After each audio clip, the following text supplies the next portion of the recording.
All right. Hey, we're live now. And look at this, everybody. Usually, Got it. Ha, It says got it. yeah. Usually this is just me and the Barry, but right away, right off the top, Well, I got the alert the $86 million man right when himself. I was online. I haven't checked your worth of web in a while, so let's go ahead and check that. You came up in a conversation actually today, actually a couple days ago. No, just about like it was one of those things where it was like what do you think it would take, for Aldi, to walk away or whatever from this thing. And like somebody said that, and I was just like, and I didn't say too much about Bring you. up the worth of web. I said, I said, there's been a few occasions when we've talked about it, and I've jokingly said, okay, we're gonna go and you're gonna check and see what this one says, and how much it's worth, and then I tell him, and he says, find me the buyer. He says, every single time. The guy that's update the report. It's 31 days old. That ain't. What? It's been more than 31 days. Oh, that's weird. Nobody's checked on it. Nobody's checking it. That's not good. Report below is up to date. Are you going to Origins? Oh my gosh. I don't want to tell you this. You lost money, Scott. You lost far money. down. You didn't sell 52.75 million. What? Wow. Lost 30 grand. I've lost 20 million. You lost like 20 million bucks. Man, that sucks. I hate when that happens. Well, then again, you had Jeff Bezos drive by your place and take pictures. So Yeah. anyway, it is That wasn't September really for public consumption. It is September 29th in the year of our Lord 2021. It's the Alaboom, everybody. I've got an exciting new game that we can play, but I've got to have 4 of you at minimum. I'm sure we'll have four. Yeah, Somebody will show up. So, but I'm not going to give anything away on it just yet. But it is going to be totally board game related too. So it's not going to be anything random or anything like that. Like board game trivia. Kind of. But I don't want to give anything away just yet. So I'll just say kind of a few times, and I'll trail off a little bit, and then we'll go from there. So anyway, anything new? And I'll what's happened to me recently. I went to my dad's 78th birthday. He turned 78 yesterday. That was nice. We went to a beer and fish place, and for like the second time in my life, I actually felt subjected by peer pressure by my older brother, who bought like all of the men that were there, not my son Caleb, but my brother Pete, my brother Laurel, and my dad, and he bought us all oysters to suck down. And I was just like, I've had these once before, Laurel. I don't like these. He's like, well, everybody else is gonna do it. I guess if you're gonna be the only one on your dad's 78th birthday who didn't do an oyster, well, I guess I was just like, Can they do shots instead? Yeah, really. Like, give me I get you a snot rocket. Yeah, it's just or whatever the hell, the snot stone. It was, and they were just as bad as I had remembered from the first time. I guess. What's the Yeah. Isn't there like a Gaffigan? Who was the first person to eat an oyster? Yeah, I believe I read that. Not in a rock. Let me try it. So, like, of course, I have a story about oysters because I just have a story about everything. Yeah. But a million years ago, I when I worked for Hooters, An oyster attacked you. Yeah, and we've told the story about how I lost my job at Hooters, and that was a weird story. But anyway, but moving past the how I lost my job at Hooters, after I lost my job at Hooters, they were going to the Sturgis Bike Festival, and this is like 20 years ago, and they needed people to go there and be like basically kitchen shift managers, and so my old boss said, will you come down and work, and you can make, 2-3 grand over, a little over a week. And I was like, yeah, sure, I'll do that, and then so I went down there. But one of the things is he had this idea that he was going to be able to sell oysters, like wings and burgers and all this stuff. But he thought he was going to be able to sell these oysters. And we got some orders for him. It was pretty rare, right? And then the thing was, it was like somebody had a, hey, Matthew. Hey. There was actually like a shucker machine, which was just basically like a, I don't know, like a big giant stapler with a handle that had like this blade, and so you'd hold the oyster and then you just bring it down, and then just a little bit of pressure because the thing was heavy, you just chunk and you'd split the oyster open.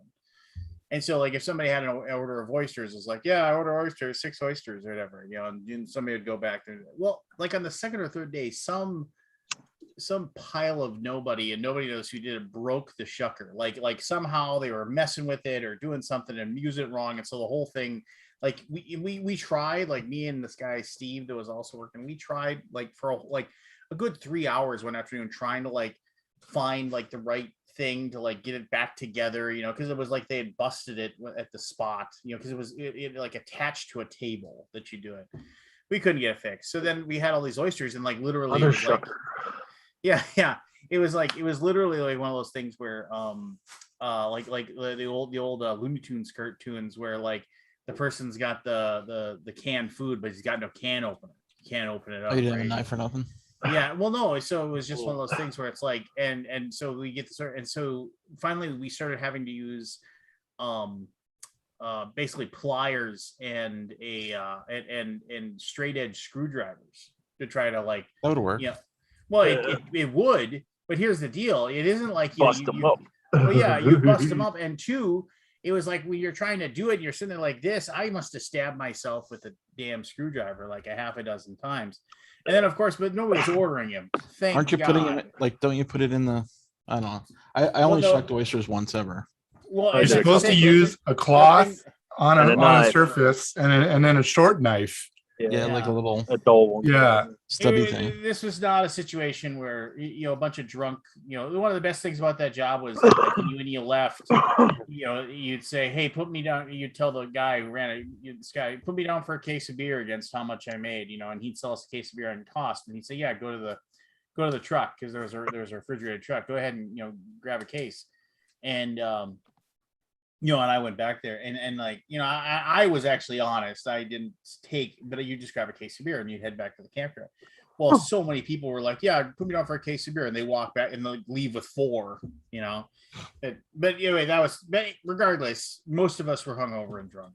Yeah. And from all the shenanigans going on. Oh, But where was this place? Sturgis, South Dakota. Oh, in Sturgis. So my mom's neighbor went to Sturgis. Yeah. Oh, yeah. So I made, I befriended him when I went down to visit my mom. Yeah. Before she died. And he basically took care of the whole house and everything. He was like really great guy. And then he befriended me on Facebook, and I'm like, oh, sure, why not? Let's see what he's up to. And he's a Sturgis guy. He's a cycler guy. Motorcycle rider. He has a TV show. Oh, that's pretty sweet. Yeah. Well, anyway, the bottom line is he doesn't know how to do social. He doesn't know how to post the videos. I'm like, how do I watch your show? I should just write him and say, how do I watch your show? Because he's like, a new episode of Bloody Blah is out. And I'm like, okay. Where do I watch it? And I searched and could not find it. But ultimately it was one of those things where it was like we were always like, you'd end up gouging your stuff. Yeah, it's like a sucky job. Well, no, and it was fine, right? Because we barely got orders. Well, all of a sudden here we are, we're like, 2 days left of the whole thing. And he's sitting on, hundreds of pounds of oysters that just haven't been bought. So then all of a sudden it was like he went out to all the waitresses and he was, we kept it in the same place we kept the beer. And he was like, push the oysters. He was just like, that's what he was saying. And so like, and then he was basically like, before it was like, 6 oysters for $6. And now it was like, 12 oysters for $6, 18 oysters for $9, just like basically. So then we'll pay you. Yeah. So then it was just basically, then we got tons of orders. And then I just made sure that when I came to work, when that was happening, I was just like, oh, I'm going to be in charge of the grill today, guys. Oh, another oyster order. Go get it. Just seeing these guys stabbing themselves. Do they do grilled oysters? Those are the only I really like them. It was just raw. You could have done shots with the oysters in them. Shooters. Yeah. I could have, and I could have what's also that thrown called? up. I mean, Yeah. There's a name for that. Like There is. I an can't oyster remember in a what it is, beer. Gross. yeah. I mean, I Um, remember what was it? It was. Everybody's done a cement mixer shot at some point in their lives, right? Where I did you one once. where they basically you got to do it quick or else you're like chewing Yeah, it's like Jello. it's like lemon juice and like Bailey's. Bailey's Yeah. and So it Bailey's and lime cordial. It Never yeah, had that. so it curdles it. Yeah. It's not great. No. Doesn't sound great. We did the speaking of Sturgis, we did the when I was back in my younger web design days, when Orange County Choppers was just hitting it big, we did their website. Oh Oh yeah. yeah. Yeah, one of my buddies, his mom was dating Paul Sr. Uh-huh. Oh. and yeah, so he ended up apparently he would call one of my partners and just say, whose fucking head's gonna roll today, because he got something was going on with the site or something, and this was like a weekly occurrence. Wow. Yeah, he's a bit of a hothead. Well, a lot of Sounds like a gem of a man. yeah.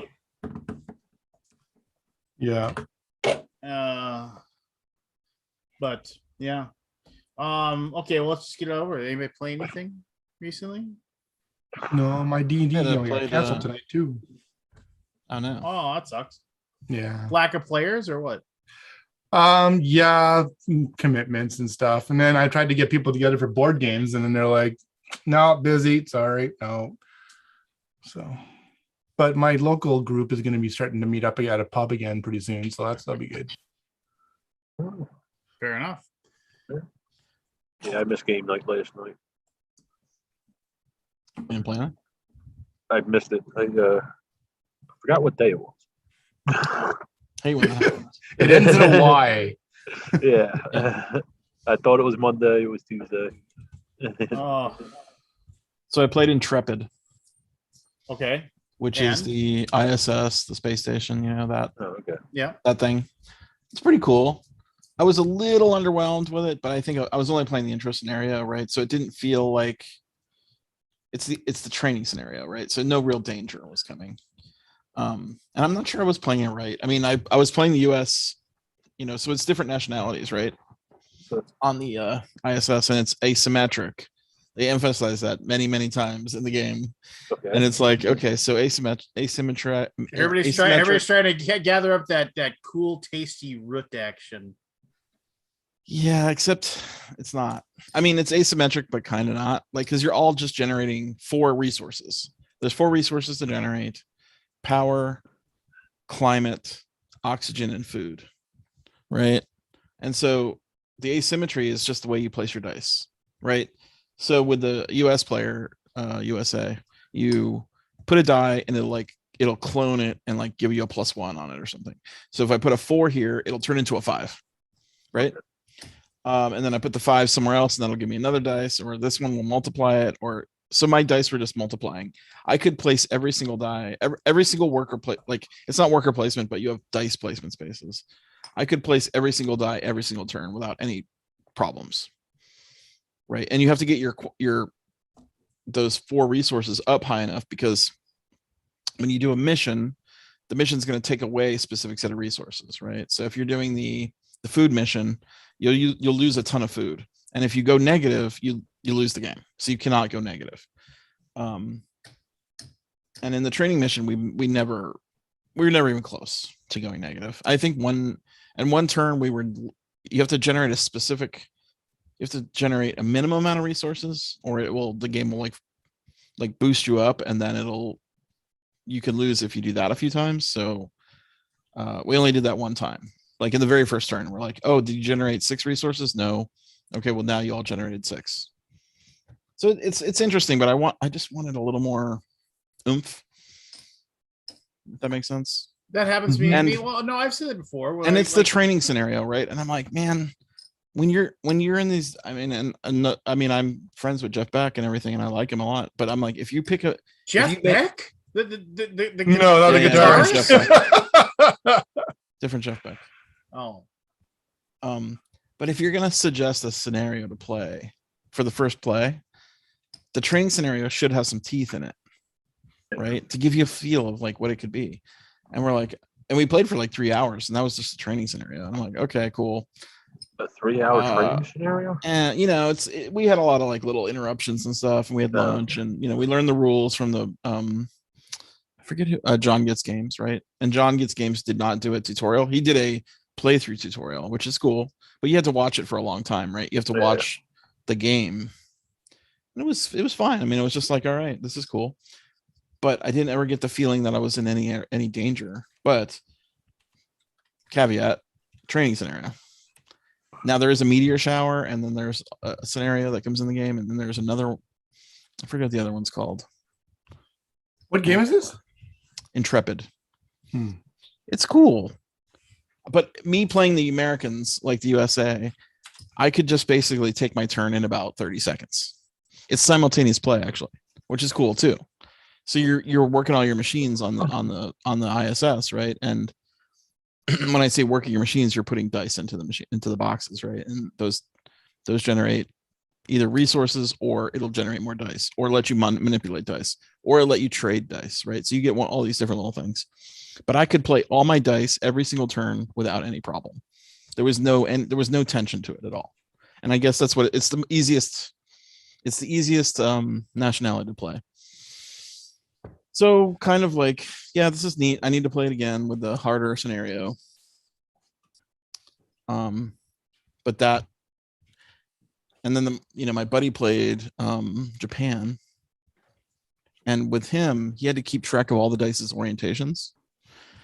So like if you roll the dice, you had to rotate them so they're all aligned in a row, because you flip them. You can rotate them. It'll say place this dice and then rotate it up, so it's a lot of neat little dice manipulation things, but in the end, it was always just like, you're only generating 4 resources, and it's just adding numbers together. So I was a little bit like, I want more flavor. It's funny. And the more advanced scenarios might do that. I don't want to like prejudge it that way. But I was trying. This isn't even the Jeff Beck. I thought like there's 2 Jeff Becks in the industry, but there was. Okay. Because Grandpa Beck's games, the son is named Jeff. Oh yeah, but we call him Grandpa Beck though, right? No, the son. Oh, the son is Jeff Beck? Yeah. Oh, I didn't know that. I don't think he's actually part of the company anymore. I don't want to say it's amazing, but I don't want to say it's bad. So it's like right in the middle for me. Then we played Too Many Bones for like 6 hours. Which I freaking love. Too Many Bones. It's awesome. But it's the rules. The rules are just so bad. You like it 6 hours? Rules. Yeah, I really like it. We played it. We started at like 8 o'clock and went till. Oh no, we didn't start that late. We started like 6 o'clock and went till 10 or 11. That's too long. It was kind of like just relearning the game. I mean, we played it a bunch like 2 years ago when it came out. I think it came out in 2017 or 2018. Can't remember. And you get familiar with the game, right? Like you kind of like learn the characters in that game are very complicated. Have you guys played it? I have played, yes. I haven't. Right. You can't just jump in and like, oh, my character, it's so obvious of what to do. There's so many little nuances with each character, so you have to really kind of learn it. Like as you upgrade your character, you have like at least 15 choices every upgrade. Do you upgrade your strength? Do you upgrade your attack? Do you upgrade your defense? Do you upgrade your dexterity? Do you upgrade your health? Do you add a skill? All these different things. Do you try to get consumables? There's a whole bunch of little cool things. And it's fun. And I like it. And all the monsters are really tough. And they have a cool scouting mechanic where you can like see, you scout the enemies coming up and you have to decide, you want to face that enemy or put them on the bottom of the stack. It's a really, really cool game. The only thing I wish was better was the chips were like the print on them is bigger. It's very tiny. So old man problem, right? We're all looking at the chips and we're like, what does that say? Like it's not if font. not if you got your eyes lasered. Me, I have 2015 vision. Yeah. Well, I hear you, Scott. But like when you're looking from a seat at a table to the middle of the table, just like 3 or 4 feet, and the chips are basically poker chips, and you're trying to read text on there. and or numbers or whatever, and it's very tiny with bad contrast, right? Because the chips are stylized, right? They got a shiny, they're really shiny, and they have like it's black text on a kind of gray background. It's not like black and white, so you have poor contrast. But the gameplay is awesome. I love it. And with the what do you call it? The deluxe poker chips, you track your health underneath your character with like blood chips, I guess is what they are, like your health. It's just really clacky and satisfying to play with poker chips. Kitty clackety. Sorry. Anyway, it's a good game. I still like it. And every character is super asymmetric. There's no two characters in that game that play similarly. So we had it's a berserker character. I played the ranged melee hit character who had like sling stones and this longsword. One of the guys played the I can't remember the name of it, but it basically had pets, right? So he summoned like a, what do you call it? Jackalope, not a jackalope, but something like that, right? Like some kind of pet that would do damage. And then the other guy played the bard, which is a new character, which was super complicated. And without a playthrough of that character, we couldn't really figure out how to play it. That's the problem in the game, is the rules are very sparse. Like they don't. I was actually shocked that they haven't updated in all these years. Like their turn order play was just like, it's so basic, but all the characters have like 50 powers, and you're not really sure how they work. We just went with it. Best guess, went with it. Yeah, the more complicated games are tough to get back in. I noticed that going through my collection again. They're what? They're tough to get back into. Yeah. Yeah. There's a big learning curve on that game. Yeah. Yeah, and I know there's a lot of video out there. Like I know Paul Grogan plays it all the time on his channel, and he pretty much explains it every time he plays it. But we were kind of like, oh, we played this before. Let's just start. Yeah. Well, we forgot instantly as soon as it started. Like, oh yeah, what do I do again? Yeah. Okay. But so we read the rules again, which are not long. The rules are very short.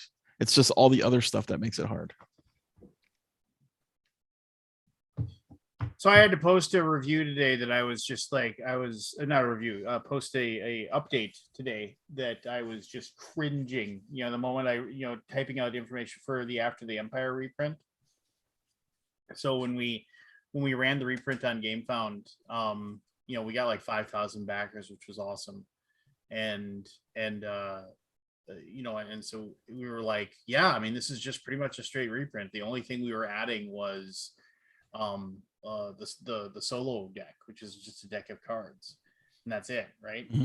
And it was like, we'll be able to print this off and get this to people in November. We were just like, quick turnaround. And of course, we all know what's happening, and it was just like, and then like our printer was like, yeah, well, we'll start making the plastics. And then usually what we do is like, you have the molds and you make the plastics. Yep. And then once those are done, you work on the cardboard. And it's just, and the reason is a lot of reasons why behind that. But I mean, you don't want to have cardboard sitting around. The longer you have cardboard sitting around, the greater chance you're going to deal with any kind of moisture getting in on that stuff. Just there's all kinds of problems you can go on. You don't want cardboard sitting. So you get the plastics done, start printing off the cardboard, and then assemble everything, put it in boxes, put those boxes in the shipping boxes, put them in a container, put them on a boat, send them where they got to go. Well, the thing was, it was like, so we were like, yeah, go ahead and start making the plastics. And then they were like, we'll get on that. And then when we asked for an update, they're like, yeah, well, we can't start making your game yet. And they're like, why? It's like, because we don't have any space to put your stuff in our factory, because nobody can ship any of their stuff out of our factory. Oh, okay. Log jam's coming. Yeah. It's just like, considered that. Yeah. So the That's people, a new problem. Yeah. So people that basically their warehouse, which normally it's like, oh, put it in there and it's gone a week later. It's gone a week later. it just started filling up, and they're like, there's so much that we have to make for After the Empire. They're like, yeah, we'd have no place to put it after we get done. And that was like a little bit ago, and now they're starting, which is good, and so, but basically I had given information saying, yeah, we're going to get this going, and I had said, we don't know what the shipping situation is going to be, but it's fine. So then I had to say, well, basically they couldn't start. Now it's going. So production will be done in October at some point. And production and assembly will be done in October. Well, there's no way on earth we're going to reach November. It just can't happen. I mean, unless somehow, unless somehow, 7,000 new cargo ships and 7 million containers just fall out of the sky, full of crews and everything that's needed to run them. It's just not going to happen. And we've complained about this, and there's tons of articles out there you can read about it. I mean, and the shipping companies are just like, yeah, well, you're paying it, so there's no reason for us to lower the prices, so it's just like, they're basically just, we're just going to keep, somebody posted in a Facebook page for quite literally, somebody said, I managed to get a container for $20,000 today, and like 8,000 publishers, but who was willing to do this? Mine. Yeah, it's just totally like, I mean, That's so sad. So 20,000 is the good price now? Well, yeah, the last quote we got was 29K.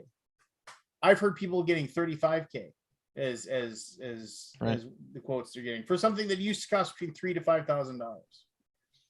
Amazing. Is that going to come down though?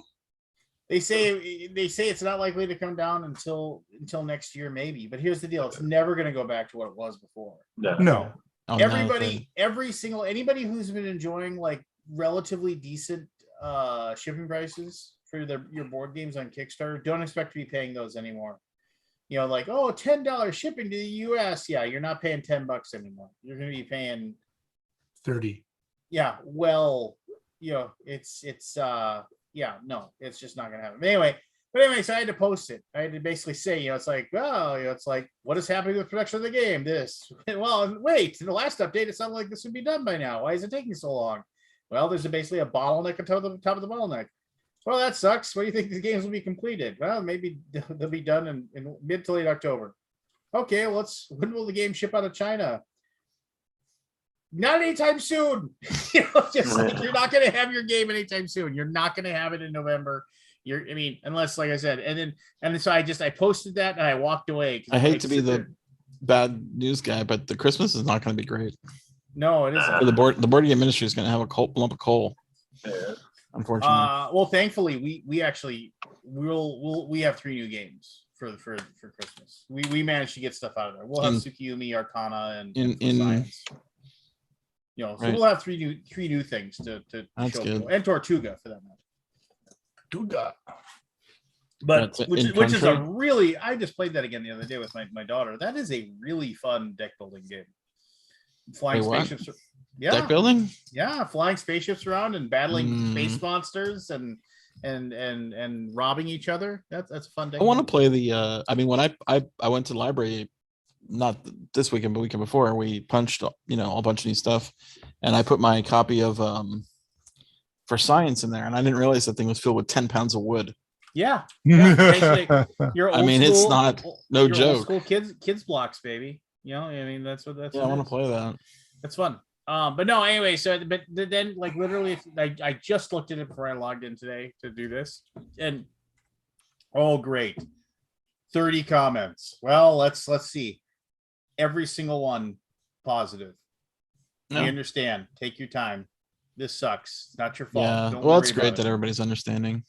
Yeah. I mean, nobody's coming in there and saying anything. Did you guys see the not to take away the talk about? No, you go ahead.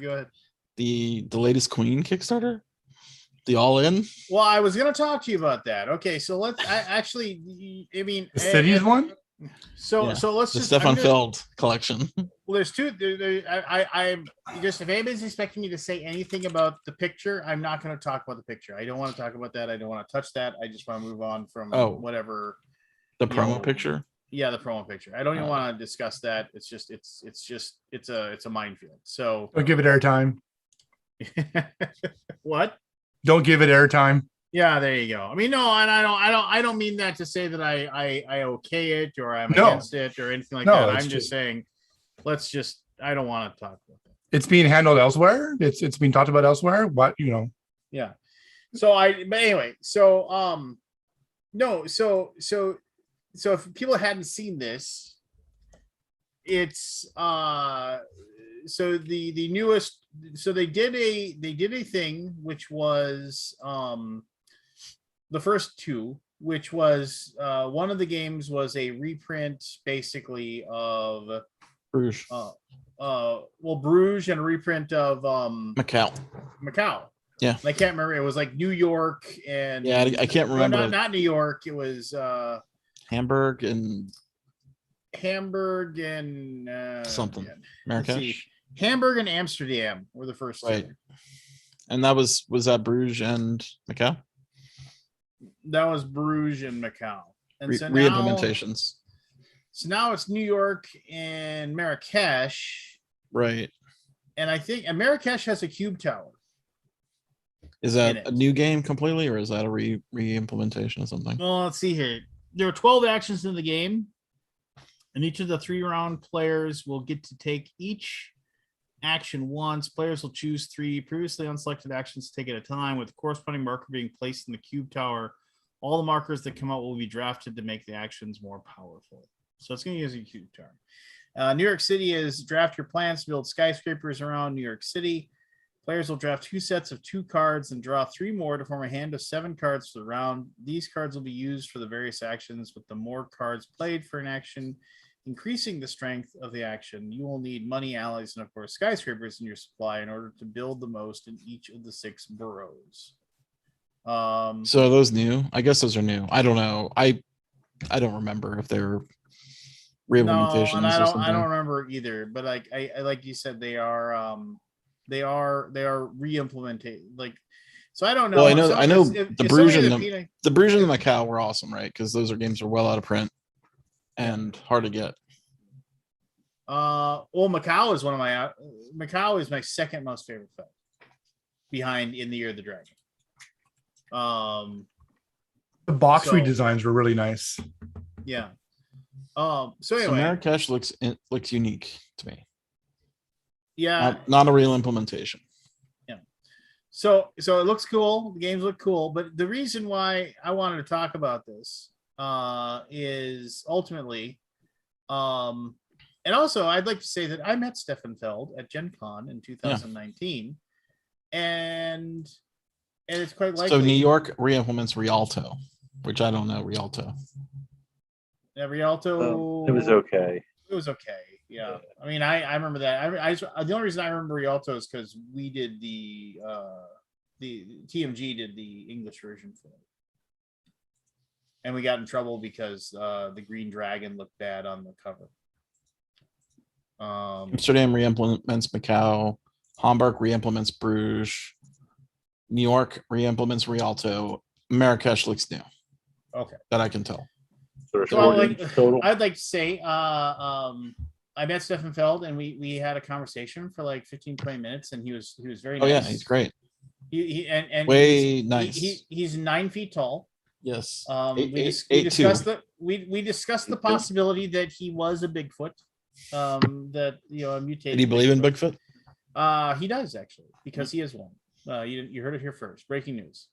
But anyway, no. So and while we were talking to him, he flagged down Travis Reynolds at Queen Games. Yeah. He's like, and he said, Travis, hand me a copy of. He said, because he asked me, do you own a copy of Merlin? I was like, no, I played it, but I don't own it. He's like, hand me a copy of Merlin, and he handed him one, and he signed his name on it, and he said, and basically like, to Lance, thanks for all that you do, or something. And I still have. That was a nice one. Yeah, that was very nice, and it was just like, and then I ended up talking to him, Travis, and I've said this story before. I told him, I said, Macau is one of my favorite games. It's been out of print forever, and it's like, and it's a really good game. And he's like, oh, well, thank you. I really liked it too. And Travis is like, really, Macau? I don't think I played that one now. And he's like, yeah, I've been looking to reprint it. And he's like, maybe that's a good discussion we should have. So you all owe me. Yeah, it's all due to you. You all owe me. I was the person who kicked that rock off the top of the hill, Yeah. got the ball rolling. But anyway, You got the sling for your arm there, Lance? Did you pre-order all four for $715? so 750. maybe I did, 15. maybe I didn't.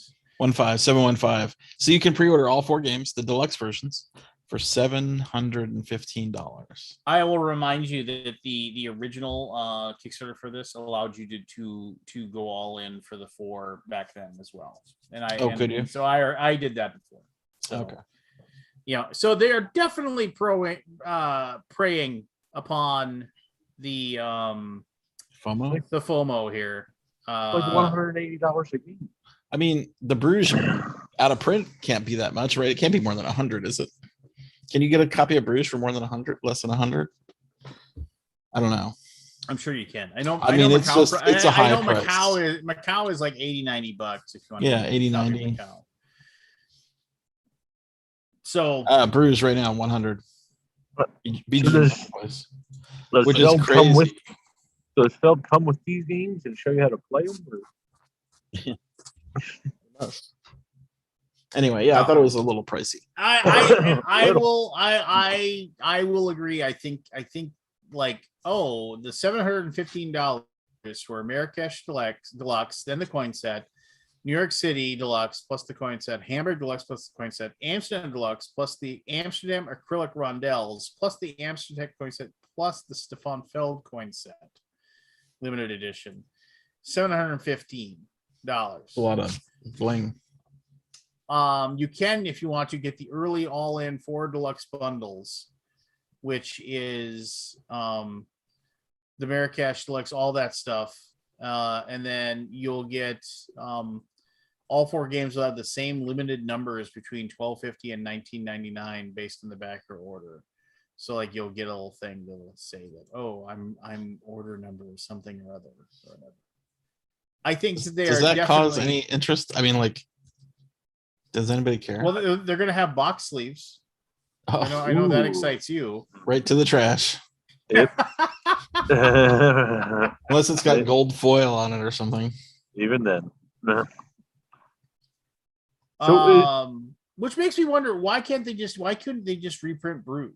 I mean, is it owned? Is that game just owned? Well, by yeah. I somebody mean, I else? assume it's under who printed it first? It was Z-Man? Hansemgluck. Uh. Hansemgluck and Yeah. Z-Man imported it.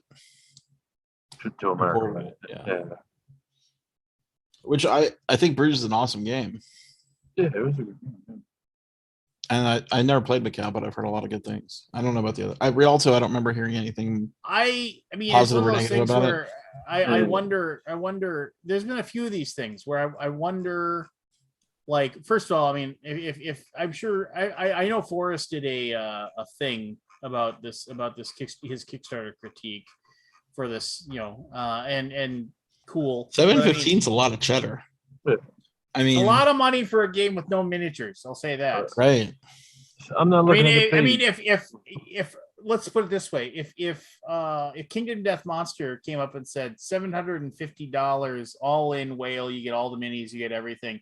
He'd sell yeah, people would be like, done. 10 million. He'd said sell 10 million. Oh wait, he did sell 10 million. Yeah.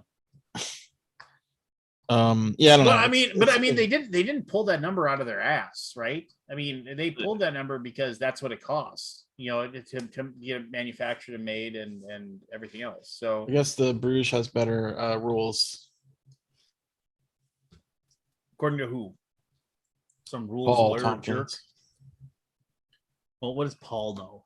That guy hasn't come out of his bunker in years. Oh, I got the Hulk. I forgot I had the Hulk back there. Yeah, it's a little mini Hulk.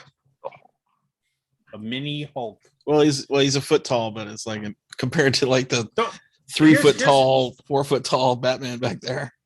So and this is not. I don't want anybody to take this as me poo pooing the Sadler Brothers or Blacklist games at all, because I think they make excellent stuff, and I Yeah. wish them all the awesomeness in the world. But you're gonna poo poo it. No. This is gonna cross as me Don't poo-poo poo it. pooing, and I don't want it to be poo pooing, and I feel kind of bad about this one. But and it's one of those things where they have a very, I mean, that so they are unabashedly making Ameritrash games, like just unabashed. Kinda. Like, what do you mean kinda? Do you roll dice? Yeah, I guess you do roll dice. Yeah, you play a card, roll dice. Which game are you talking about? I'm thinking of the dungeon crawler they just put out, which I quite like. I thought it was cool. But it was heavily thematic. Alter Quest.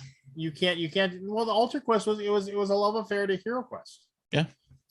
You can't deny that and they're making heavily thematic Ameritrash games. Yes, maybe there's a little. There's some Miro mechanics in there, but yeah, that's fine. So, U.S. backers still haven't gotten their first miniatures things. After that they had another miniatures thing, another miniatures thing. What's not been fulfilled? Well, American backers still haven't gotten their miniatures from their miniatures. The miniatures the line. first miniatures campaign, Right? Which again, no fault of their own, right? I mean, they Yeah, literally had same problem as everybody. They literally had 8 billion miniatures in boxes to get out of China, and yeah, nearly impossible or whatever. So whatever. It isn't like they didn't take the money and run off with it. The people are waiting, but they did their take on, and we talked about this last week, the myth Blood Bowl. end goal. They took their take, and I keep coming back to this and looking at it and wondering whether or not I should back it, because it looks cool. I mean, the game looks more than 2-player. It's just 2 player. Yeah, I can't back it. Yeah, I mean, I can't get sucked in. Believe me, I want to because I like their stuff, but like, I know I'll never play it. I mean, and they're not doing this, but what they, I mean, in this one man's humble opinion, they should totally be offering the miniatures by themselves. I mean, maybe they are. Hold on. Rookie Is it on Pledge. GameFound or is it on Kickstarter? No, there's a 50. Yeah, it's on Kickstarter. It's standee version for $50, and then $109 for all the unlocks or whatever. And then if you give them $150, you get the base game, all the stretch goals, and then the extra team pack, which is like the undead. The thing is that these are the right size for Blood Bowl, and but what are you gonna do? I mean, well, no, but I mean, would but play I in would, Blood I would, Bowl? I would buy these miniatures and use them in Blood Bowl. oh, okay. I mean, totally. I mean, I like Games Workshop minis. I do too. pretty But sweet. I don't like having to put them all together. And these. Oh things yeah. come- Oh, they're these things- pre-assembled. Okay. Yeah, they're pre-assembled, so I can just boom. There's my team, right? I don't have to, and they're the right size, and unless I'm playing in a league where somebody's going to come over and scatter my miniatures because they aren't the official ones, I mean, I can just play Blood Bowl and enjoy myself. I don't know. I mean, I feel bad. I think they thought that this would be way higher than the. Where's it at? 146, and I mean, Yeah, that's low for them. well, yeah, especially when they're over 2/3 done with the campaign. I mean, I just think I mean, they I hit just think- 100. They hit 100,000 in hours. Like, it a was fantasy like, oh, minis football game is a hard sell It is a hard sell. because you're basically only really going after one market. You're going into the Blood Bowl Blood market Bowl. and 2-player games. So, Yeah. and people are like, "Oh, can you play it with 4 players?" And like, no, you can't, because unless it's one Yeah. of those games where it's like, no, you take a turn, and then on my Yeah, it turn, would I'll be go like for we it. just alternate turns or Yeah, something. which isn't, That doesn't cut it. no. And maybe they do. I that really game. like Alter I don't Quest know. though. I thought it was really fun. Yeah, Alter Quest is a good game. It's really good, and phenomenal. I mean, it looks phenomenal. I mean, the production on it is, ridiculously Ridiculous.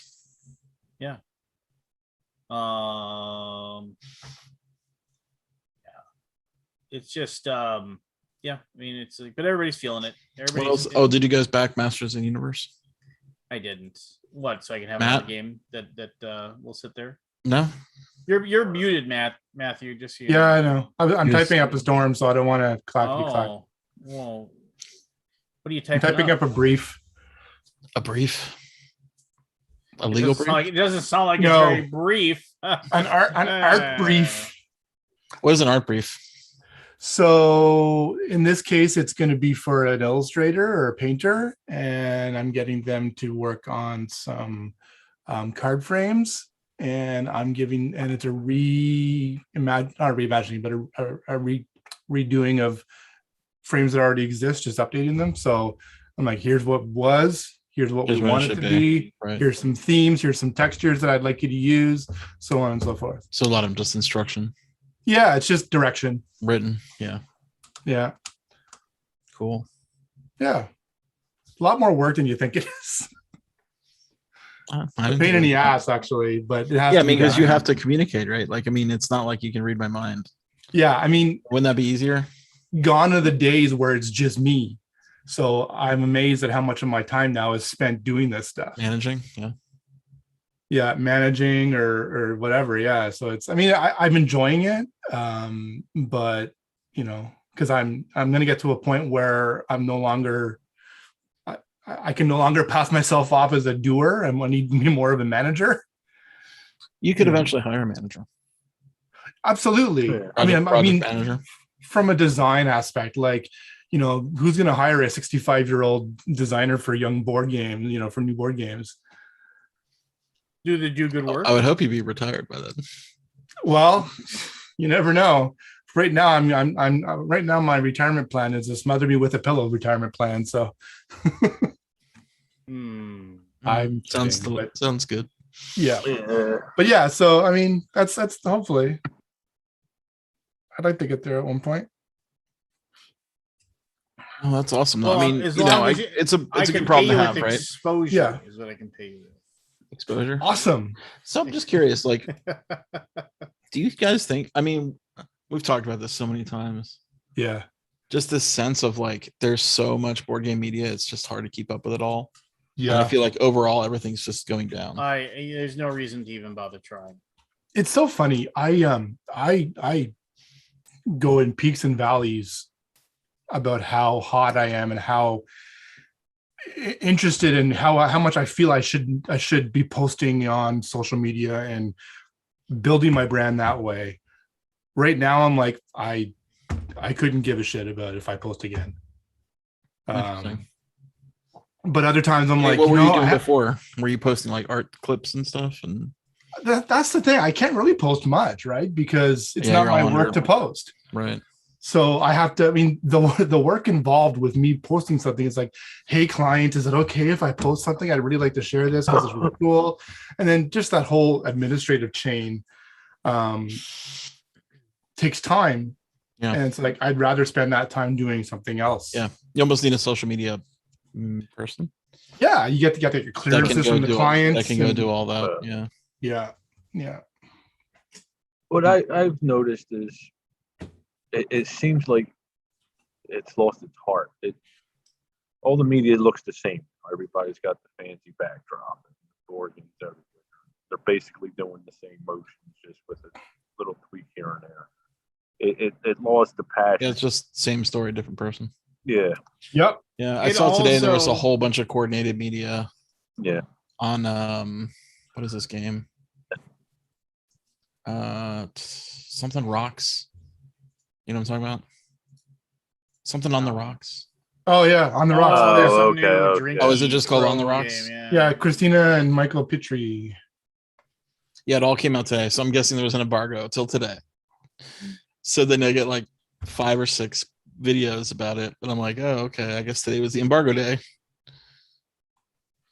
And even like the little guys, they're trying to mimic, you know, the bigger guys. You know, like yeah, it's all the same. There's a few of them. Like, I wish I could get this guy's channel right. I think it's Oh, not on the rocks. Shelf Sorry. Side. Echoes, the cocktail. Okay, yeah, on the rocks have been out for a while. Echoes. Yeah, Echoes is the game I'm talking about. Yeah, I don't know that one. It's a sound-based game. And Audio. the other thing is that from and as a person who But still, you can't buy the game. as a person who still does create and do videos here and there. The thing about it is that, and I'm probably to blame as much as anybody for this, is that it just seems like the few people that I do follow, like they make quality stuff, and I'm not saying they don't, but they're all in a rut as far as the stuff they make, and it's just like, and you can almost just see it's like The gears turn. it's just like you don't even there's nothing fresh about it. It's just like, Yeah, it's but like, I mean, it's like when you're reading, da da da da da da da da da da da da da da, and then it's just like, okay, and then 11 minutes go by and I've learned nothing really about the game whatsoever, and nobody's critical about anything. Nobody says anything. I think I think the criticism is gone because people are getting paid. I mean, you can't be critical about paid products, right? so And you can't even be if you go out. So I mean, and I'll you go out and you buy a game and you take it home and you're like, this thing's garbage, and you make a video that says this game's garbage. That company who might eventually, they're not going to send you a game. Oh yeah. If you're going down a path of critical assessments, you will not be supported by the industry. And you can't get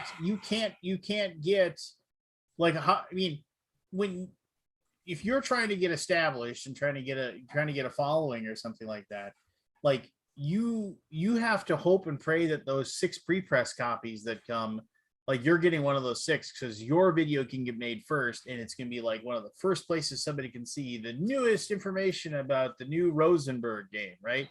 It's just like, cool, everybody's going to come and click on my video and they're going to read what they're going to listen to what I have to say. If you're waiting till everybody else gets it, 2-3 months later, they'll be like, oh, great, you don't like it, who cares? I've already moved on. I've got my Kickstarter copy. So why do you think this industry is so temperamental about that stuff when you see other industries like the tech industry?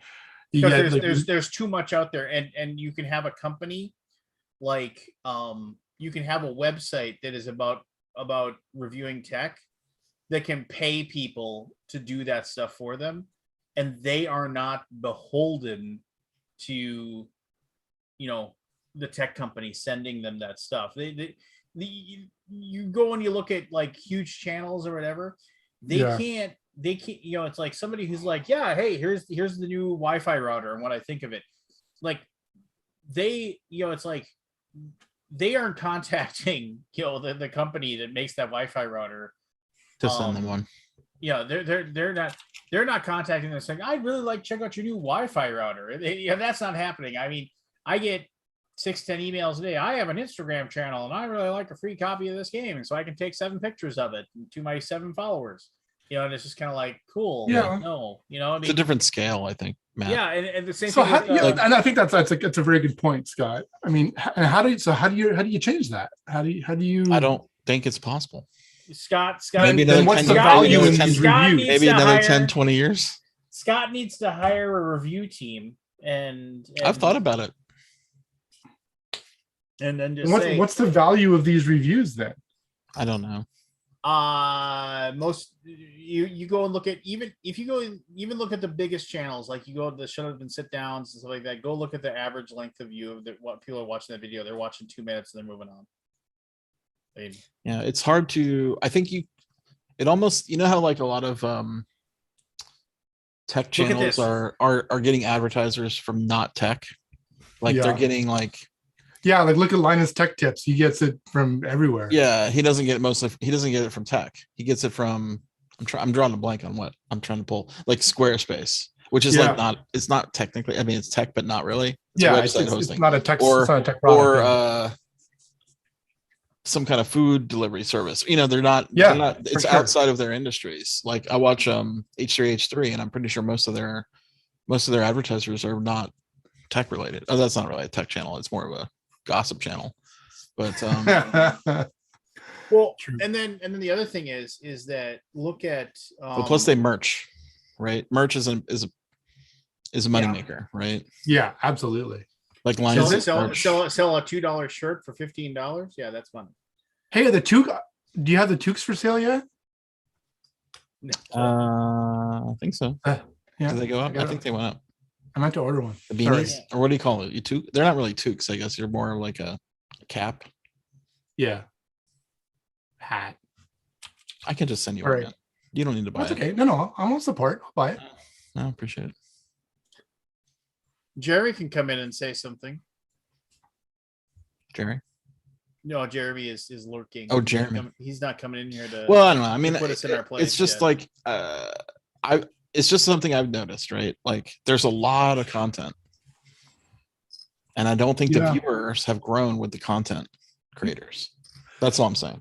Really? No. There's a lot of people though. Maybe that's possible, but sorry, I'll keep pointing over here because I just always look like, I mean, you know, at what point do we break through and hit the 100,000 view video? Right? Like that Sure, kind of that's a level good thing. point. That's a good point. I don't see that happening anytime soon. Yeah, I get that. Now 10,000 views, yeah, not that hard. I mean, it's hard, but it's not impossible. the It's the problem. other, the problem it's that is other that like, and it's just like, how do you?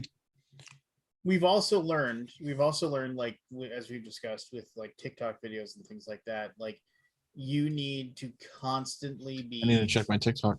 Shortening Yeah. your video, right? It's Yeah, like 2 minutes. I mean, Under 2. you know, YouTube videos. I was reading something that said YouTube videos that are 10 minutes or less. You know, like people will turn on a YouTube video and it's just like, and the moment if it's longer, excuse me, if it's longer than 10 minutes, they're like, yeah, they'll turn it off. You know, once they realize how long it is. You know, it's just like, it's just no. frustrating. If you want to make, if you really want to make stuff to have a career or you know whatever, if that's what your goal is, then you need to be making shorter, more like what Grant's doing, you know. Yeah, No, I think Grant's that's doing doing a good job. Yeah. His video is 5 or 6 minutes. I mean, no, he's a opinionated person, right? Now it's all positive mostly, I think, unless I'm wrong. it was fun hanging out. It's made that's made for a specific audience. I get it. Grant and I did shots of whiskey together. Whiskey. How was the show? He is really funny. I don't mean that to be like all surprised or anything like that, but it was one of those things where it's like I had watched I had absolutely watched like his YouTube clips and stuff like that, and I was like, okay, that's kind of funny, you know, and just kind of like that kind of thing, and I'm like, oh, that's kind of funny, you know, and just like, but it wasn't like I was never watching a YouTube clip of his and like laughing, and I was just kind of like, all right, well, I'm gonna go and I want to see him perform, and I want to see him do his thing or whatever, and so then I went and I saw him do his thing, and then it was like one of those things where it's like, oh my gosh, like he is. I mean, there were like 2 or 3 things that like, you know, belly laugh, like just, and it was just like, and I saw him do his board game stuff first, and Yeah, like how was that? Were people was good. watching? Oh yeah, there was like The probably games 30 at the game center. at the game center. There was like 30 people in the room. It was a really poor room for him to have to. Sure, it's a do game it. store. It was a game store, yeah. Yeah. But but no, so there was that, and then that was good, and then that kind of crossed over a little bit, and he even said there'll be like 3 or 4 jokes there, like things that I did hear that cross over, and there were. He had one line, and I feel bad about quoting, you know, and telling somebody else's jokes, but he had one line where he said, he talked about how his dad never never drinks, but he would still like come to the he'd still go to the bar with him, but whenever he went, he would always just order a glass of milk. And he said, and he's like, Dad, you can't do that. And he said, why? And he's like, because nothing's creepier than a 72-year-old man sitting in a corner of a bar drinking milk. People are gonna look over at you and like say, club soda. he says people are gonna look over at you and they're gonna say, yeah, there's no way that guy's favorite food isn't people. It's a good one. I was oh man, it was good stuff. No, he was, and then we hung up afterwards, and he was yeah, it was just he was very personable and kind and yeah, he's a good guy. Yeah, a little shorter than I thought he'd be, but he was a good guy. I haven't been to a comedy show in a long time. Last time I went was when Just for Laughs came to Ottawa. One of my clients actually took me and my wife out with a bunch of other people to the show. That was the first one I've been to in a long time myself. The last live show I went to was Jim Gaffigan in Vegas. And Is he funny? He's, oh my God, I was hurting. He is so funny. I love his comedy. My wife really, he's ridiculously good. My wife really loved him, and we were also contemplating going to see Cosby because I mean, this is before the thing. He was doing Friday nights at the Treasure Island, and we're like, oh, we got to see Cosby one time before he stops. And we're like, oh, okay, we'll do it next year. We're just like, okay, well, maybe not next year. Yeah, he was it was Gaffigan at the Mirage. So good.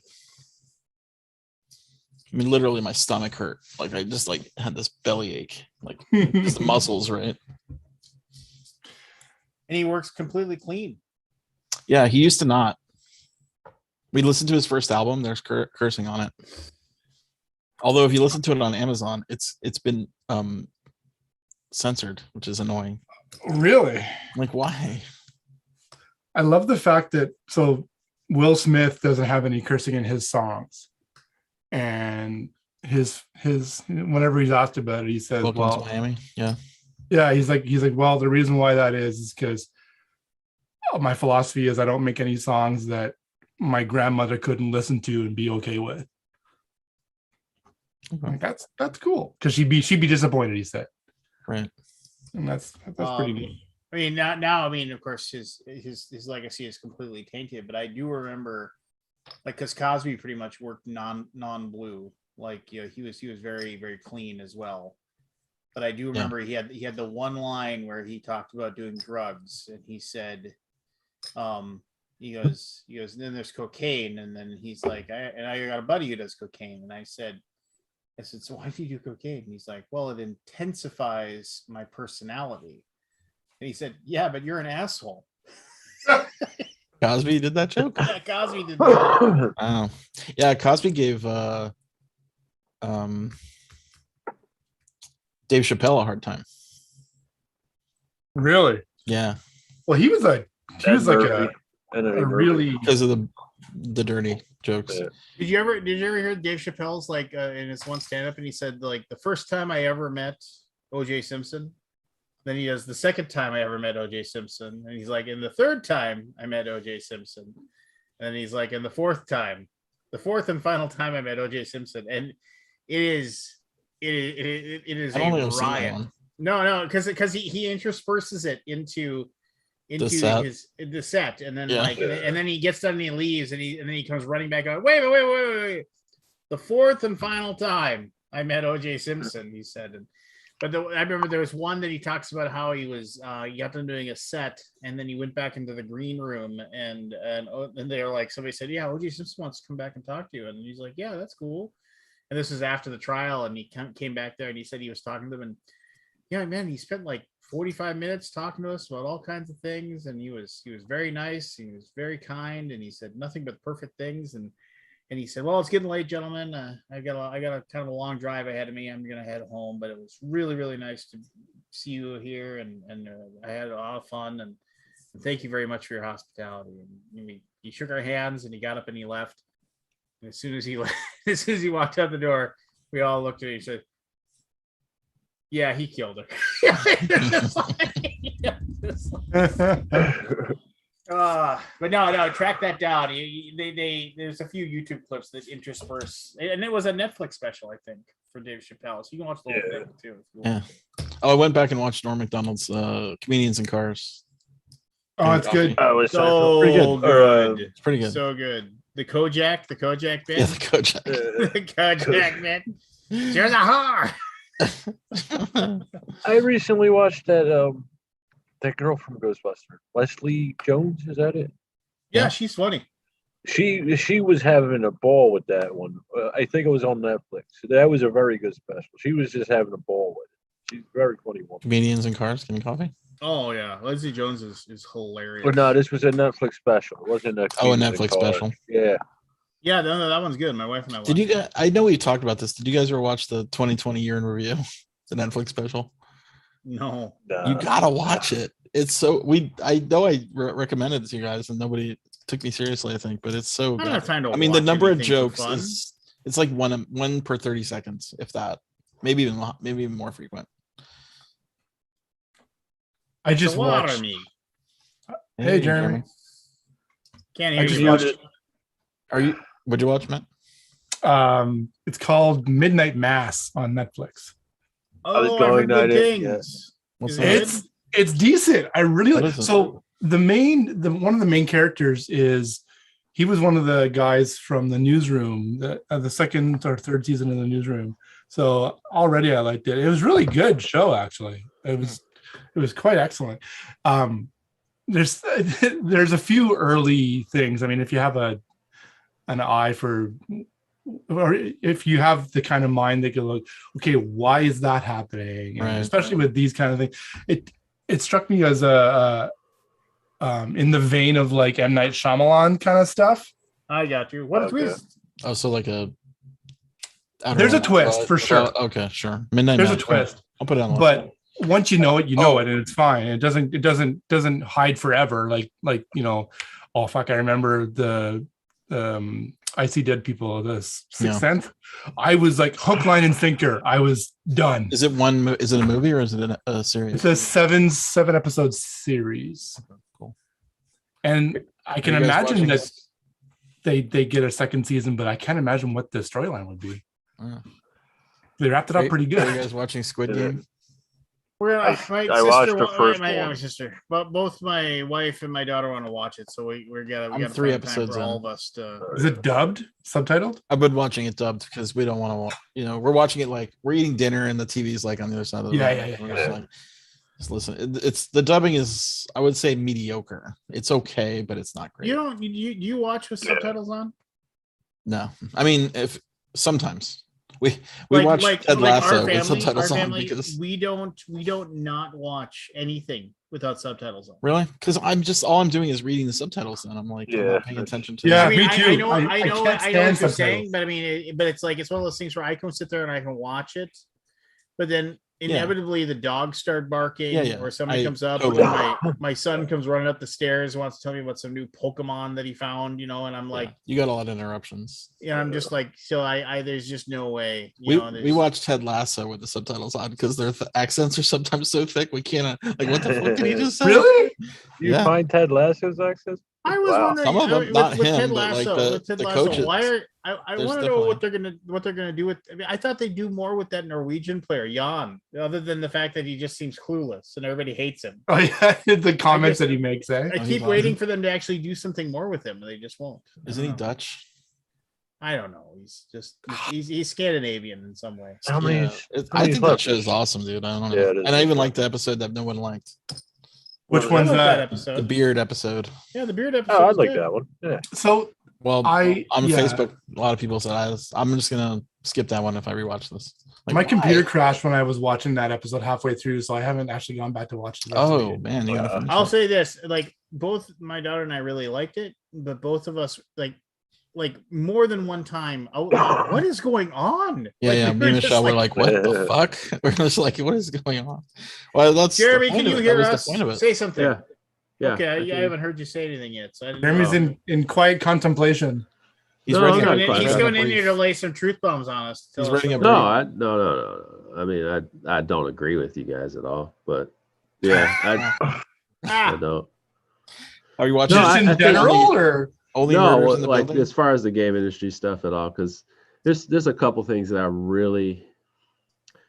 I take issue with, and it just shows that people aren't watching the content and they're just saying stuff. Like it's a very blanket statement. Like one of the big ones is that there's not critical enough people. I think what we really want is someone to be enough. We need like enough shock jocks. We need enough kid glove people, and we need enough people in the middle so that nobody says shit. Because it's at a point where we only have like 2 or 3 of those people, shock jock people, and they're so ostracized, like to this point, like they so stick out in the industry. And the people who are giving critical reviews, but they're not giving everything a 4, you know, like that's not good enough for everybody. Like it's not critical enough. And just because someone's not like bashing a game, I mean, I give fair points to all my games, but I'm not trying to dance around it. And there's plenty of channels that do the same thing too. Plenty. And no, they don't have 68 to 400,000 subscribers. That's not our industry. Like that's not our video industry. Like it's just not. Like Dice Tower is a peon in content creation. Like it's a peon. no. But I'm First just of all, saying, no, like, you can't. But here's the deal: you can't just say in content creation. Well, then the number one YouTube channel in the whole wide world, as far as content creation, pales in comparison to the movie studios. So right. I mean, but every industry has its size, right? Like its well, scale. I understand that, but you can't be comparing things to other things. We're talking just people that create board game content. Right. Just that's what I mean. That's what I mean though. Like I want to And keep so the it Dice to Tower where like is one of the biggest fish in the ocean for that. like shut up and sit down has a 900,000 view video. Like so what? Like it does. But that's I didn't know they had gotten up to yes, that they level. do. They have a 960,000 video and it's for Dune. And For like Doom? that's fucking A huge. board game? That is Yeah. huge. But Yeah. but there are people Oh, out there Dune. that get Is a. it I mean, Dune? there, I mean, I don't know what the highest level one for the Dice Tower is, but I'm sure it's right up there. You know, I mean, like I don't sure think they so. have- I don't think so. I think they probably have like a 251, 250, 300 one. I'm sure they have historical 2-3. Just because they have so many videos. They just have so many videos. I don't think they have something that reaches. I was more trying to say like on the regular, right? Like Yeah, are but there like people how- enough people paying attention, like in the video game world, you know, like even the most basic right, type but how channel many about a video game is users? 100 to 200,000 views. How many users of video games are there versus users of board games? I wish I knew. Like, right, but I'm just saying, like, if you can sell 135 million consoles, even if there are 20 million repeat customers that happen to have 2 PS5s in their house, that's still a lot of people. You know, like that's a lot of people that can be accounted for in it's different probably countries. it's probably like a accurately. whole factor. Accurately, we can accurately tell Where how if many they're at people in 100 million, different we might countries. be at 10. Right, like we know that. Whereas, like we might be 10. Or 1. You have access to 3 to 5 million of those people probably at cap, right? Essential Games 2016, 1.2 million views to the Dice Tower. There you go. There you go. I was 2013 wrong. Essential So Games. 2016 was the peak, huh? 1.2 million views. Oh, 1.2. For which one? Top 10 games for the classroom. Oh, he said 1 Gateway million Games. views. Look at So Gateway Games. So they got 1 million view ones then. So there you go. Our industry does have something like that. Yeah, I was But more regularly would be insane. Like that yeah. would mean there's a lot of people glued to their TV Like watching. My mobile tech review channel I watch, she gets 100 to 200,000 views. I mean, it's tech reviews, right? I mean, what do Right. you do? Like I said, it's tech reviews, it's computer reviews. Right. There's a guy who breaks phones and tries to break them and dismantles them. Almost gets 900,000 views every time. There's a woman who does life hacks. She has she gets 3 to 5 million views every time. Like I no want. I shit, just but want to get that's the like board game different industry types to of that content. level. Yeah, Board I mean, games are instructional content for the most part. Instructional. They are critical and instructional. If you are watching a movie, that's mostly critical and you're telling a story on, your account. So it's like that, like there's just different ways that it's told. Like we are really instructional. And since it is that way, it's going to lend itself to shorter view times. And it's going to lend itself to having some formulas overlap, a lot of formulas overlapping, because a lot of people are seeing what's successful and trying to mimic that. Now, the type of content that's excelling now is more conversational content, more raw, less edited conversational content. And there you go. And just Kickstarter shit. Like you can just make Kickstarter videos constantly and you'll get a good wave of reviews. I mean, a good wave of views. I just don't give a shit enough to have a Kickstarter show. Like it's just too much. It's constant. It's you're talking about the same thing. There's very little difference between you and someone else, other than like, let's say you are like into Japanese games and stuff like that, or whatever. Like people would know that you kind of like these certain types of things. But yeah, like we know what we're dealing with here, and like the ones that are like that have other talents can weave that into their board games stuff, their content. So it's like SD, the SDU guys, they're very good writers. They're very good writers. And since they're very good writers and they're fun, they got a good sense of humor, that's why they do so well. Like they do so well at that. Like I don't think they're good at explaining games at all. Like I don't. Sorry. I don't know a lot about how the game plays by watching them. Now what's his name? What's the other people? The Efka and what's the name? Elaine. No pun intended. Efka, no pun included. Like, I know how to play. I can really get a gist of how the game plays because of them. But they also do a really good job of writing, showing components, doing all that stuff. So it's like, but I know what I'm getting. Like I know I'm going to get something deep and critical from them. And honestly, if just for people's taste, if someone said I watch SDU and no pun included, that's really all you need. Like how much product research do people actually do anyway? Like they're really looking for confirmation anyway, or they already bought it and they're looking for someone to teach them, and they're just looking for the most reliable person. What a lot of people are doing is if you really love board games, it's just like anything else. If you really love blah, like I really love the movie The Thing. Why do I watch a 60-minute video made by Red Letter Media talking about why The Thing is cool? I already know the movie The Thing is cool, but I'm going to watch them talk about it because I want to listen to two other people that can eloquently talk about a movie way better than I can, right? And tell me about why the movie The Thing is cool, and I agree with them, right? So I really, your Joe Schmo really likes Spirit Island. I'm going to watch somebody talk for 30 minutes about why Spirit Island is awesome because I like hearing about the things that I like. That's why people do that. Yeah. And that's why people are going to watch that video. To be honest with you, like I prefer that. I like content where all I really care about is if someone's informative, honestly. Like I don't need you to like tell me jokes and shit like that.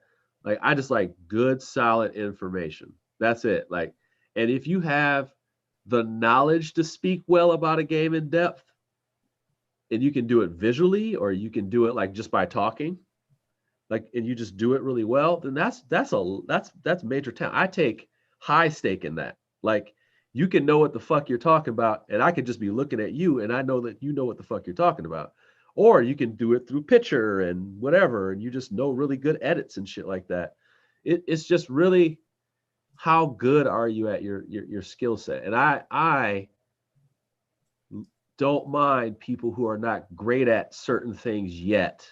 And I watch a lot of the smaller board game channels because I feel like some of them there's some of them that have this talent, and you watch them grow and you're like, oh shit, like I do like their stuff. Like I like what they're doing, or I'll just check in every once in a while. Board Game Sanctuary, I'll just check in and see what they're doing and see if they're getting better at their stuff.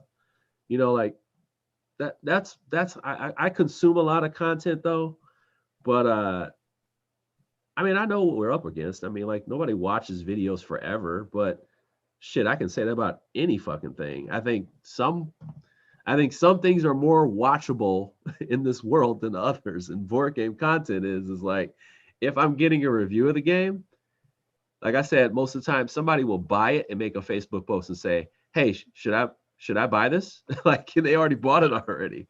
Yeah, So I it's bought it. like, what does everybody think about this? right, what does everybody think? Like, doesn't matter. No, it's terrible. So You should. so it's like they want to watch it and get confirmation. But the key is that they often go to the core of what it is, and that's that 3 or 4 minute review part. Or if it's 9 minutes and that's just your review saying your actual opinion on the game, that's where they're going to go. Like, I know what I'm doing. Like, shit, I know that like nobody's going to watch all my shit. It takes too long. It's long. I try to keep it to 16 minutes. It's long. But if I get 7 minutes and 32 seconds average watch time, I'll take that shit. I'll take it because I know at least that 4 minutes they're watching the review portion. At least I know that I can sleep tight and know that part. You know, like I think that's what people who have been around long enough are cool with. Like they're cool with that. Of course, you want everybody to watch longer.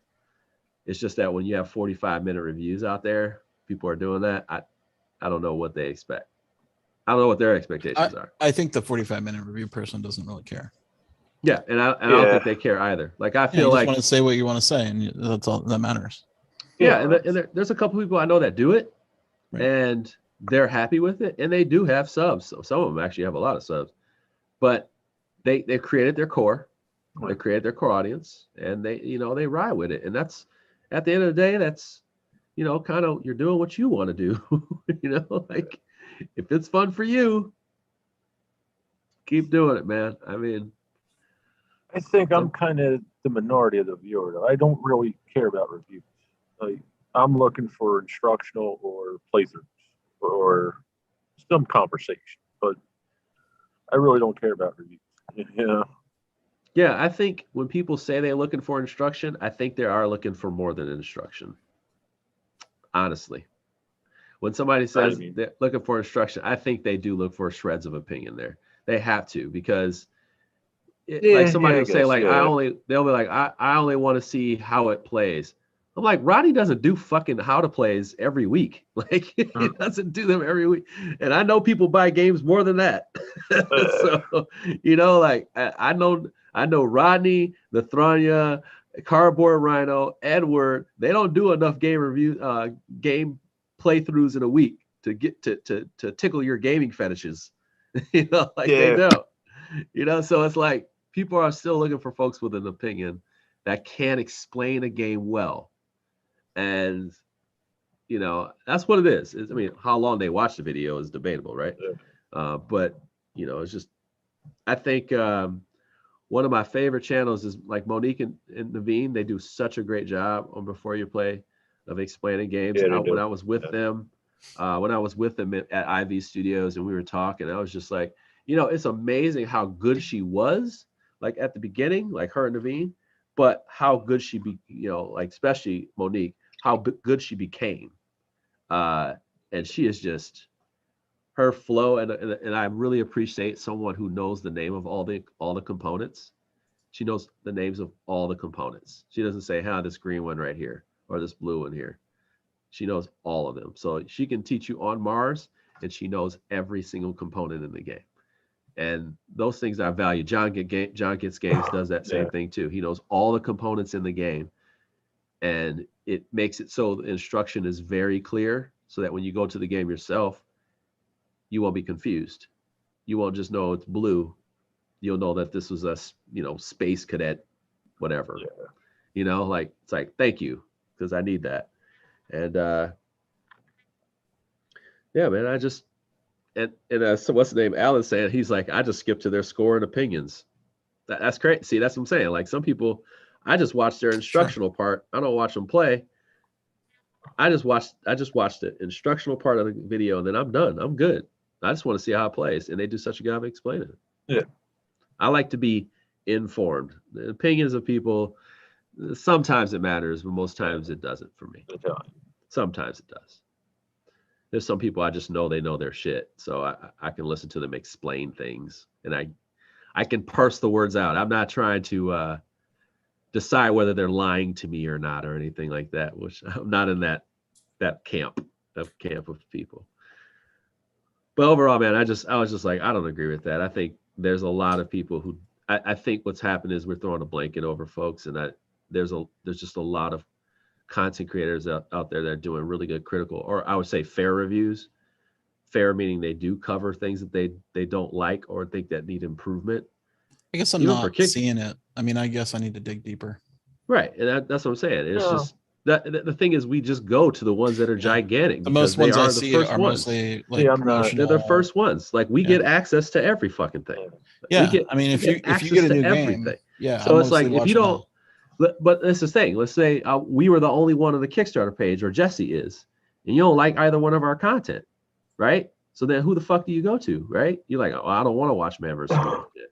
Like I want like something else. I want something more in depth. Like that. Yeah, I mean, a don't have a Kickstarter choice. video we is have not going to be access. it's not going to be a critical review, right? So it's like It's going to be a Yeah. preview or something. Yeah, it's a Kickstarter preview because Yeah. we don't do reviews of prototypes on our channel. So, but you can go to Alex and he'll review the prototype and he'll tell you some things that he thinks are. But Chris, I mean, you Chris just- from Leisure Games will review it. He will review the prototype. If he doesn't like it, he does not like it. Mark Dainty of Not Board Gaming, if he doesn't like it, he don't like it. But they're not as popular. Yeah. Even William, the Hungry Gamer, if he doesn't like something, Yeah. he'll give feedback. And he's even talked about how he gets feedback for giving feedback. Like there's people who do. Oh, yeah. Don't trust me. There are people being who negative do. on a game will get you Yeah. a lot of commentary. And It's funny. that's We the watch a thing. lot It's of the like- same people, Jeremy. What's that? We watch a lot of the same people. Yeah. So it's I like, tell you who I these don't people watch. I pull don't no watch- punches.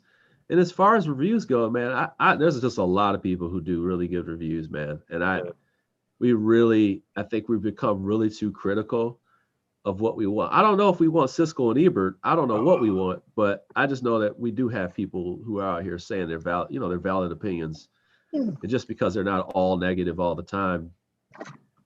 I mean, shit, I would rather spend 8 to 10 hours on my video cover something I like generally. Oh yeah, no, Yeah. it's a lot generally. of work to do. Definitely. these Still a days. hobby, but for me, I still have to cover shit I don't like. So that's just what it Yeah. is. Like, otherwise, who the fuck am I, right? Like, who the fuck am I? Like I don't expect people. I think people have expected that from our channel, but that is changing quite a bit. So we've changed that quite a bit. So Scott, who do you watch? I'm just curious. When you Oh my do. god, I got a lot of subscriptions. So do I. Yeah, he does. I don't. I mean, I'm not subscribed to the big ones anymore. Any of them. Yeah, if versus anybody does. floods me, I Dice would. Tower. Yeah, I mean, I'll check in on Dice Tower every once in a while, but I'm not subscribed because it's just too much content, right? Yeah, I miss. Well, no, Eddie. it's not only that, it's Joel just needs the to same do shit. reviews. Board Game Geek. I am still subscribed. not really just because subscribed. I like game. I need to find some more reviewer channels to subscribe to because mostly I feel like I'm on like demos or how to plays or previews type people. I watch Rado. I watch Yeah. Quackalope. The coffee guy. I can't remember his channel. Board Game Coffee. Board Game Mark Mia. Coffee. Yeah, Mark Mia. Man versus Meeple. Gaming Rules. That's Paul Grogan. Yeah. Which he's just mostly playing games and talking about games, right? It's not really. Yeah. Yeah. I don't, and honestly, If you want a good instructional channel, like a good instruction channel that's really good and tight, just like Ronnie, he's so good. His name is Nithranya. Mithrania. And Nithranya. dude, when I say he's good, like he's well produced, clean. How do you spell that? I'll find the channel for you and I'll link it. Nithranya is like so good, and he covers big Euros. So like Ronnie doesn't cover heavy shit for the most part, right? He covers the heavy shit. Well, something you can do in a half an hour. Right. So Teach like, in a half hour. so he Half does an hour like or less. Yeah. right. So he has the shit that like, like some of the things that are more Essen type titles, like all these, and he's on the other side of the pond, so he gets them early. I'm waiting for his Messina 1347 so we can not, so I don't have to learn it. He can just teach it to me. But yeah, like he gets these games and he's great. He's great. Do you watch Elena from Cardboard Rhino? I think I used to. Yeah, she's still good. She still puts out stuff. She's good. She just doesn't come out with a lot of stuff anymore. Yeah, I think I But used she to. still honestly. puts stuff out at least twice a month. Okay. I thought she basically turned into a Check Games intern. I didn't realize Check Games Edition now has on They staff have their own content creators. Yes, they do. Well, dude, that's a smart move. That was a new thing to me today. I didn't know. Yeah. Hey, we have 4 people here. We have 5. Well, 5, but I got to run the game. Lithuania. Here you go. So hold on 1 second here. Put it in the chat.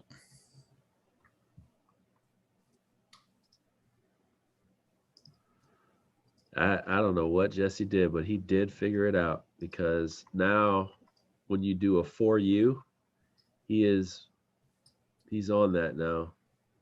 For you. He's got the algorithm on his side. It's a for you. So when you go click through videos and you have like you know how Oh, you'll have like suggested for you. suggestions and shit like Recommendation. that, but like your Right. suggestions will, your suggestions will start to, hit, and Right. now he's starting to get into the suggestion box. I feel like it shouldn't tell me people I'm subscribed to. Like right now, if I look at the Rado video, I Right. get gaming rules, and then I get 4 other Rados. Right. And Board Game I Co, don't- which I'm subscribed to, and Undead Vikings, Right. which I'm subscribed to. I'm like, I don't like that yeah, either. like, give me something that I'm not Long-winded subscribed to. motherfucker. Yeah. Like you I should already try know I this. want that. You should try this person or something like that. Yeah. And by the way, I'm not getting any Board Game Geek subscribe. How's it like okay? I'm getting a Marrakesh tutorial and playthrough suggestion. Top 10 games of 2019, a year ago video. Top 10 You games watch of the 2016. Board Game Bollocks guy? Yeah. Board Game Bollocks. Bollocks, Yeah, he's an good, man. Australian, He's yeah. so fucking good, man. Hey, he's a riot. He's a fucking riot. And Okay. he's just standing in his game room, just talking off the cuff, chopping a Yeah. bit. I mean, like, he's good. I don't think I've seen this game before. I There's subscribe. All right. another Aussie. What the hell? And he, by the Now way, where'd Matthew go? one thing I like about him is that Board Game Bollocks guy, he doesn't review like new shit. He just No. reviews shit, like just review stuff. Whatever he wants. I've to play. seen Right. I've seen Nethrania before. Is he on Yeah. Dice Tower? Nope. Not on Dice Tower? Okay, Nope. maybe I haven't seen him. Let's see here. This guy. Unboxing Euthia, a game that has not come out yet. Yep, it's coming soon. But he got hired to do the video, the what's the name video for it. Yeah. See, that is what I don't want. I mean, it's fine. You got to do your thing. But like when you're talking about a game and you can't buy it, that frustrates me to no end. Well, that's a Kickstarter element though. Yeah. Like Yeah. if you like you say, hey, this is shipping to backers. Here's the instructional video for it. yeah. Because people in Bangladesh have it already. Yeah. You're so American. You want everything. I may have to play. catered I to may you. have to play Oath again this weekend after watching. Just saw a snippet of a video Oh, he has. Alright. I was gonna say he has a setup Oath video, and he has a. playthrough. If you play, like if you've already played it, how do you go back through it? He just does such a good job, man. Here's this Aussie. There's a couple. lot of people out here who I've not seen before. Yeah, I got. So here's I what got we're gonna quite- do. We're gonna stop talking about this. I made the game. The game. Well, no, I mean it's basically Family Feud. It's Board Game Family Feud. Have you So watched Lord I'm of gonna- Board, by the way? What? Lord of Board. What are you talking about? Lord of Board. No, He does character breakdowns for board games. Pretty cool. that's great. Lord of the Board. Lord of the Board. Jeremy, pick a teammate. I guess I'll take Aldi. All right. So then I we're gonna guess.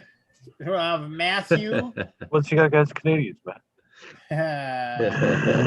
So we're gonna have Lucky you. He's a we're little gonna have well. Matthew, Little Matthew, and Barry then as things. So it'll just be. I have 7 categories. This is all taken straight from Board Game Geek. So Oh like, fuck. Oh Jesus So- Christ. You guys are So- in trouble. What- Yes, what's going I on? haven't been on that. Because I've Well, got we it in my always say, brain. well, Yeah, you got 2 over- ringers here that are like tapped into the industry. Then you got me Yeah. and I Barry. don't think I'm that tapped in. Yeah, Jeremy just gave me like 6 YouTubers that I'd never heard of. millions upon millions of users possibly ask these questions or whatever by way of them rating games. So every single one of these things is what are the top 6 answers, the top 6 games of whatever delineator I give you. So let's say Jeremy and Matthew, you're first. Your name is your buzzer. After I say your question, then you decide if you want to pass or play. Okay, and you play because nobody passes because it's a poor choice. But all right, here we go. Hands on your buzzers, which will just be your names. Here we go. Now you've all known the Family Feud. You basically, if you play after you get the one right, whoever gets the number 1 answer or whatever gets the highest answer, then you go back and forth. You get 3 strikes, and then the other person can steal. They can steal. And, yeah, you can steal, and it's just there's 7 categories, so the first team to get to 4 wins. We'll do the thing. All right. This is according to BGG in the categories section. What are the top 6 dexterity games? Matthew. Flick them up. Flick them up. We'll go ahead and we'll look at the. I'm gonna see. Hopefully, we'll look at the thing and. You got a buzzer? Oh. All right, Jeremy. You top 6 dexterity games according to BGG. Oh, duh. You didn't answer. Yeah. 3 seconds. I have no idea. Jax, I have fucking. All right, Scott, we'll go to you. Top 6 answers are still on the board. I would say Crokinole. All right, so yes, that is the number 1 game. The number 1 game on You don't know any, BGG. Jeremy? We should just pass. I know one now. I think I know one because I just got rid of it. 6. Oh, 6. We have 5 more. I was thinking like, what is that game that I just got rid of? And I thinking it's probably on there. All right, so here we go. We're gonna Jeremy, play. We're gonna play. We're gonna play. Okay, you have 5 left. The top 6 dexterity games according to BGG. Give me an answer. How about Ice Cool? Huh? Yeah, We have an Ice Good Cool. answer. Good answer. No, sorry. Sorry. Wait, that was, What? sorry. Which one is it? I'm confused. That's 1 strike. On to Scott. Via Answers Paletti. What? Via Paletti. Do we have a Via Paletti? What? 2 strikes. What the Spiel des Jahres? Remember, Come these are your on. user rankings. Your Robbed. user rankings. I know what your it means. millions and millions of users. I think I have a All good right. answer, Barry. Yeah, you got 5 Steal. answers. You got 5 answers left, Jeremy. Wow. According to Clask. BGG. Clask. Ooh, Clask? good one. Show me Clask. Yeah. Number 2. The That's number number 2 2. dexterity game, according to BGG. Okay, answers 3, 4, 5, and 6, all available. Oh man.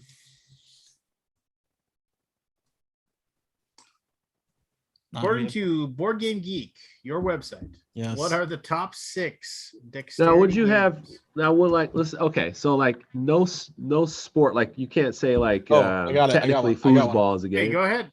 Carabande. Show us Carabande. What?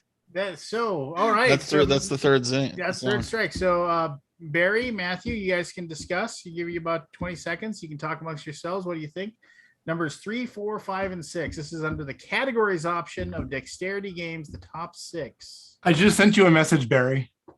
You can speak out loud. You can can't- speak out Yeah, loud. go ahead. Speak out loud now. So I think Jenga is probably Yeah, Come on. yeah. Yeah, yeah. Yeah, I'm That gonna need an sounds answer, right. Matthew. What are you yeah, gonna say? Jenga. All right, Jenga. Barry's not saying good answer. Show us Jenga. Good answer. What? Yes. This is where we- Ba-ba-da-ba. We're fake happy. We're fake happy. All right. God, I want to hear this list. Rhino Number Hero. 3 under category Oh, section. Rhino. I don't know about Rhino Hero. Pitch car. Pitch car. I forgot Carabande about is that. pitch car, by the way. Hey, you know what? By the Well, way, it I isn't- know. not I know. according to your website. Not Yeah, according to your website. it's the same. I know Click Clack Lumberjack and Rhino Hero are not on there. Number but they are 4. modern. Junk art. Oh Yeah. yeah. Oh Yeah. yeah. For real. Number 5. Escape. Curse of the Temple. That's dexterity. That's a dexterity. How is that dexterity? That's It's not a listed. dexterity It's game. listed as dexterity. You a need to dice check the rolling website game. It's a then. dice roll. Wait, Yeah, hold that's on. not Hold on. dexterity. Your website's the question. And number 6. Dexterity. Number 6 is Fuse. Fuse. Oh, was again, number another dice 6. rolling game. That's not dexterity. It's Oh, action. it's a real or- time. What I was it's gonna say real-time is action dexterity. I Yeah, guess because is you got to really- pick up the Everything- dice and roll them. It that's says bad under everything your. dexterity. people are That's a guessing. bad Coconuts? categorization. All right, here Coconuts we and Click Clack go. Stupid Lumberjack. board game geek. Barry, Those are all gonna be on there 20 years from Scott, come on down here. Let's go here. All right, here we go. According to Board Game Geek, again, this is categories. What are the top 6 horror games? Aldi. Aldi. Arkham Horror. Wait, sorry, that I hit the right. I'm more clarification, please. Arkham Horror. Yeah, Arkham Horror. Second edition. I don't know. Third edition. Arkham Horror third edition. All right, Barry. Top 6 horror games. Wait, according that's to a buzz? BGG. That's a buzz. What? I need an answer. Okay. Come on. So they're What was the categories. first Betrayal. guess? What? Betrayal. Oh. Betrayal. House on the Hill. What? All right. What website is this? So we'll go to we'll go to I Jeremy. feel like I've Hey, been wait, screwed Scott. by the Scott, Arkham well, Horror. hey, Ollie, what was the first guess? I said Arkham. Arkham. What did you take my guess as, Lance? Third You said your guess was Arkham Horror, and I buzzed you out. and you buzzed me out. Oh, you did say an addition after that. Yeah, said you did. You second? said second and third, and I buzzed all it of out. them. All of them. Okay. Okay. So who's So Jeremy? Jeremy, It's Jeremy. I need a. Oh, we'll say Ultimate Werewolf. What the hell? All right, Matthew. Matthew. I'm flip flopping between two of them. Gotta pick one. Anything on the board will work for you. Yeah, well, I know. I'm just trying to think which one could make it. Let's go with Zombicide. Yeah. Show me Zombicide. All right. Can Scott, I go What with? website are we Hold on, looking hold on, at? Can I go with? Can I go with Arco? Wait, Yep. can I Is it go me with or- Arco Scott's Holden? No, LCG? it's Scott's turn. Scott. Go ahead, Scott. Let's go with Eldritch Horror. Yeah. Hey! All right, the number 5. Number 5. Arkham according Oh, to Horror we're gonna ratings- play. on there? We're gonna play. According to BGG user ratings, the number 5 That was the number 5? horror game. Number 5 Elder horror Sign? game. Eldritch Horror. Sign. Elder Show me Sign. Elder Sign. Damn. And I'll do the give you the time to think. Hey Scott, how's it going? How you doing? We got our number 5 answers. Let's go with let's go to Horrified. No. I know. Show me it's wrong. Horrified.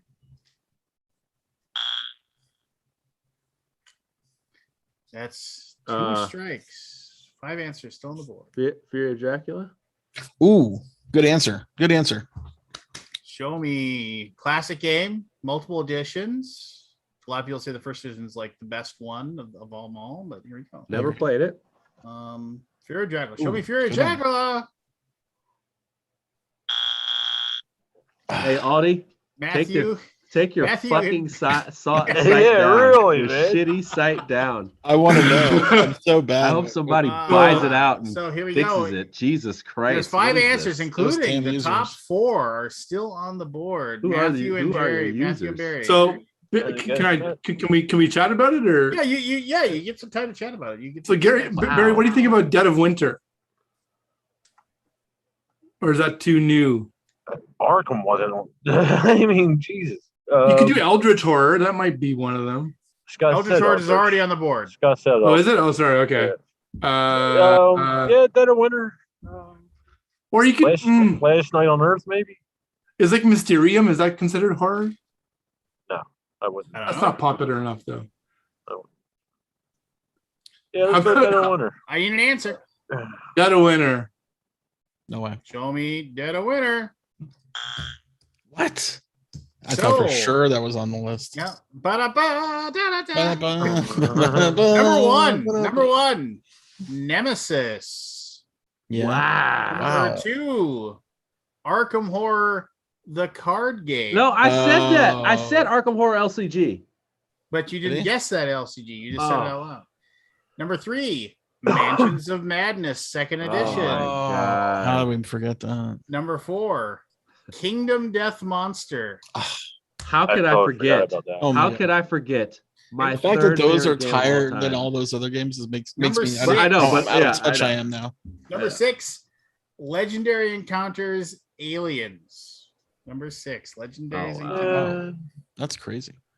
But you All know right, what here we though? go. Like those are Uh, very solid games though. Like those Sure. are like I great agree. games. Yeah, but they're so recent that you would think They're all no. Yeah, like 5 years. I You thought know, Betrayal. Remember, was these gonna are the user ratings. These are people going onto BGG and giving Yeah. it a rating. That's what we're Gloomhaven basing number this All right, one. Matt, we got to rethink our strategy here. on. All right, so here we go. 5 years and less. So we got Jeremy and what is it? Jeremy and Matthew. Matthew. Okay, here we go. According to Board Game Geek users, in board game mechanics, what are the top 6 rated worker placement games? Matthew, go ahead. Lords of Waterdeep.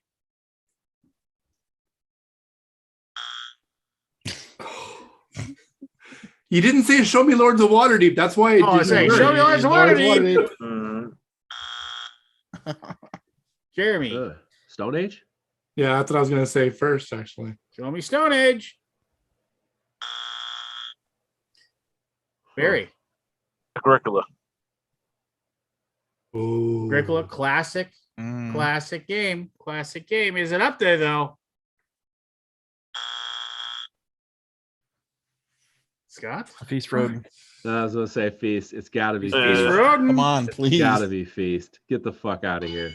Hey. Yeah, I was we'll about to play. say, Number get the, one I was gonna say, answer. We'll play. you need to Feast shut your Road. shit down for Number- maintenance. If that is not the test.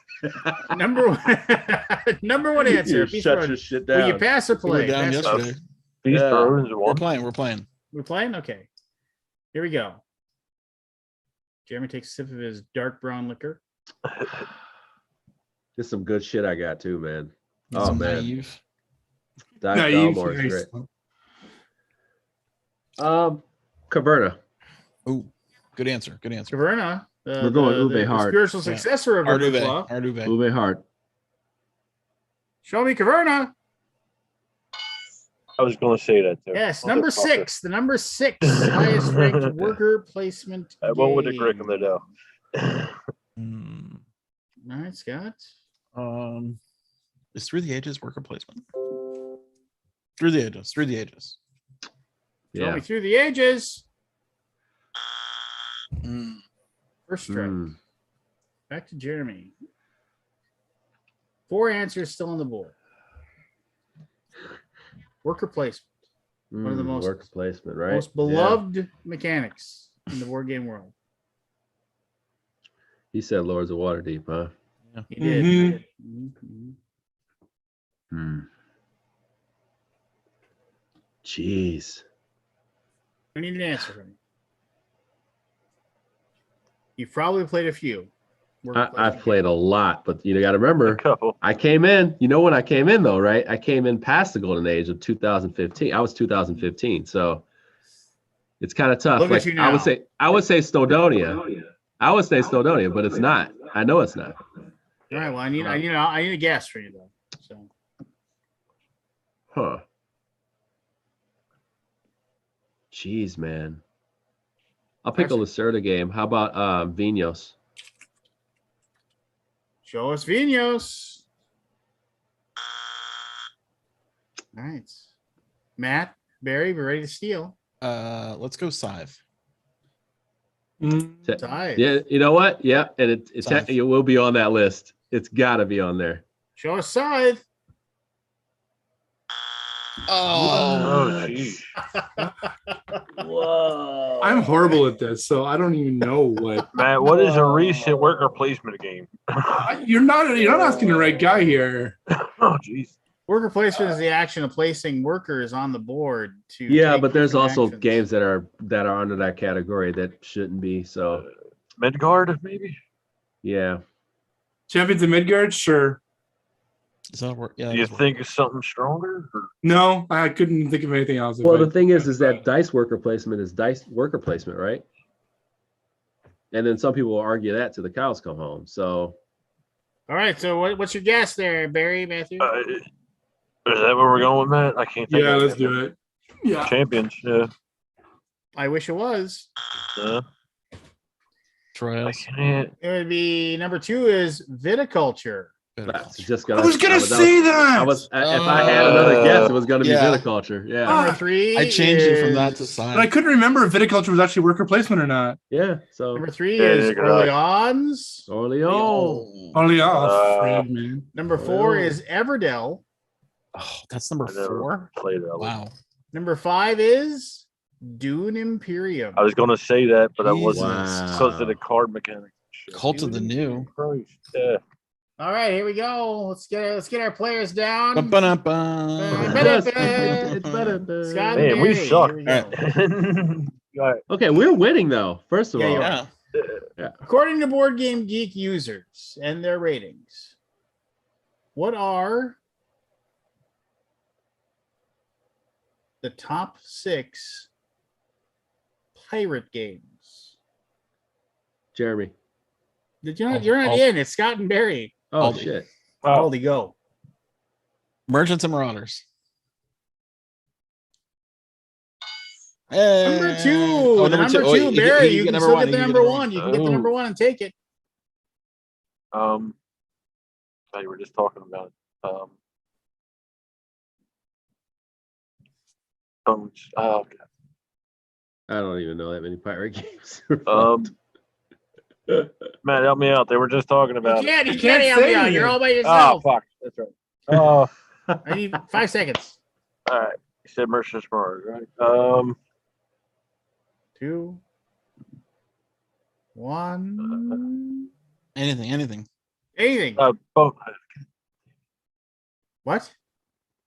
I'm trying to remember. It's something Bones. Rum and Bones. Rum and Bones. That's not the one I was thinking of, That's a though. Stefan Feld game.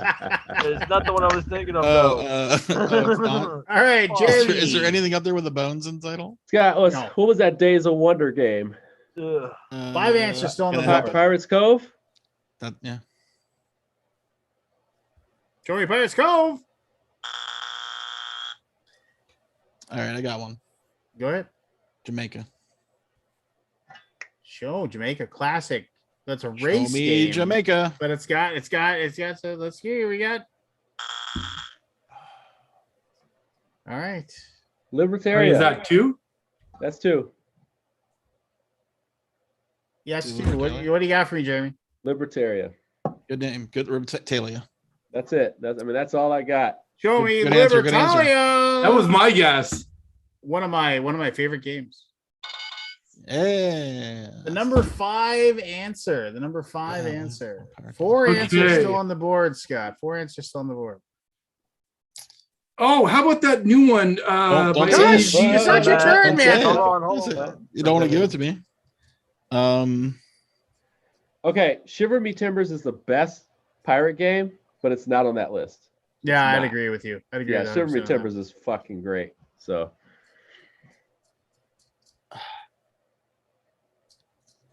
Merchant's Cove. That's not in there. Shit, no.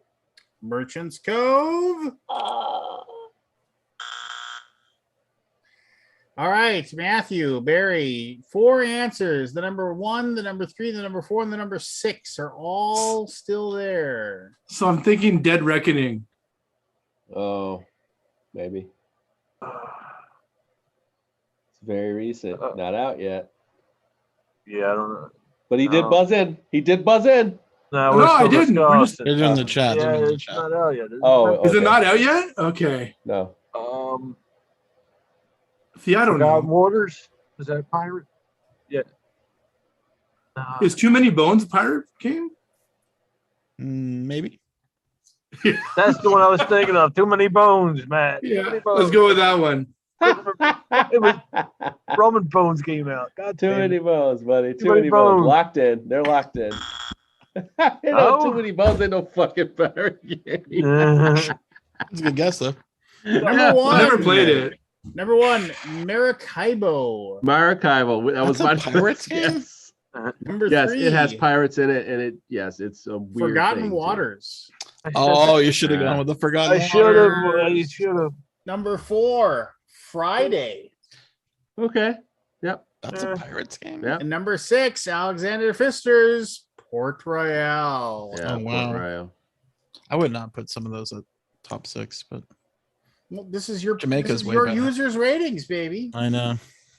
All right, here we go. Here's the thing. The problem with this is when you're ranking a game, you're ranking it against all other games, right? Like if you just go with pirate games, you got a different. Hey, Hey, It's a new problem feature. with I your gotta make. website, not mine.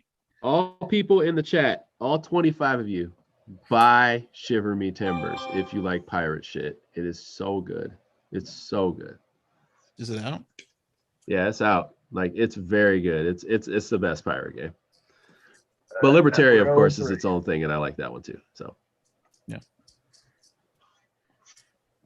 Definitely need to Oh. go Libertaria too. All right. So we skunked them 4-0. but Yeah, do we technically keep you won, going? but let's do the other three Do here, my- and I'll other let you guys do this as a team, all four of you together, All right. and then try to get it without before getting 3 strikes. So here we go. According to Board Game Geek, this is category, mind you, user rated. What are the top 6 war games? Say your name to ring in. Aldi. Twilight Struggle. Twilight Struggle is the guess. Can you show me Twilight Struggle? It is. Twilight Struggle is the number 4 rated war game. War on Board games, Game huh? Geek. Total hole in my game here. Does anybody else have a guess? Can you? Yeah, I got another one. I got one more. I got one. So Go for it. What do you got for me, Matthew? I don't even know if it's a war game, but Twilight Imperium. You already said that, man. Yeah, that's a war game. He said Twilight Struggle. Twilight Struggle. Twilight Oh, he Imperium said 4th Struggle. edition. Show it to me. The number 1 rated war game. It's space. Yeah, number yeah. 1 rated war game on Board Game Geek is Twilight Imperium. Paths of Glory. Oh, dude, I got one. I got one. Memoir 44 has to be on there. Oh yeah. It has to be on there. Maybe. It's It not, sure though. doesn't. Oh my god. Command and colors. How about Wait, Cuba wait, Libre? that's the same. That's the same. Wait, Cuba Libre. whoa, command. How about Combat Commander? Cuba Libre. Okay. Get the fuck out of here. Cosmic Encounter, is that a war game? Was that Ah, Combat Commander. Number 2 is Star Wars Rebellion. Oh god. Number 3, War game. War of the Ring. Okay. Yeah. Okay. Number I can 5, Root. Root. And number 6, or see. Never heard Root, of Root. whatever. Root. Root? I heard of Root. Root, Yeah. whatever. Root. Yes, my Midwestern accent. And then Star Wars Imperial Assault is number Wow. 6 war game. Yeah, none of those are war games. Really? but- Well, according to your website, they sure are. Yeah. So here's a new feature. I got a new feature idea actually. What, I'm gonna- true category? Well, when you say what's the best war game, do you say War of the Ring? Pretty much not. You say, I don't know, whatever. You know what I mean? Like, There we go. Half those are not war games. According to Board Game Geek user ratings, what are the top 6 games designed by Stefan Feld? Anybody Okay. can- Aldi, what do you got? Bruges? Castles of Burgundy. Bruges? You say I heard Castles of Burgundy. Okay. Number one answer, Number one answer. Castles of Burgundy. Oh wow. You're guessing Bruges, Jeremy? Bruges. Yeah. What's the category? Number 4. Feld. The top 6 games designed by Stefan Feld. Bora Bora. I'm horrible at this. Bora Bora. Number 3. There's 3 left. Number 2, number 5, and number 6. What was that? Macau. Hmm. Not enough people own it. Was that Aqua one? Big one? That Did he Aquatica or whatever? did he design Trajan? Oh, Trajan's good. Oh, answer. yeah, Good answer. Good answer.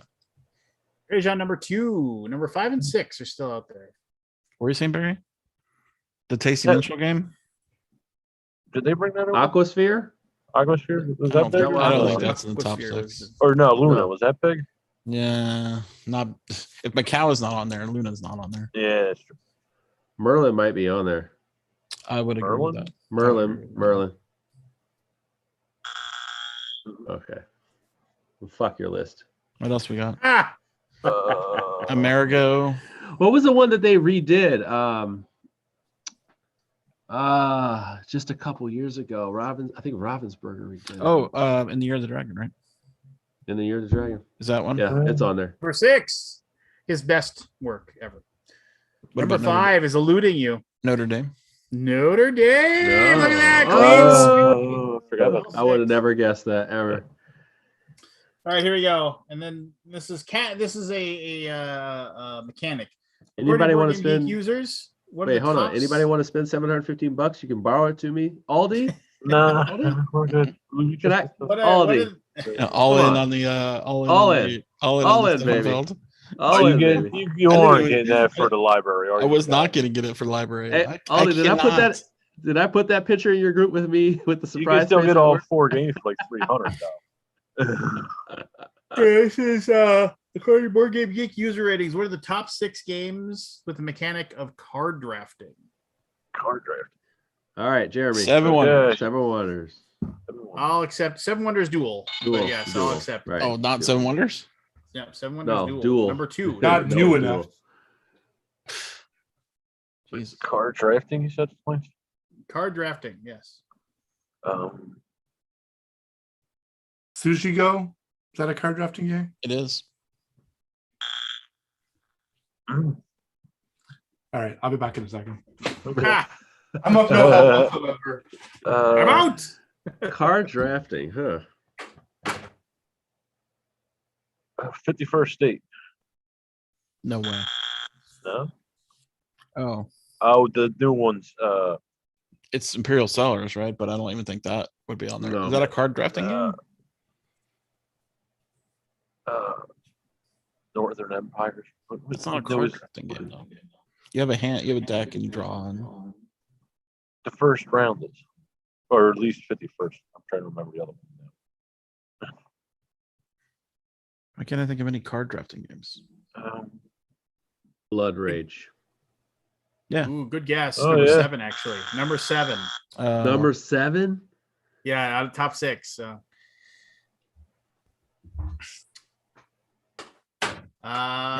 Think little animals.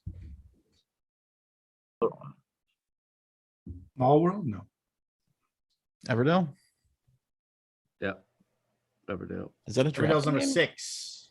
6. think it was a miniatures game, and then they ported it over and made a board game out of it, and then the miniatures game's gone, but they're on like their 12th printing of this game No. Any idea. game that turned by into a Whiz board game. Kids. WizKids. Whiz Kids made a miniatures tactical miniatures fantasy Is that game. Classic Cultures? No. I was guessing And because then I never played it. they ditched the miniatures game portion of it, but they made a board game out of it. Oh, dude, this has to be on it. Concordia has to be on there. Yep, Concordia. Concordia. Concordia's number 3, but this is Yeah, I had to look down for Vlada that one. Chvátil game is what I was Yeah. talking Oh, about. Mage Knight. Mage Knight, Mage no. Knight. Oh, Mage Knight yeah. You number know there? five. Was that a mini- was that a minis game? Yeah, Still been easy. Mage Knight, the board game, but Mage Knight was like a Hero Clicks game. Oh, that's right. To hear. Yes. Yes. Oh, Wingspan. I don't know. Like the number 4 game on here has sold 8 gajillion copies from Stonemaier Games. Wingspan. Yeah. And then the number 1 game, and it was like the number 1 game on BGG for like the longest time, and kind of waffle back and forth, 1, 2, or 3. It would always be on the hotness because people will be going to its page to read to like, get rules clarifications. Probably the most pure Civilization game.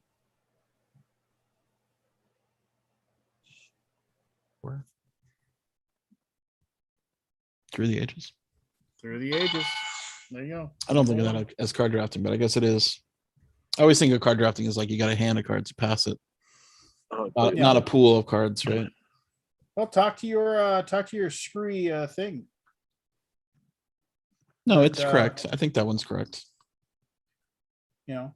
So my feature idea is basically you just have a category of like best war game, and you add the best war games to that list, and then it aggregates everybody's lists. Talk amongst yourselves. That would make a different ranking because based on the rank, it doesn't make sense. Yeah. It's like Gloomhaven is the top of like 92 different categories, right? Because it's got like, it's got 10 mechanics and 2 or 3, 4 categories. That war gaming, that's a touchy thing though, like because there's like the Ragnar war gamers and then. Sure.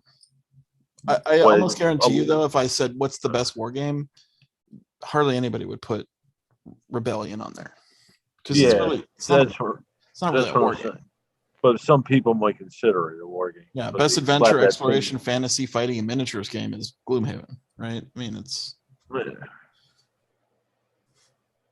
No, there's 15 mechanics on Gloomhaven. Action queue, action retrieval, campaign, card play for conflict resolution, communication limits, cooperative game, critical hits and failures, deck construction, deck bag and pool building. It's not a deck construction game. I guess it is. Maybe deck building.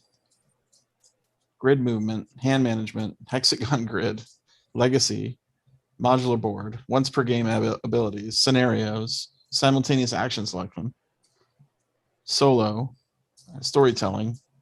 It's not storytelling. So, Scott, variable player powers. Would this information be useful to anything but your site? Like for a publisher to do this? What do you mean?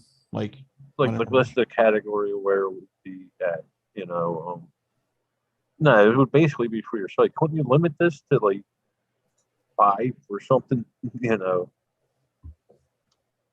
do you mean? I'm not really following. You just listed 17 categories that this game fell in. Couldn't you limit it to like 5? That was kind of. Well, sure, but I think that's a disservice, though. I mean, if it has 15 different mechanics or something, then it makes sense to list them all. I mean, technically, those all apply to Gloomhaven. Yeah. But they're not. Is it the best deck building game? No. Right, just because it has a deck building thing. Yeah. Okay. Which I think it's been misapplied here because deck building means something different than deck construction. Like you construct your deck in Gloomhaven, but you don't deck build, do you? You don't buy cards in the middle of a mission. Yeah. Like that's incorrect in my opinion. Yeah, but if it has remote feeling of that, that's exactly what people put in there, and like, yeah it just. Yeah, I mean, deck and pool building is different than deck construction. You're using it for searching. Okay, I'm sorry, Scott. The problem is it's user generated. Like if I remove it, someone will put it in there. They'll put it back, right? Because they think that's what it is. And so anybody could add to this. Yeah, I thought it was only you and the designer. It has to be approved. It has to be approved. No. Okay, I thought it was just you or the BGG or it's user generated. Yeah, it's user. I didn't realize it was user driven. Okay. Anyone can make a correction to any game. Now, it doesn't necessarily get accepted. Okay. But something like this, if you don't know the game and you just expect someone knows the game better than you, right? If I've never played Gloomhaven before, and someone says deck building, Yeah. okay, fine, deck building. Sure. Right. Yeah. You are building cards to add to your deck, but you choose them. I don't know. Right. I guess you buy them. No, you don't buy them as you No, level up. you You just just add them. You exchange in and out of your deck. Yeah, but I don't know. I guess potentially it could be deck building. Well, in a real, as oblique described way. per BGG, what is deck building? Sorry, Scott. That's where my confusion. Yeah. I mean, I get the issues. Right? I didn't As realize it was described. because I thought this was like publishers just fishing for King of So Tokyo the is a first- war or game. something. King of Tokyo Yeah. is a war game. King of Tokyo. So Is it's publisher driven, but it's also user driven, right? Like if the publisher puts their game in, they can pick what they want. Right. Nobody Yeah, can say no, it's not. Yeah, I just didn't realize. I thought this was just a publisher plugin, and I didn't realize users were doing it. Great Western Trail is a deck builder. Yes. I have not. Gloomhaven is not a deck builder. It should not be on here. Players play cards out of individual decks, seeking to acquire new cards to play through their decks iteratively, improving them over time. Now you do that in the game of Gloomhaven, but you don't do it like during the game. You construct your deck beforehand. This is probably just something left over. So Scott, have you ever had a publisher like go back into that and say, "Yo, well, this isn't part of my, Oh, sure. But you can, put corrections into the system and add and remove stuff pretty easily. Okay. It all gets moderated though, right? Like an admin will go, oh yeah, okay, that makes sense. Yeah, okay." All right. I didn't realize you were that user friendly. Star Wars is about war. It's in the title. That's right. Yes, it is. I guess if you had made that a World War II game where it's the Allies were the Axis, it would be a war game, right? With the same mechanics. You just change it over and it'd be a war game. A lot of it. Yeah, I guess you have historical war games, right, as a category instead of just war games. Yeah. But it's a science fiction one. A little tougher. Yeah, I don't know. I mean, I you learned get up weird. Like, so someone had put like dice rolling on every game that has dice, right? Yeah. So, and what I consider a dice rolling game, like Las Vegas, that's a dice rolling game. But a game with dice like Monopoly, it's not a dice rolling game. Yeah. It's hard to convey that, right? Like, unless you really police it heavily. But now dice rolling has been added to every single game with dice in the whole database. So how do I do that? I can't now find my dice rolling games, right? What about another name for that mechanic or something? Besides Yeah. dice rolling, Yeah, like time or not times up. What do you call it? Liar's dice, right? That's a dice rolling game. Why would you choose? I don't know how you would rename it. Yeah, It's dice actually, rolling. I actually like that perspective. Like Tony said, why would you even choose less mechanics as a publisher? Like, Yeah, like, no, why we want it to be used properly, but some games they put no, everything. but I'm just saying, like, if you do elements, the thing is that if you do elements of something versus like this is my core mechanic of my game, Right. you're not doing anything wrong by going with either, right? It's like if you ever chuck, your dice rolling in a game. I mean, like I think of like Euro games where the dice are only rolled once, and then that's your dice numbers for the game. And Right. Is that a dice rolling game? but somebody will say dice rolling. Yeah, I guess I wanted something Like the and we're Ruhr. just picky on that. I wanted a game that's mostly rolling dice, right? Yeah, yeah. I can see that. How's that Meadow game? Have you played that? Yeah, it's pretty good, man. It's pretty good. I can't get a copy. You won't find a copy On. for a while. I think they got to reprint. They got to reprint that. How did that game catch on fire? Like what made that game sell? I don't know, but I know the game is damn good. Or they That's only all I can printed tell like you. 1,000 of them. Yeah, I think that's exactly what happened. That's I probably think what Rebel. happened. I was like, Jesus, Rebel, you dropped the ball on this one. But that company, Rebel always doesn't print enough. Because back when I wanted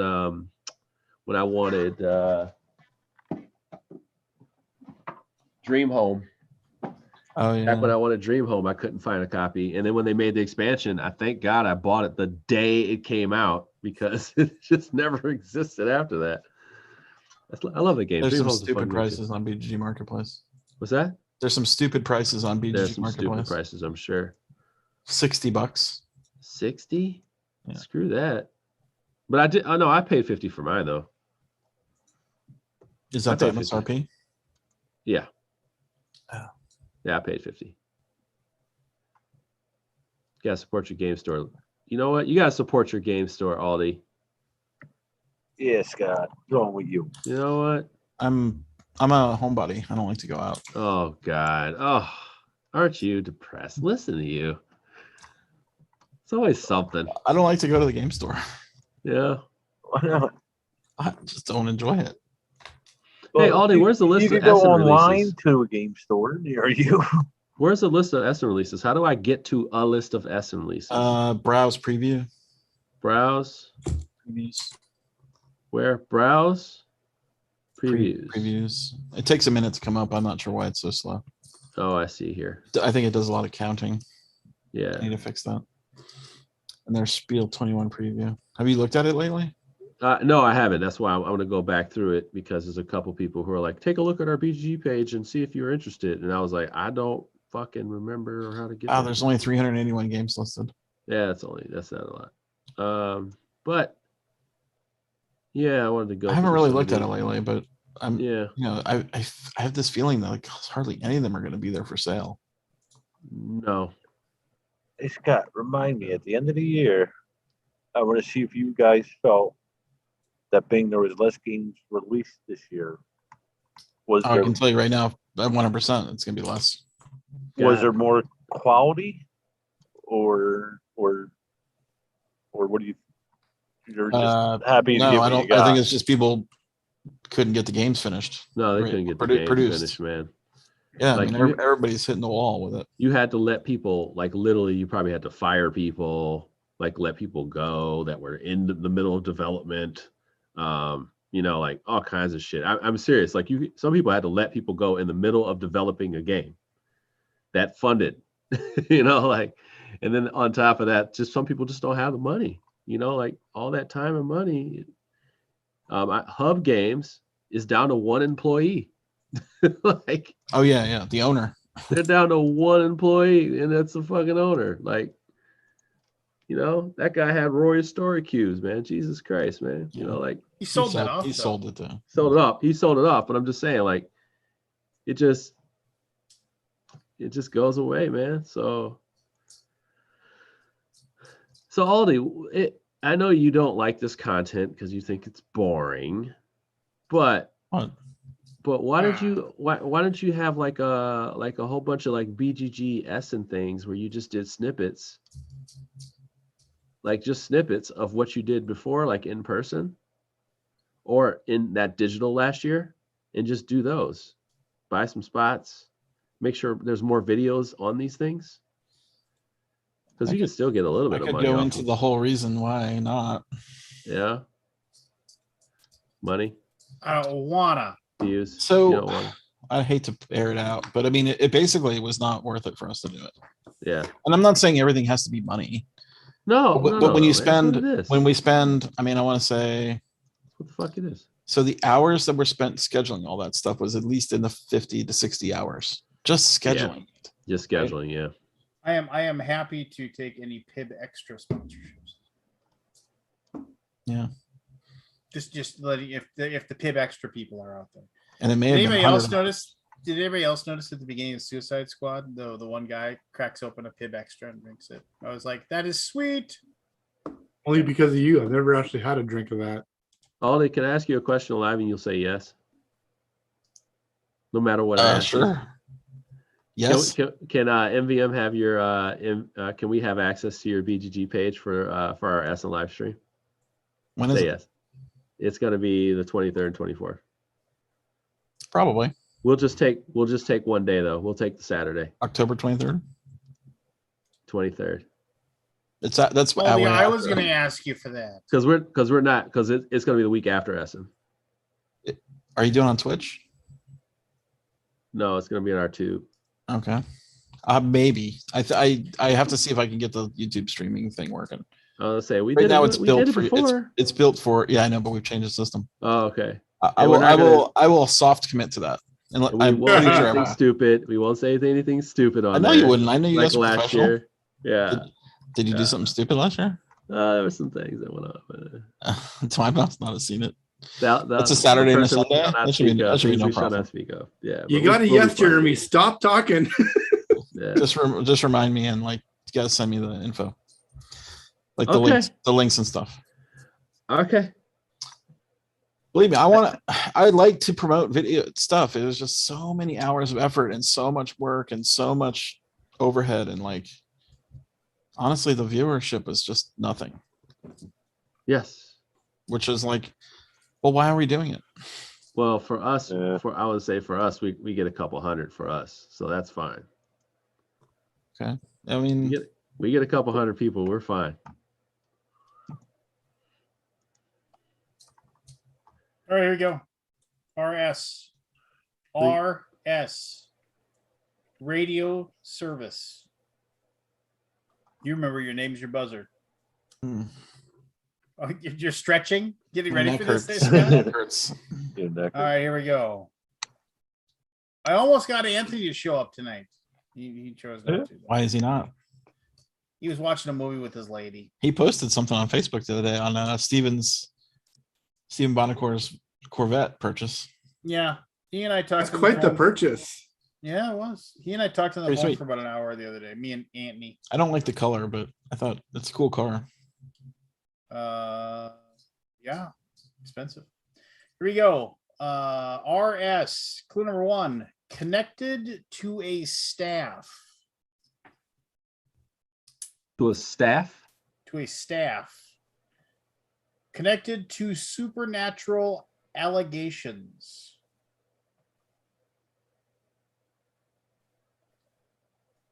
It's been crossed. Been crossed. Connected to Exodus. Ugh, ugh. Aldi. Aldi. Red Sea? Red Sea is correct. Yes. The Red Sea.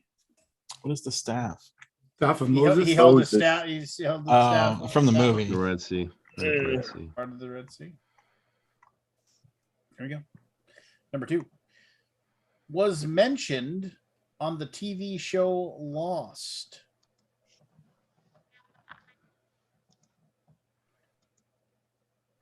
Robin people. Williams. Robin Williams told a story about them in a 1997 Academy Award winning film.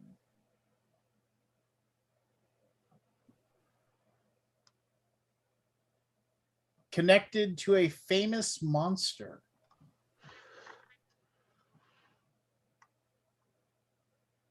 Connected to Neil Diamond. Oh, Jeremy. Jeremy, Dragon? its initials are RS. RS. RS. Oh, RS. Jesus Christ. 2 words. That's Ricky the Dragon JT. Steamboat. I don't know what the. No, that's actually not bad. Wait, that was actually right. What? wait. Wait, Lance, do I get a point for something? The fact that you were able to put that together, that's pretty I good. know I recovered really hard. I was very excited about that. Clue number 5. Their facility was robbed in the 2010s. The Town.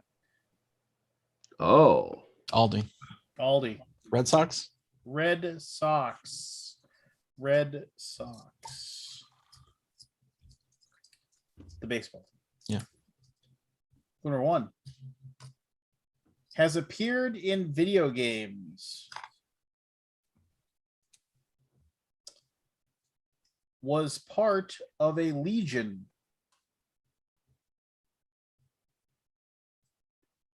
Known for trash talk.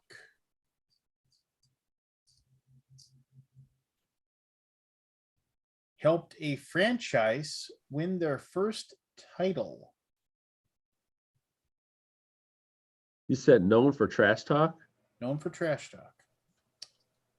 Clue number Helped the 5. Red Sox. No, this is an entirely New new one. category. They're doing Oh, one. see, I'm sorry. See, No, that's okay. It's okay.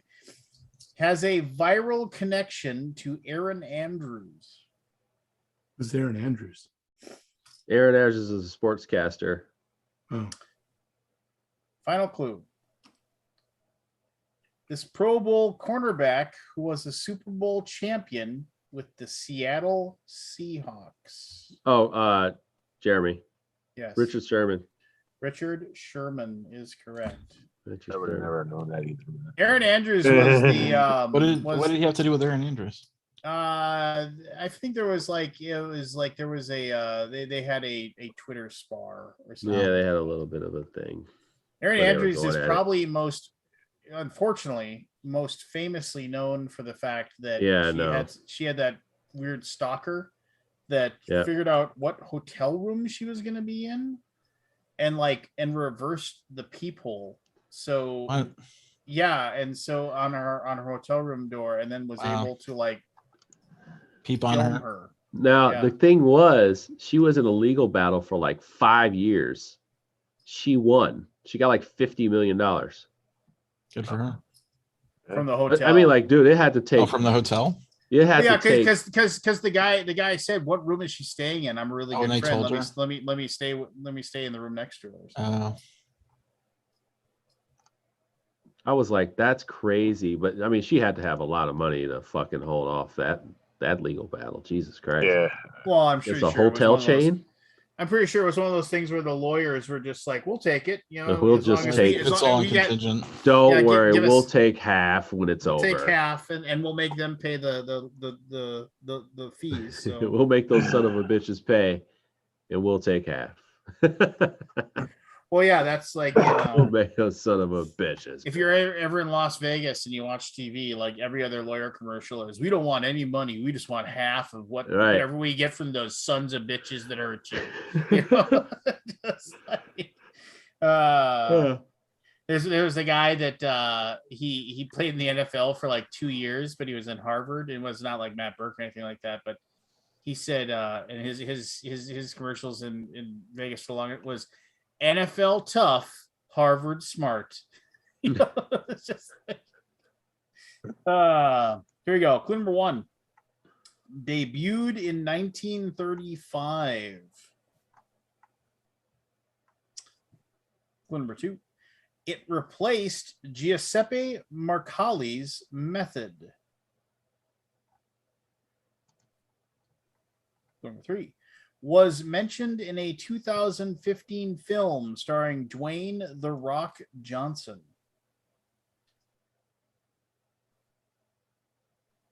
4. 2000 win. 2015. Famously mentioned during the 1989 World Series. Number 5. It deals with size and strength.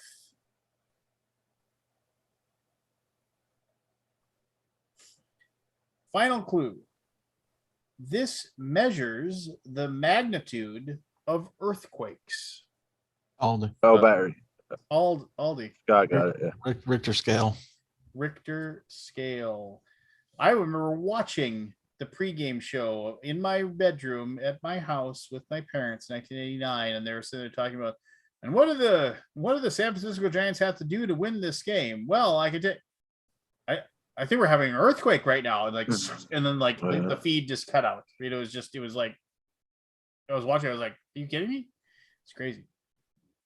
That was in 89. 89 World Series. Clue number 1. I remember that. Has a connection to James Brown.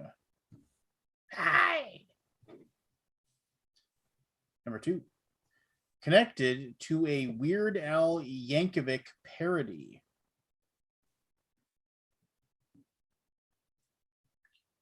Clue number 3.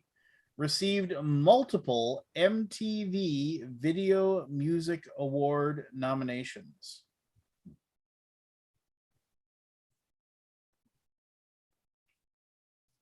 Number 4 includes the line, "My only addiction has to do with the female species."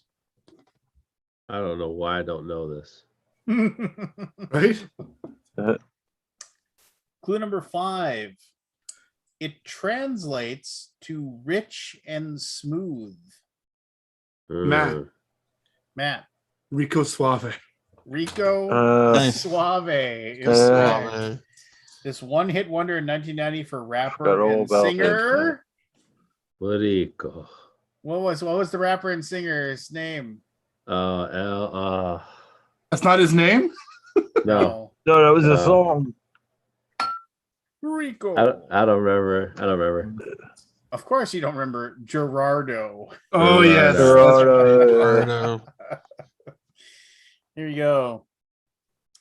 Clue number 1 was seen in Andy Samberg's 2016 film Pop Star, Never Stop, Never Stopping. Stopping. Yeah, never stop. Number 2 has appeared on The Simpsons. Aldi. Aldi. Robert Smith. And number 3 almost always seen wearing glasses.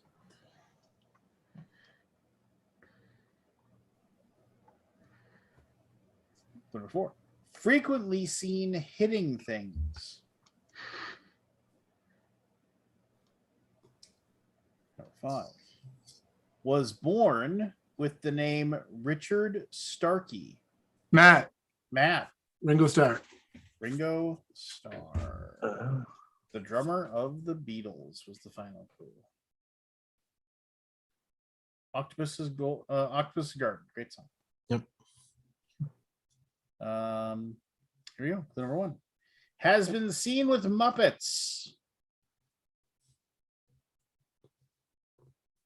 That's a lot of people at this point. Yeah. Has a connection with Elvis.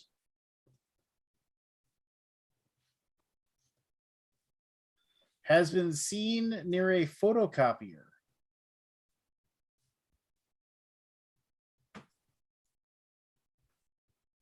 Connected to singer Elle King or Ella King, ELLE King.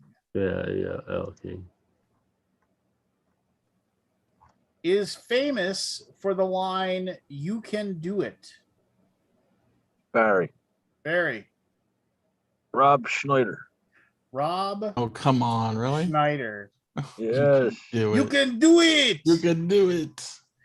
In a 1999 comedy, he was a fish tank cleaner turned male escort. Just like when the water boy, the water boy movie, when like his girlfriend pulls out that knife and goes, "You should take one more step." Yeah, it's like, "I'll cut your head off." It's like, "You can do it. Cut his fucking head off."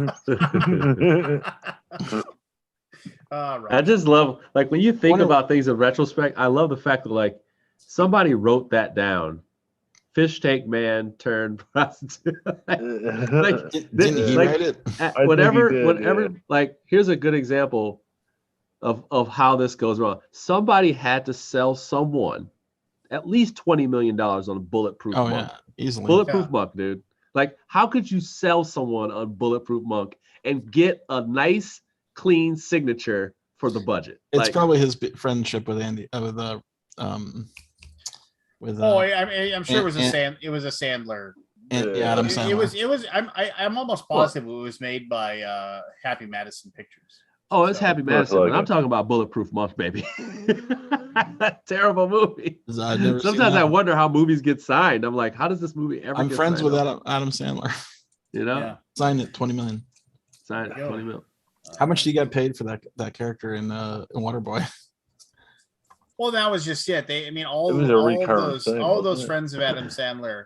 Yeah, They got to do all the different roles, and yeah. So, all right, clue number 1. Connected to the Three Musketeers. Connected to faces.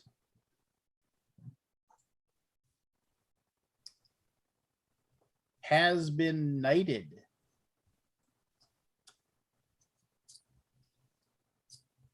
Connected to Jeff Beck. Eh? Yeah. Jeff Beck.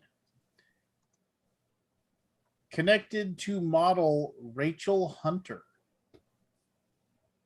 I don't know who this person is. Final clue. Once asked, "Do you think I'm sexy?" Aldi. Aldi.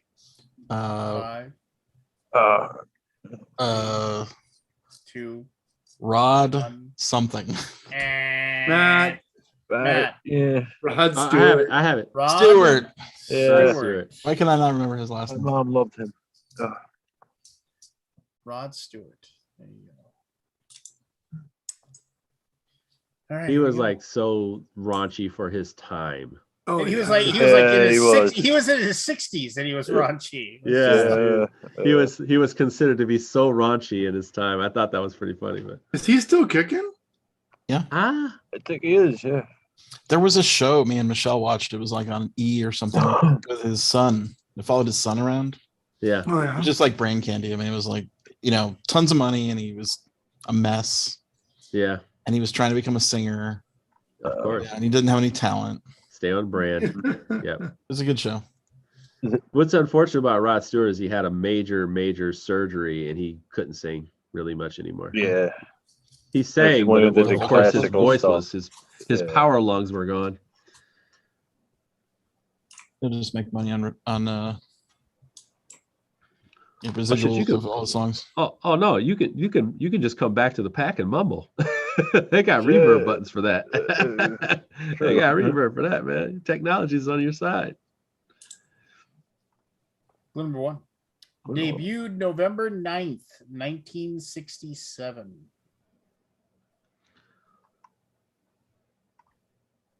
Connected to Shel Silverstein and Dr. Hook and the Medicine Show.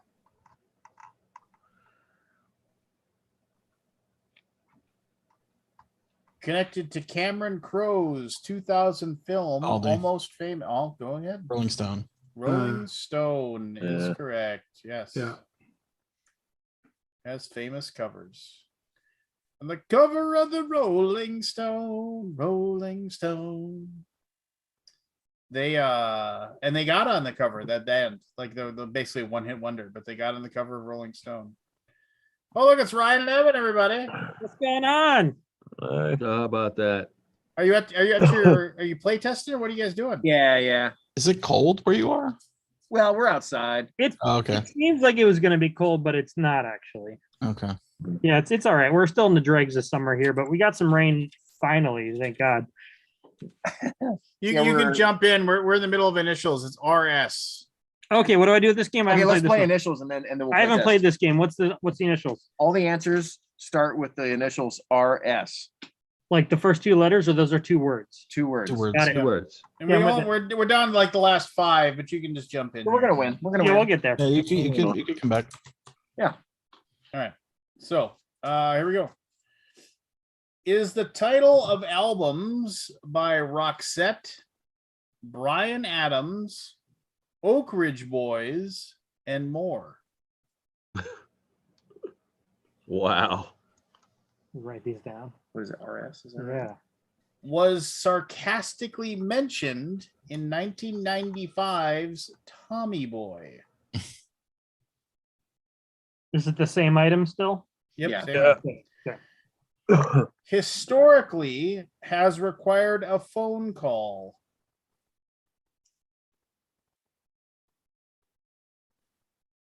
Is often associated with a tip.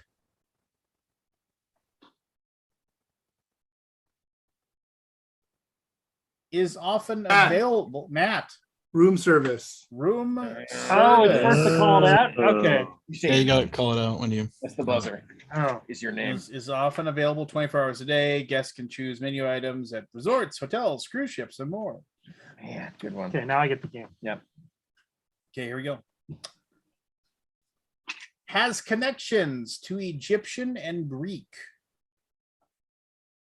Still RS. Aldi, Yeah. Aldi. Rosetta Stone. Wow. Wow. Rosetta Stone. Oh, That was good, man. That was. Yeah. Currently is in a British Museum. That was good. sure they Weighs just borrowed it. approximately 1,680 pounds. Wow. Wow, I didn't realize that. Yeah, the pictures you always see it. It looks small, right?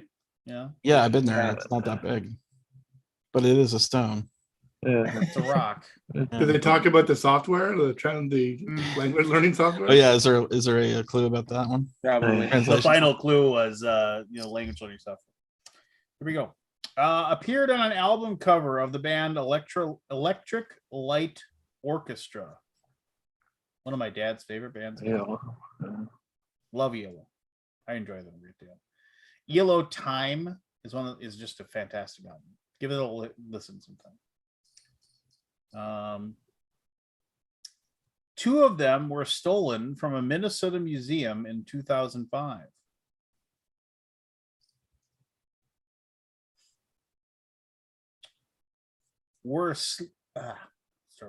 Number 3 were silver in a 1900 novel.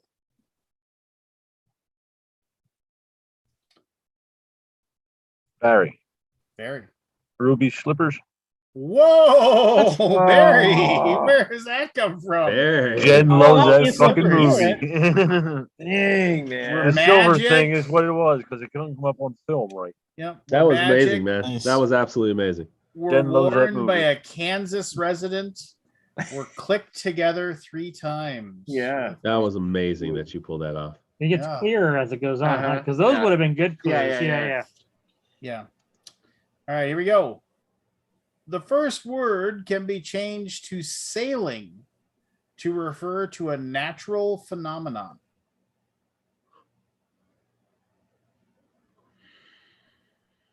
Connected to a mouth and tongue.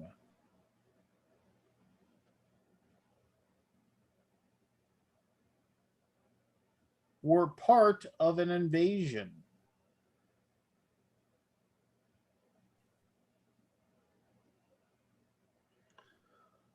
Connected to Voodoo Lounge, Bridges to Babylon, Matt, Matthew, Rolling Stones. Rolling Stones. How can there be Rolling Stone and Rolling Stones in this Yeah, clue? well, One's BS. plural, one's not. Final clue for Ryan and Evan to get a point so they can feel good about themselves. Final clue. We won the moral victory. Clue number 1 has been part of Shrek Forever After, Knocked Up, and Get Smart. Number 2 was often a substitute host on CNN's Larry King Live.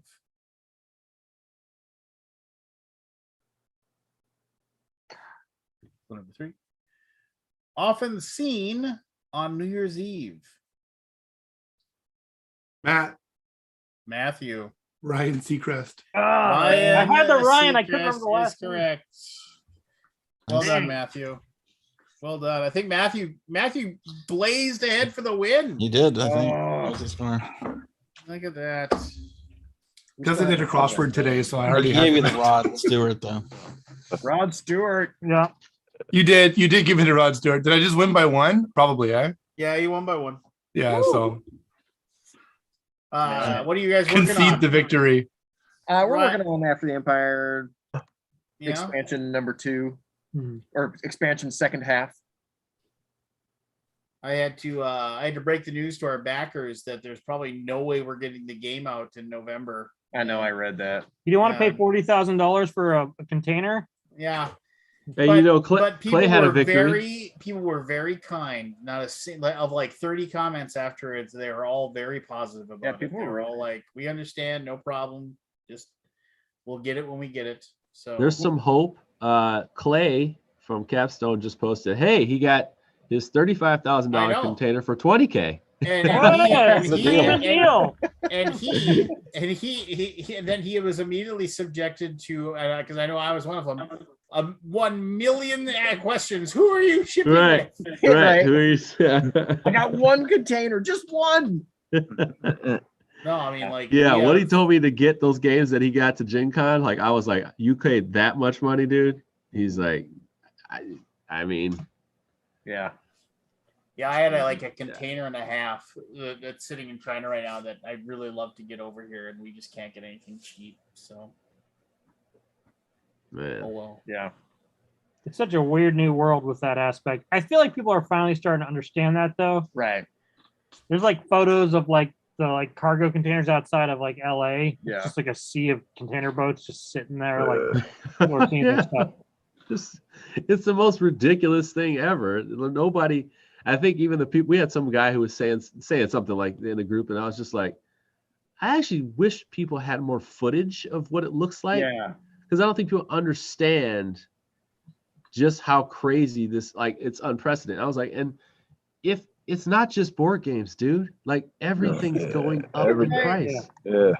Yeah. Like, people are it's like, not I know just they're board shipping games, it's card shit right that you now, buy. but- Yeah. Like fast food places are going up. They're not going Oh, yeah. down. Like, Well, they're Well, did you not guys going already down. talk about this? That Asmodee just had their like at least $5 a game price Yeah. range across all of Asmodee's went Yeah. up. Well, and the weird thing there is that, and then Matthew brought this up last week as well, is that people are talking about, oh, it's just like all these places are closed, or like, you know, it's like, oh, I went to my Noodles and Company and they're closed this Monday because Yeah. they don't have any staffing, or this, that, and the other thing. Mm-hmm. And it isn't because people are sitting on unemployment anymore. It's because people over the pandemic, and I read a couple articles about this, learned to live with less. Yeah. And they learned to work. They could, oh, I don't need to, you know, I survived the last year without all this extra superfluous stuff. Yeah. I don't want to work 60 hours a week anymore. I only want to work 20 or 25 hours. And if I can pay the rent and I can feed myself and you know, and I have my phone and my Netflix, you know, I'm good. Right. That is not what the composite man wants you to realize. Yeah. Yeah. Yeah. The masses are awakening. Yes, this is not ideal for capitalism in that No. sense. You know, and it's just somewhere along the line, that lane. I mean, the weird thing is that it's us bozos that are in the like middle or middle upper class that like are still consuming, right? You know, that we're still like, yeah, I need a new thing, you know. But yeah, I mean, it's just, you know, I don't know. Yeah. It's weird. You can make this work. I went to I don't know if you guys have Fleet Farms where you guys are around, but I had to go to a Fleet Farm to get a present for my dad. I had to go. Oh, this is actually a pretty good story. I went there to go buy a tackle box for him because like last time I went fishing for him, he had like these tackle boxes that were older than me, and I was like, this is ridiculous. It's like, why don't you own a new tackle box? They're not stupid expensive. And he's like, oh, I just don't need one. So my dad turned 78 and I still fish with him all summer. So I was like, well, I'm going to go buy him a new tackle box. So I go over there and I know what kind he wants. And I found one that I thought he liked. And Fleet Farm is basically, it's like a place where you can buy damn near anything. And it's as my dad says, he's like, if Fleet Farm doesn't have it, you don't need it. That's what he always says. You know, but like you can go in there and buy chickens. Yeah. And you can buy chaps and a saddle, and you can also That's buy right. a Ninja like food processor. You know, I mean, it's just like Yeah, you know. it's you know, it's everything you want, right? So, and they have a sizable sporting goods section. So I went over there and I found a tackle box, and I was like, it was like, oh, it was like $49.99. I was like, perfect. I'll get him this. I'll get my dad a gift card. He can come here and buy something for himself if he wants to. So I get to the front. I couldn't find gift cards anymore. So I get to the front and there's three aisles open. And it's like 4:00 in the afternoon. And I'm meeting him for dinner at 5:30. So I needed to get the tackle box home, wrap it up, bring it. And there's probably 30 to 40 people in line for 3 lanes. And God bless one of the people that was working one of the aisles. He was 1,000 years old if he was a day, and he was like having long, lengthy conversations with everybody. So that line wasn't moving, and I was in a different one. He did not. He lacked situational awareness. Is that what you're saying? Well, and then I'm looking over at the customer service desk, and there's like 3 people sitting there talking to each other, and they're like, you're just like, wow, looks busy. Just like they're doing nothing. But I mean, whatever. That's whatever. So I'm sitting there, and I'm getting to the line, and I get to the front, and I was like, and I've got 20 people behind me, and I get to the front, and I'm like, and I said, yeah, so I couldn't find gift cards anymore. Where can I find? And they're like, oh, he's like, go lane 4 over there. There's gift cards. I was like, perfect. I turned around to everybody. I'm so sorry. Give me 2 seconds. I said, just bring up my stuff. And like, literally it was like a tackle box and that's it. Right. So I go grab the gift card. I'm like, I'm going to put $40 on this. I come racing back and he said, like, how much do you want to put on the gift card? And I said, yeah, but just put $40 on it. And he's like, cool. And then he goes, that'll be $165. And I said, what? Yeah, and I was looking at Come again? like, yeah, I was just like, and I was looking, and like the tackle box was in a spot where it said $50, but it was like $120 tackle box, and I was like, and I wasn't gonna like, I couldn't go back into the line, I couldn't go, and I wasn't gonna like, everybody wait, I gotta go pick out a different tackle box. So I sat there and I was just like, oh, okay, thanks. And I got out to the car and I was like, honey, I was like, call my wife. I was like, you get the kids ready. I was like, I gotta like drive like a bat out of hell and go to Shields, which is another hardware store type for sporting goods place. I gotta drive there and pick out a completely different tackle box because I said there's Oh, you bailed on the tackle box? Oh, I'm not. I was like,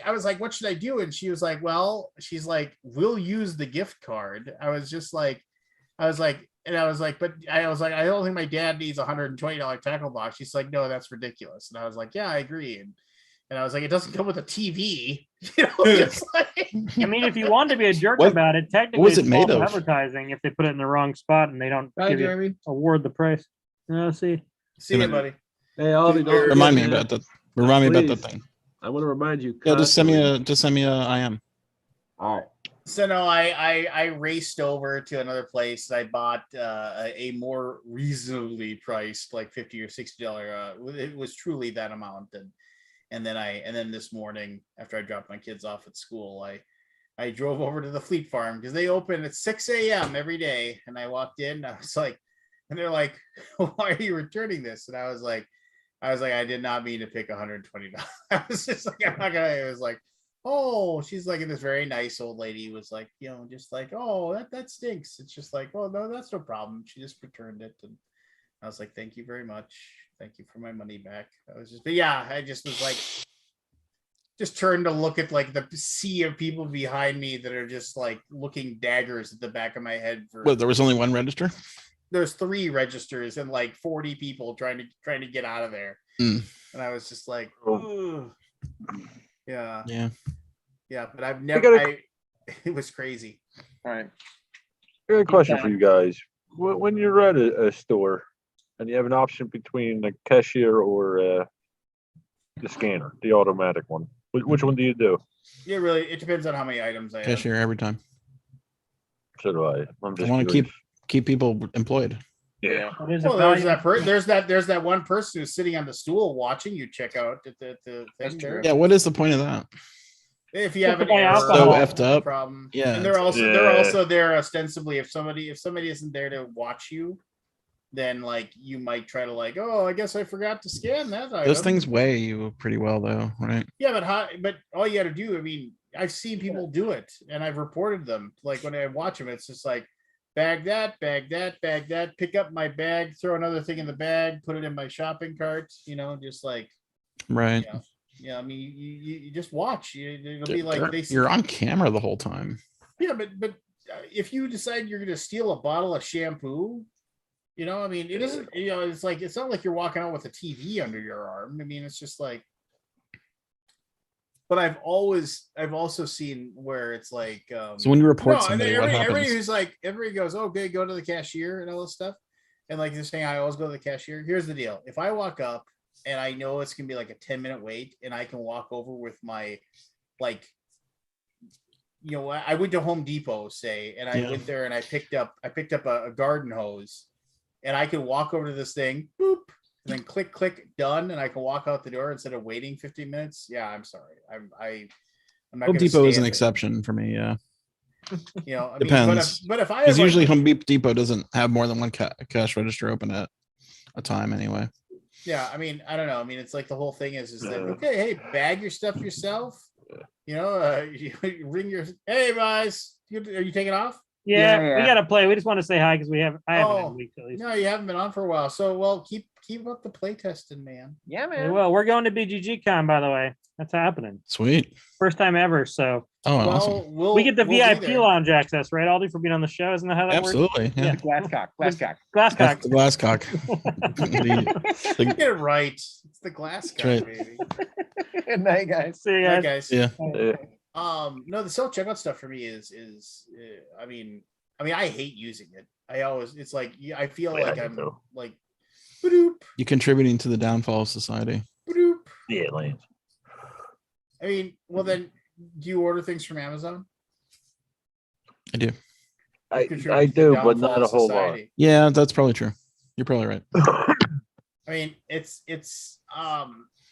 you know, I mean, I don't know. I mean, technically, it's like what? I mean, it's so dumb, right? It's so dumb. It's like, oh, Yeah, I I'm can- ordering like, I think I have like 10 things on subscription now, so I never go to the store. Well, yeah, and that's just it. It's like it's oh, You I gotta could get out more, drive. Scott.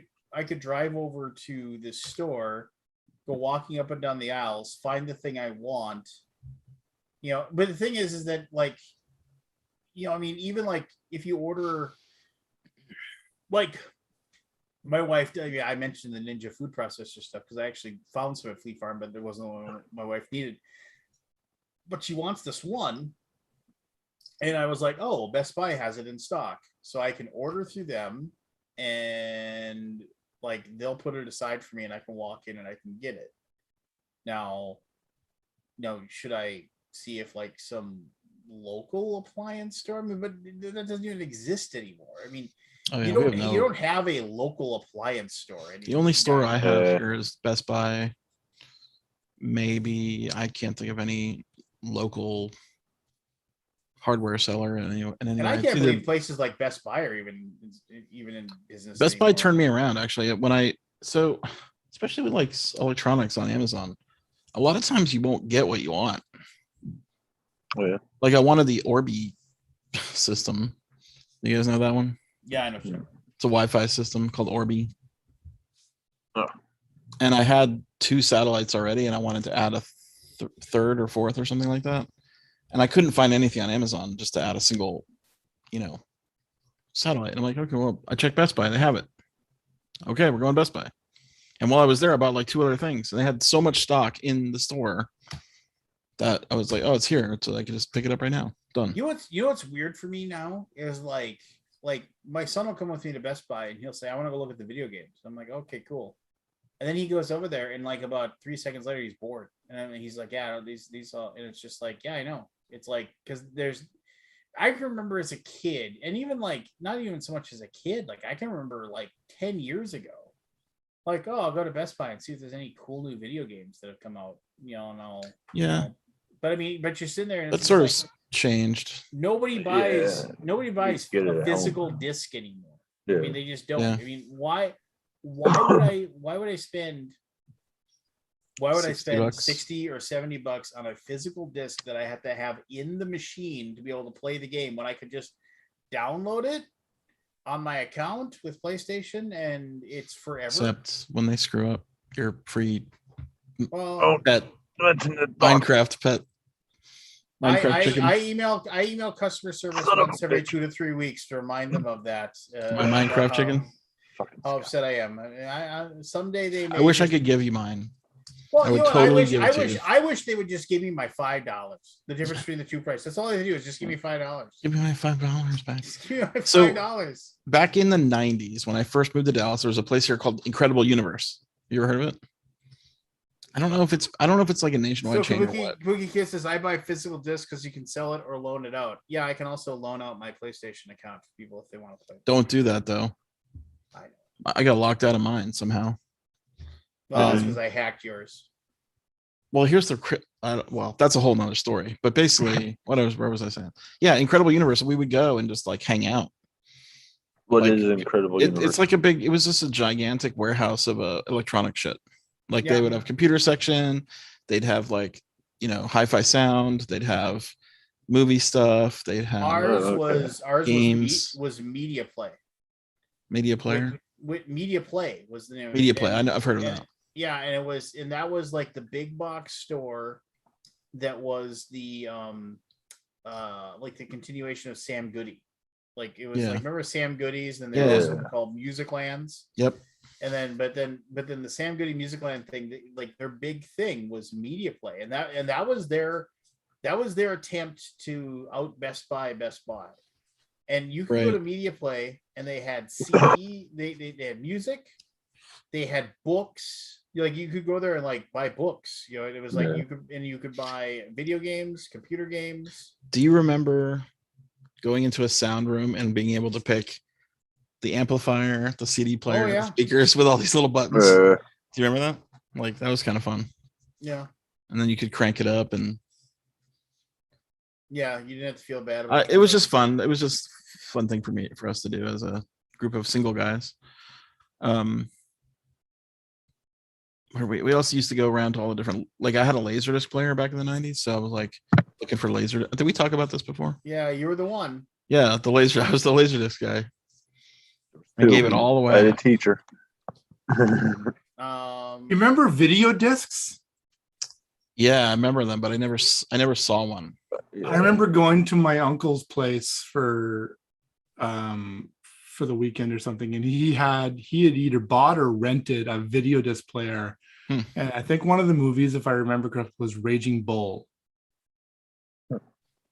Cool. He had on it. And it's just so different than, I mean, like I remember, and you'd have to get the S video cable, so it would be like higher definition, and still not. It wasn't even 720. Yeah, I remember talking to the people at the I've got friendly with some of the salespeople at these Laserdisc stores, and we'd always be talking about stuff. It was kind of like a thing. We'd go on the circuit, we called it. Go to all the electronic stores. Those days are long gone. The video discs. But now you look on, like, now it's like, okay, browse Amazon Prime Video and browse Netflix. What's new? Amazon Prime, Hulu.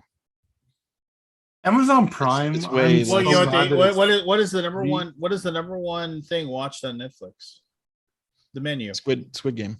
No, the menu. The menu. The menu. That's why it's so powerful. Search. Yeah, that's why it's so powerful, right? Because whatever's on that front menu gets watched. Yep. Do you remember the Get the Max on Netflix? No. So for like a really brief period of time, it was like Get the Max on Netflix for a brief period of time on Netflix streaming. Like it was like if you couldn't figure out what you wanted to watch, they had this little interactive thing. This thing ask you questions. Max, and it was like, hey, it's Max from Netflix, and it was just some guy's voice. And was that for discs or for this? No, that was their live. They were streaming. It's like, what are you in the mood to watch right now? And then like you could answer like, oh, I want to watch a mystery suspense. And he's like, okay. And so, are you looking for a TV show or a movie? And it's just like, okay. So how about this? And it would give you an idea. And you'd say like, you could see yes. Then they'd cue it up. And if you said no, he'd say, oh man, okay, let me try something else here. Well, maybe you're thinking something like this. He'd show you something else. And if you said no, you go, okay, let's give this one another shot here. How about this? And then if you said no to the third one, he'd say, well, it looks like we just aren't matching up today. Try me again later. I wonder why they shut that down. I remember we would monkey with it every Netflix. once in a while. I never saw that. Netflix Max. Did you guys do Netflix discs? Did you do the disc thing? No. I was just about to say that. I did totally. How many discs do you own from Netflix that you never sent back? None. No, you sent them all back? He's Canadian. They're honest. Well, I mean, eventually they just say, hey, if you just want to buy this, give us $7 or something like that. And they would. Yeah, no, I never did that. No. Like Blockbuster. Yeah, I used to buy them from my video store after they would sell off they'd buy like 10 copies of Crocodile Dundee or whatever it was, right? And then they'd sell 7 of them off. Not that I have Crocodile Do you Dundee. remember Blockbuster selling movies back in the day where they were like $250 for a tape. It was so crazy. It was. Oh, yeah. I remember the Hunt for Red October. I was like, I lost my Hunt for Red October. They're like, well, we're gonna charge you $150. I'm like, what? Because they had to pay that. I back searched then. for That's that what they goddamn cost movie. I for it. searched high and low for that goddamn movie and finally found it. I'm like, I'm not paying $150 for Hunt for Red October VCR tape. The cost of the one that I see when I worked at the video store, like the Yeah, thing those about, they were expensive. so it was so like one of the The VCRs were That's because they weren't getting money out of rentals, right? Like the movie studio. So they had to make the cost of the tape so high Yeah. that it paid for the rental. But I remember like, and they were expensive, but so the thing was, it was like, I remember like, they had a deal and they actually got a lot of people to do this, where it was like, if you rented the movie, you would say, cause like, okay, so like, whatever, like you say the Hunt for October, just some popular movie that everybody's going to want. Like, I can remember it would be like, people would be like, oh, Friday, we're like, this movie gets released on Friday, and like we would need 120 copies of it because people would come in and want to rent it for $5 or whatever for the night. But we had a deal where it was like, pay us $20 and in a month and a half you can have the tape for free. Oh yeah. Like because it was like, by that time we've rented it out, we don't need 120 copies of this anymore. Right. So they were pre-selling. Yes, used but the whole copy. idea was like, and a lot of people did it, because they were just in the moment. They were just like, cool. $20 is the right price for a movie. well, in the moment, they're like, yeah, I'd want to watch Hunt for October for the rest of my life, just like, and they do it or whatever, and so yeah, that was like the big weird thing that we would do, and like I said, people took advantage of it. I kind of always wonder, how many of those people ever actually did anything or kept it or whatever. I mean, it's I question, I guess, is how I guess how like the value of it, I guess, ultimately. Because the thing is that, remember when like you'd go into Walmart and they had that bin of $5 DVDs? Yeah, nothing good though. Well, no, but you'd find things. I mean, like there was stuff in there that you probably didn't know was good, but like if you like dug, you'd find stuff you're like, oh, this looks cool, and then you get it, right? So it's like I can remember in there. If I ever did that. That's how I like stumbled upon Kiss Kiss Bang Bang, and then, which is a fantastic one in a movie. million. Yeah. Yeah, Yeah. I still haven't seen, but I've heard everybody rave about it. I gotta watch it. Oh yeah, so it was just kind of like one Still, of those things where Scott, it's like, we've made lists, Scott. I know. I tried to cross one off my list the other night and I just didn't get around to it. I oh watched, no, if you haven't watched Kiss Kiss Bang Bang, you need to watch it. I watched Only Murders in the Building, which is pretty awesome. I with started Steve that Martin? one, yeah. Yeah, Steve Martin and Martin Short and Demi Lovato. Selena Selena, Gomez. Selena Gomez. The other one. Yeah, I It's started a that. pretty good show. I really like it. Yeah. How is But, she in it? Fine, good.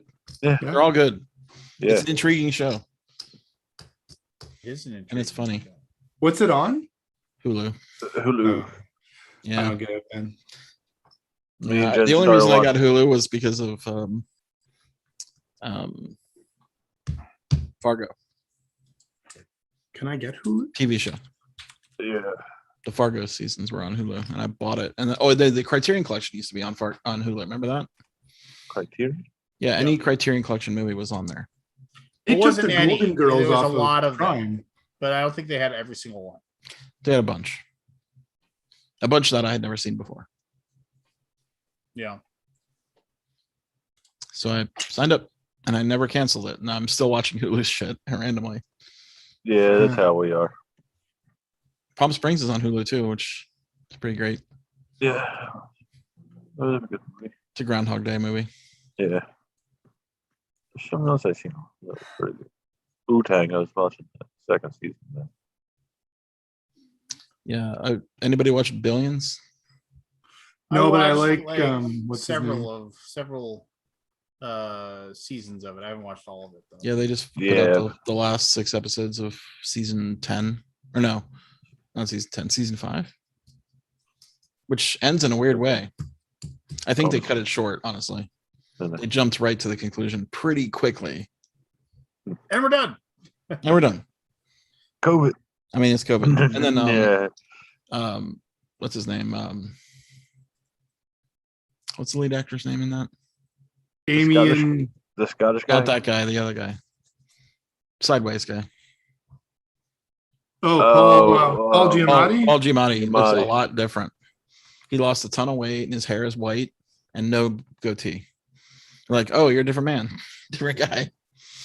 He's a good actor. That's a good show. I liked it.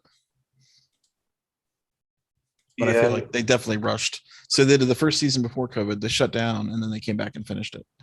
And it's super rushed. Yeah. But what are you gonna do? Yep. Anyway,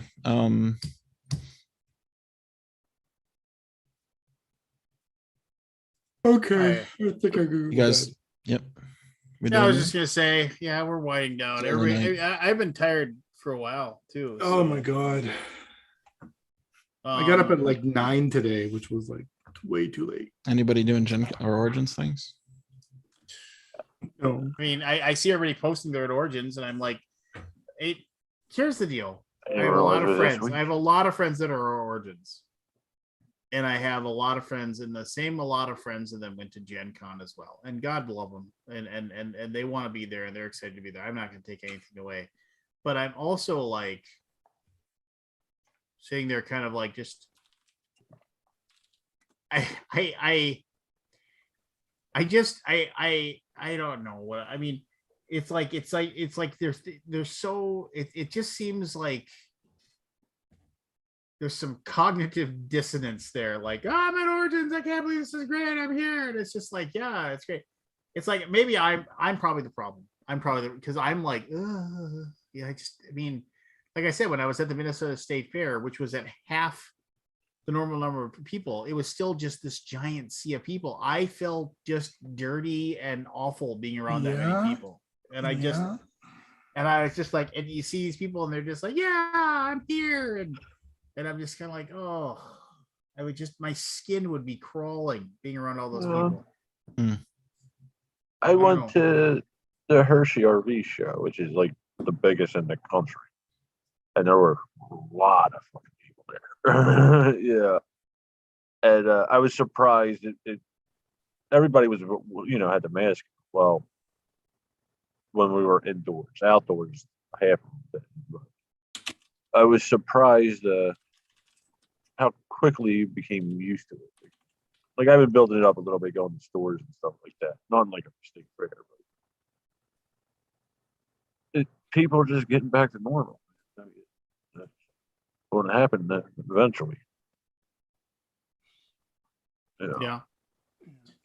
I mean, So- yeah, things got to go back at some point. But I mean, man, oh man, oh man. A little bit of fun news. My employee just welcomed his second daughter about an hour and 20 minutes ago. Into Wow. this world. Oh, nice. Good for him or her. And for her, welcome to the world. Yes. Ah, You her know, name is Isolde. What? like YSOLDE. Isolde. Okay. Isolde? What kind of name is that? Is Isolde. that for like French? It is. They're not French, but Oh. Well, his last name is French, but he's not. It is the Isolde is also from Arthurian legend. It is. Tristan et Isolde. Yes. Doomed lovers. Yep. Oh, I want to ask you guys about Disney and the Stanley estate. The rights for the Avengers is going to revert back to the Stanley estate in 2023. So I believe what it was is Stanley estate sued Disney, and Disney suing them for the rights. It's back and forth. And the guy who represented the man who wrote Superman, I can't remember his name.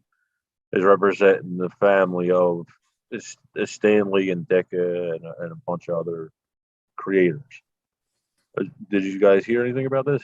No, No. this sounds completely made up. No, it's not. It like I said, the I rights mean, and all it's that not like are- they wouldn't just immediately turn around and license it back to Disney, would they? And we're going to sit on this IP with no way to make anything with it. Which Well, that- property is it? Avengers? It's no, it's well in turn, Marvel's also doing the same. There's billions of dollars at stake here, you know, it's not it's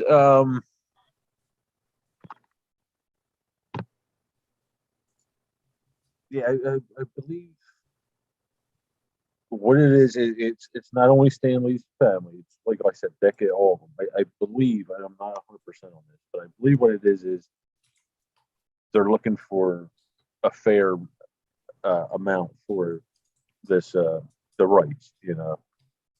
And Disney's like, well, we have, you know, the video rights, the studio Yeah, rights, they and are all suing. that. They are And suing then Stanley family. Hey, 15 seconds ago, I found an article. and then in turn, Marvel Studios is suing. It's a lot of suing, you know. But they don't want to have what happened to the guy who made Super. What the hell was his name? Jerry's. I can't.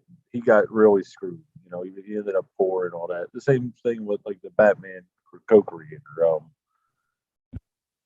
which I'm drawing a blank on. You know, these guys got seriously screwed out of money. You know, they got Paul Jerry Siegel, Siegel, Schuster. Schuster, yeah, them too. Like, yeah, Aren't these characters in the public domain yet? no, that's what it is. Well, Stan Lee just died, so a lot of the Marvel stuff, you know. But Yeah, I mean, so eventually they will go into the public domain. at one point, I'm sure, yeah. But it's not there yet. You should watch the CGP Grey video on copyright and public domain stuff. It's interesting. What is it called? So it's a YouTuber named CGP Grey, CGP. and he does these really excellent infotainment videos. And he's basically copyright nowadays is for forever plus a day. Anything made these days is never going to go into the public domain. Interesting. The one on Canada getting rid of their penny is pretty good too, actually. Canada getting rid of a penny. Yeah. Yeah, I think the US had talked about that at one point as well. It Yeah. costs more to make a penny than it is that penny's worth. Yeah. US also has a crap ton of dollar coins in their reserve that they've tried to introduce a few times. Yeah, it's never taken on. Yeah. The Sacagawea. Yeah. Yeah. Is there even coin collectors? I mean, this generation coming up, maybe not this one, but the following one. I don't even think they'll know what physical money is. But are there really coin collectors, money collectors out there? Numismatists. There are. Yep, there's a ton. I used to work at a money museum, so there's a lot of them. I just figured that'd be money something go by the museum? wayside. Well, at least here in the States. Yep. This is money. I've done exhibitions on like counterfeiting, on engraving, all these different things. It was pretty fun. Interesting. It does sound interesting. There's this Vice show that I keep catching little pieces of, and I'm trying to find the actual whole show, but it's like it's called Cheaters or something like that. And there's this one segment that's about I can't remember the name of the show, but it was some kind of show. I think it was only in the UK, and it was all about like, you know, criminals, and one of them was a counterfeiter, and it was really interesting because the little clip I saw was like pretty cool how he got caught. his son got mad at him and grabbed a bunch of counterfeit bills and ran out into the street. And then they had he had a fight in the street. The cops pulled up, and there's all this counterfeit bills all over the place. That's how he got caught. His son. We just had, I guess in April, on April Fool's, actually, in Toronto, there was $1 million heist at a private ATM company, and three guys heisted this place, and they just got caught actually recently. Oh, interesting. Yeah, you never hear. They about took $1 million something in currency. Yeah. Wow. I Yeah. like the one about the guy that came up with the way of making his own.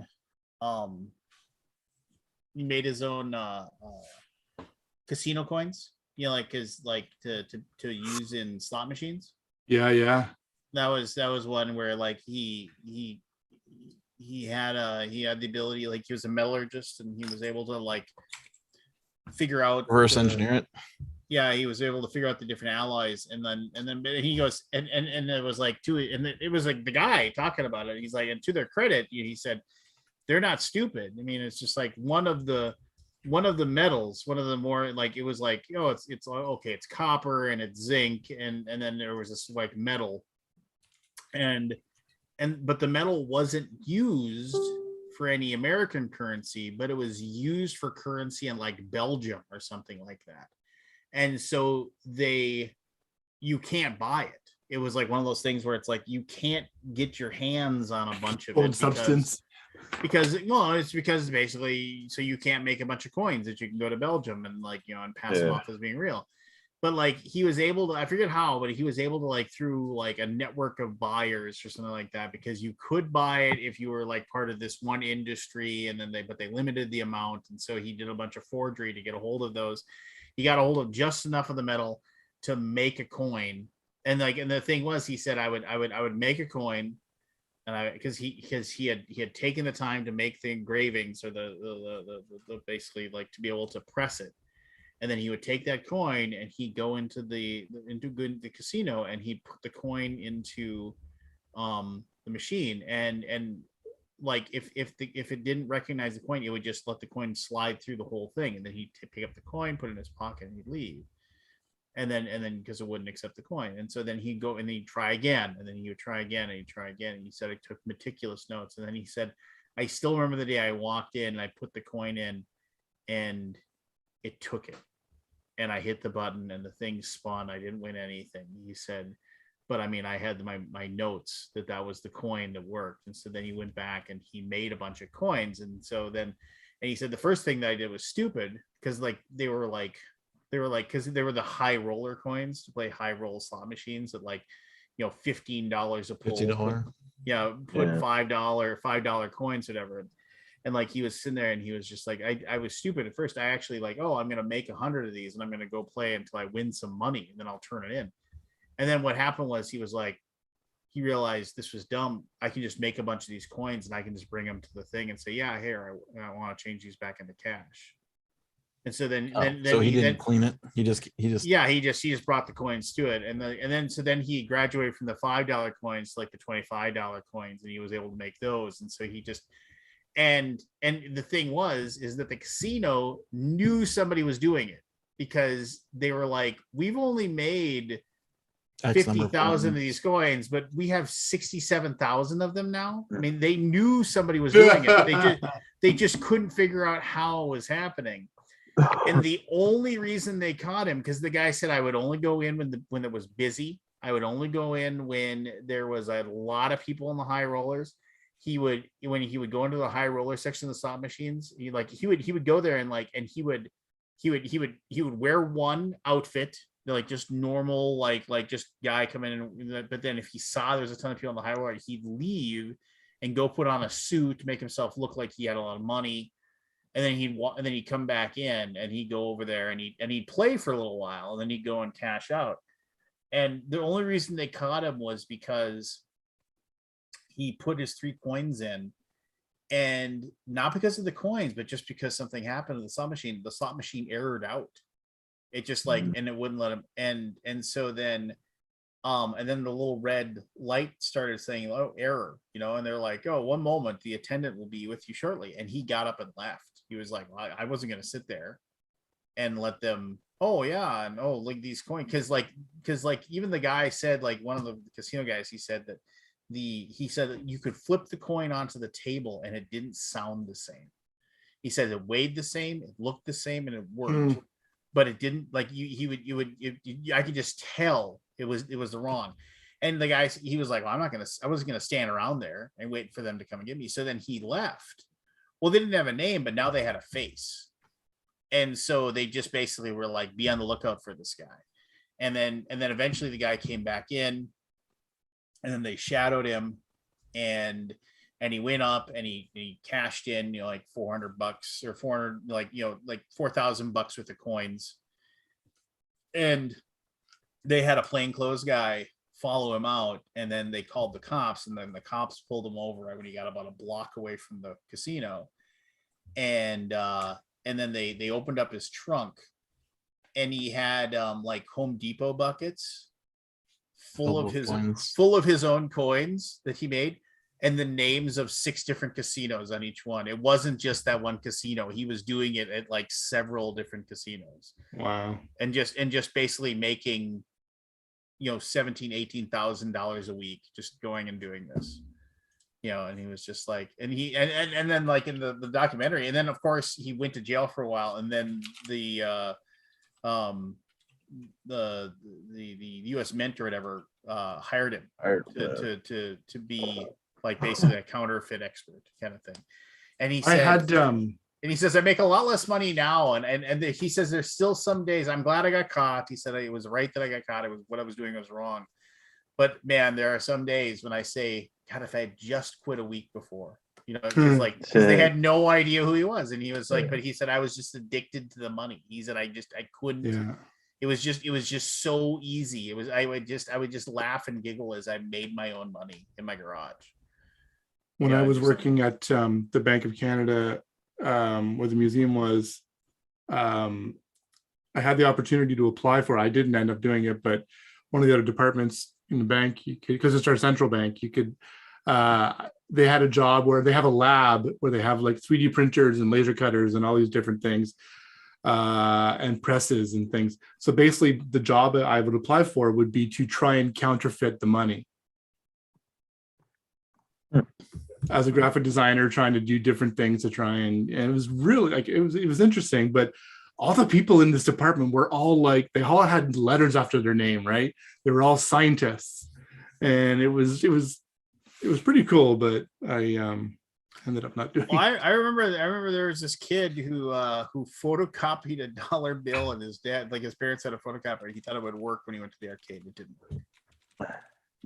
He tried to put it in there and it spit it right back out. And I was just like, dude, you're gonna get in trouble. Just rip that up and throw it away.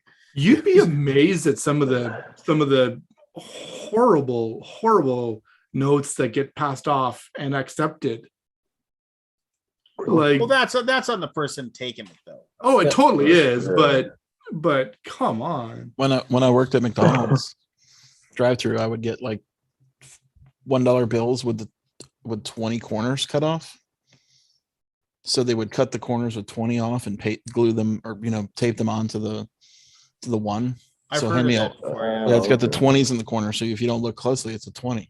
Oh, my goodness. Right? If you just look at the corners. Well, that's why they put, so for that's coins, yeah.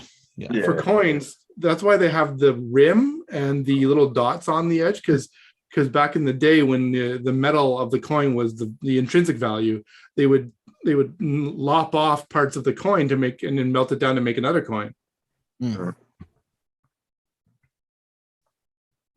Interesting. Yeah. Yeah. I mean, no, I remember one time when I worked at the bowling alley in the restaurant area, like as the short order cook, like the cashier, she was like, oh my God, this thing, she said, this roll of dimes is wrong. And I was like, what? And I walked up and like, it was some like 16-year-old girl. And I was just like, what do you mean the roll of dimes is wrong? And she's like, well, this guy came in and he said he needed and he said he was from the store next to us. He said that he had a bunch of dimes, but he needed some rolls of quarters from us. And he was asking for the switch. And I was like, so? And so this guy came in and he had rolls of dimes. You put him in a roll of dimes. It's like, I think it's $5. Yeah. Is a roll of dimes. Mhm. And so he had brought in it was like $40 in dimes, so what, 8 of them or whatever, and a roll of quarters, if I remember correctly, $10. is $10. Yeah. And so he's like, and so she had given him like 3 rolls of quarters and a $10 bill, because we didn't have any more rolls of quarters.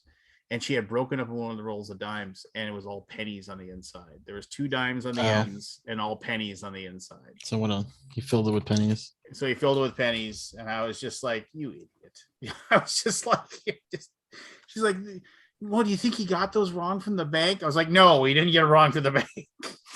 Just like, That's why they made it. A roll of Yeah. quarters was only $10. Feels like it was more, but maybe Yeah, there's not. 40 quarters in a thing. Cool. yeah, and I was just kind of like, "It's fine, just don't worry about it. Stuff happens." Just like, yeah. Yeah. Oh, I work at the laundromat nearby, and we're running out of quarters, but I have these extra rolls of dimes. I have all these dimes. Yeah. No, you didn't. You're a liar. Just like, oh well, All right. But that's ingenious though, right? I mean, Yeah. think about that. You just, Where there's a will, there's a way. this is my plan. See, I'm gonna just. Yeah, Yeah. Aren't pennies bigger than dimes? How do they- Marginally, just yeah. Marginally, but it's like, They're thicker, I'm pretty sure, too. Yeah. Well, Canadian ones, anyways. I don't know about American ones. but yeah, Don't they weigh your money? Like if you turn in a whole bunch of coins, you can just get it weighed and then get the money out of it. they sort it. Yeah. Oh, they gets do sort it? It goes through a sorter. When I was making my penny mural, I had to basically sort all the pennies to be like light and dark and stuff like that. And I ended up spending 2 to 3 hours standing in front of this coin machine at the grocery store, pouring pennies in, and it could only take it so fast. So I had like a Home Depot, half full Home Depot bucket of like a 5-gallon bucket of these pennies, because I had to do that and then go get more pennies to try and get some lighter or darker ones. Oh my God, it was such a pain in the ass. So here's Were the they deal. ass pennies? Yeah. What's that? Were they ass pennies? Have you seen that bit? The ass pennies? I think so. It's what is it? Upright Citizens Brigade. It's an old comedy bit about ass pennies. This guy said he would put a roll of pennies up his ass every single day and then use them, put them into circulation. So he goes, I bet like every single person in this city has touched my ass pennies. Something like that. Oh, There's a comedy duo from Wonder if it's Montreal out there still. called named Bowser and Blue, and they used to do this bit called bum darts, and they would take a penny and put it in their clench it between their butt cheeks, and then put a beer glass or a coffee cup on the floor and try and let go and put it and drop it into the cup. I found it. I found the bit. It's out Did you? there. Okay. it's out there. I posted it. Oh, I can post it. Watch it later. You can watch it later. Yeah, I will It's for good. sure. It used to not be on YouTube. It was on like Real Player. Remember Real Player? Oh On yeah. Comedy Central's website. Real Yeah. audio. Real. Yeah. No, I haven't looked for it in a long time, but it's on YouTube now. No, I mean, I remember when I worked. So when I lived in a piece of shit apartment next to the college I went to, me and another guy, and I think it was $235 a month, 2-bedroom apartment. Heat paid, but everything else he had to pay for. So I mean, I don't know. I mean, it was dirt cheap to live there. But I remember I worked delivering pizzas, and a buddy of mine said, do this. He said, because when we worked at Pizza Hut, they gave you 50 cents for every delivery you took. So you would leave the store and you'd have a ticket that would say, oh, I'm taking this pizza, that's $11. And then you when you came back in, they'd check you in immediately. They'd say, okay, we need $11. And then if you had a check, you just gave them the check and they said, cool, cash out. And then they give you the 50 cents for the delivery. And he said, when you get that 50 cents, he said, just throw it in a jar in your car. And if you and if people pay you cash, like, oh, it's 12, your total is $12.15, and they give you $13, and you go, yeah, here's $13. Like, they'll give you that cash. Every time you get that cash and that change, he just says throw it in like a coffee cup, a coffee tin, or whatever, or, those big Folgers, whatever. Just have one of those in your car and just keep throwing it in there and throwing it there. And then when you're done with your shift, he said, take that money and go dump it into like a bucket at home. And he said, and then at the end of the month, take it to a bank and have them change it out. And he said, I guarantee you that'll be enough to pay your rent, pay your, just don't keep that. Don't spend that money. Just keep it for every day you work. And he said, you'll have enough money to pay your rent, pay your utilities, and probably buy a case of beer. And by God, he was right. It was just like, that's what I do. Like at the end of the month, like 2 or 3 days before. And I would like, because I was dumb and I was in my 20s, I'd be like, well, I can take like a handful of money and go get a 6-pack, it'll be fine. Yeah. But no, I would like not let myself dig into it. And then like, yeah, I'd lug it into the ladies at the bank knew me. They would just say, oh, hey, you're in again. And I was like, It's the quarters guy. It's and it would just be like, and they take and they'd like, sometimes it was so heavy that they would be like, oh, do you mind carrying it back? That's fine. Just because I had a like a big giant water jug thing that I just chopped the top off of it and had a handle on the side. And then I go back to the machine and I'd take all the bills out and they take those and then we just shake the money into the machine and they would count up. Good advice. Yeah, and it was like, oh, it's like $172.15, and like they give me cash, and I walk up to my landlord and give him my $115, and God, rent was $115. Yeah, I mean, it was a piece of shit apartment, right? That was near North Dakota State University. It was nothing to be excited about as far as I was living in, but there was a lot of drinking back there. Back in the day, as they say. I was just looking at my stuff, my Kickstarter game stuff that it hasn't been delivered to me. See ya. I was just looking through this and I was like, man, Oathsworn Into the Deepwood. Remember that game? Yep. Remember that was like the big giant, like, yeah, holy crap, look at this fucking game that we have here. Remember that? Any that updates was like, on them? And it was, apparently Marvel United shipped the what do you call it? The mutants or whatever they're called, X-Men. Yeah, but I was looking at this. I was like, really, I gave these guys $300. I wish I only gave them 300. What's their last update? What's the latest? Let's see here. It came out on the 13th of September. Progress seems fitting for 2020. This month has been some extreme ups and downs. After the months of work, we receive a package so large that all of our children fit in. After unboxing the behemoth, we are very excited to show you the pre-production copy, the first complete game to ever exist, with the base box coming in at a whopping 19.5 pounds and the mystery chest weighing 12.5 pounds. A core game of 32 pounds is waiting to be revealed. Let's take a look inside. How are they going to ship that to the States? Let's see. The base game box is 19.5 centimeters by 30.5 centimeters by 40.5 centimeters. But can still fit into a calyx all by itself. And then mystery chest 1 and 2. I'm never gonna fucking play this game. I'm looking at everything. I'm never gonna play this. Right. Oh my god. Is it a DMless system? I can't remember. Or did it need a DM? I don't remember, but this is absolutely insane. Share your screen. Oh, sure. Why not? Here. Not? Unless you want to go. No. What am I going to do? Go to sleep? Yeah. Sleep's overrated. I forgot that I gave. Sleep is for the weak. Sleep for the weak. Do you remember that? Do you know that meme? 3 bones. All right, here we go. No. So Oathsworn. You backed this project. Yes, I did. So here's base game Okay. box. Big box. The two mystery chest box. Right. Then you get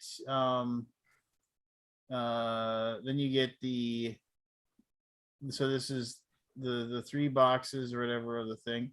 Lemon for scale. A lemon. Inside more boxes, so like, because it is a game of like open up this thing, Opening up discover what envelopes. yeah, Yeah. there you go.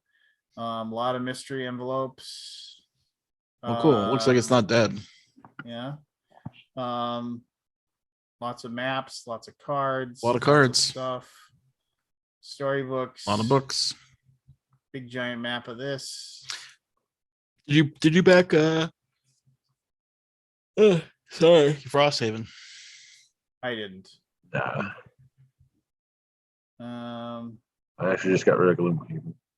Did you play it much? Some models. Nah, that was the problem. It was Sadly, the next day was more sobering. Off the back of PBC's row, we had a big meeting with both Panda and QML to discuss the mass production and shipping situations. As I mentioned before, we were taking a rough ride to the shipping, and QML confirmed with us the prices are still very high and likely to stay that way for a while. The situation, it's like I've heard this before. Situation is such that they have told us they cannot even get a price until the day the containers are on our boat, and that getting onto said boats has become its own nightmare, with companies having to order small slots months in advance without knowing the price, in the hopes they can get their products out of the ports. We've been told that to get the whole shipment out when it's ready is not going to be possible, and we'll need split up shipments over the course of weeks or months, depending on when we can secure spots on boats. In addition to this, QML explained that even once the shipments are at sea, the journeys that used to arrive on schedule in a few days leeway can now take up to 2 months longer due to shipping lanes and port holds up. We're living in the advanced videos, we're being told by Panda manufacturers the game will take a little longer to mass produce than expected. The PPC is when the manufacturer deep dives into the final production process, gives its highest resolution of the timeline. Panda have made many premium games before, and Panda knows their craft. Of course they do. Game will arrive in, it's like the best delivery window we can arrive is the game will arrive in Q2 of next year. Yeah. Yeah. it's the vid. But whatever. What are you gonna do? It's not gonna. I guess we just wait. Yeah, I mean, what are you gonna do? Not get it? I don't know. Is that their voice actor? Yeah, James Cosmo. He's done. If you listen to Books on Tape, like Right. you'll he's done a lot of like He's a Game of famous Thrones voice. and stuff. Yeah, he's a pretty famous voice. Yeah, more. They're We're going to to Essen. Essen. See, I mean, whatever. I mean, that they need to, but like, what a waste of money. Like, you don't have a game, right? I mean, you're Yeah. not selling it. Why are you going? To show off the game that you don't have. I mean, I guess they could take more orders, Yeah. right? I don't know. Yeah. Yeah. I don't know. It I'm sure they have a justified reason. So Scott, do you have anybody at Origins this No. week? Nobody in Origins from BGG. But is it going on now or is it? Yeah, it's this weekend. Okay. So it's Wednesday, too Yeah, early. it's like what is it, the 1st or 2nd? Yeah, tomorrow's the 1st. Friday is the 1st. Oh, it's my anniversary. Congrats. Happy anniversary. Yeah, there you go. How many Way years? to go. You made it. We will be married 10 years. The Big 10. Yeah.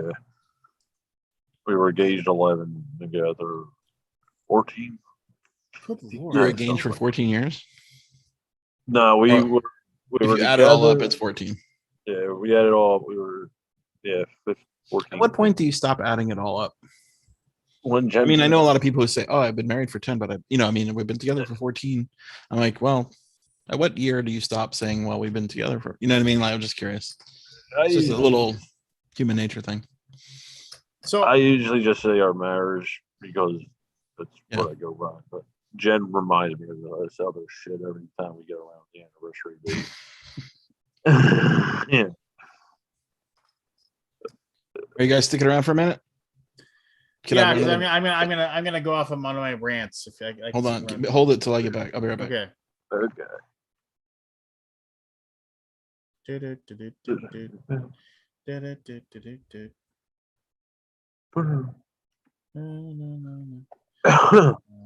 Are we still?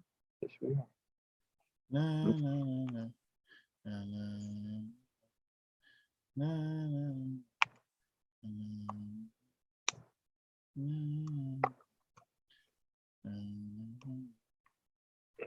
Keep going on another rant, Lance. What now? We going on another rant? I just I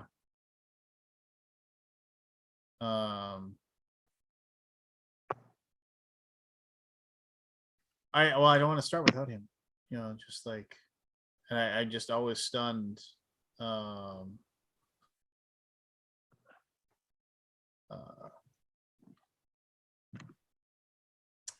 I can't say anything. Can't say anything until he Okay. gets back because I don't want to. Because once I get this ball rolling, I won't be able to stop. Like, won't be able to stop with my pop. We were talking about like the '90s and shit with the rent and all that. I was watching a documentary thing with the girl who played Punky Brewster. I forget her name, Okay. but she like went around with a camcorder video, whatever, for like the last 20 or 30 years or something like that. You know, after Punky Brewster and all that, you know, and she released it all in this documentary. It was a pretty interesting documentary. It was on, I believe it was on Hulu, and I can't remember the name of it now. I think it was '90s Kids or something like that. Okay. It was pretty interesting. Just the realm of people. River Phoenix was in it, and just the realm of people she was in, and how they were just. You see all these pretty famous people at the time just trying to be normal kids and finding themselves, and then later on, some of the struggles she had. It was, like I said, an interesting thing.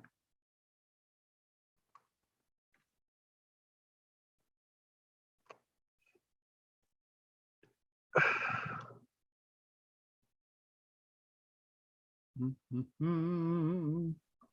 Mhm.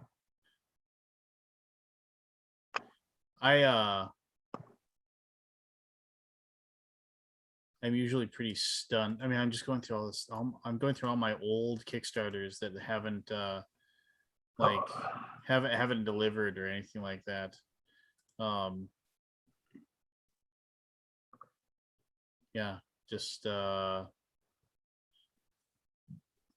got it. Where's Scott? I want to go off. But I can't. So But it's Kickstarter. What are you gonna do? I mean, like I always feel bad. Like I always try to like, I at least one a month, right? And everything, all the Kickstarters I monitor and handle it, take care of. I try to give it, and I don't always make it. I'll totally do. It's one of those things where I definitely I get annoyed by so I'm looking for here. Just it seems like people like very rarely have a the wherewithal or the understanding of like what they've said in the past is like and and so like they come back and like um it is yeah, I don't have any of this shit either. It's like I always love things that are like 1,000 years late or something like that, and then they're like, oh, we're still taking pre-orders for this. Just like, really? Like, you're taking the balls, the they're balls old. that you have. Hold it all till the shipping container comes. Yeah, you're over a year late, and you're like saying we'll take some pre-orders here. If you want to pre-order the game that's over a year late, well, what am I gonna do? Just like- and then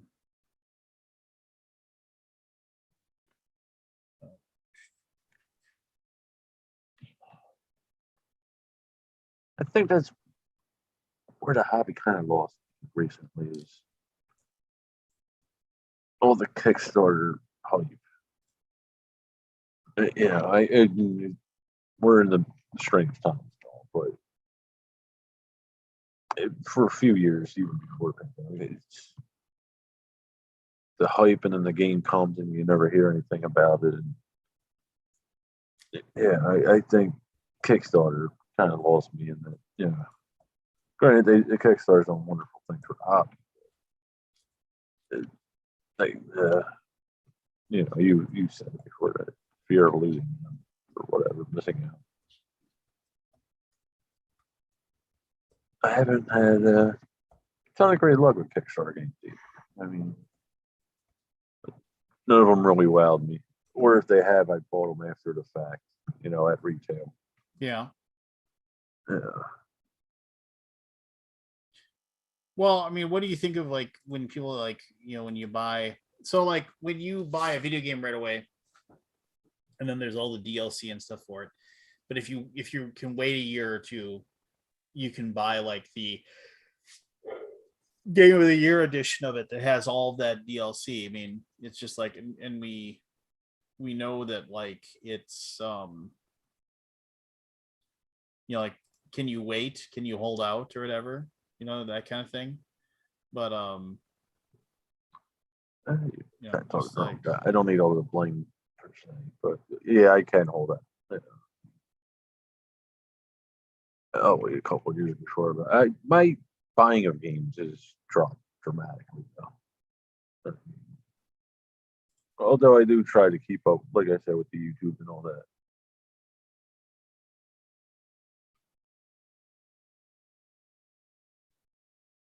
But like I said, it's just me. yeah.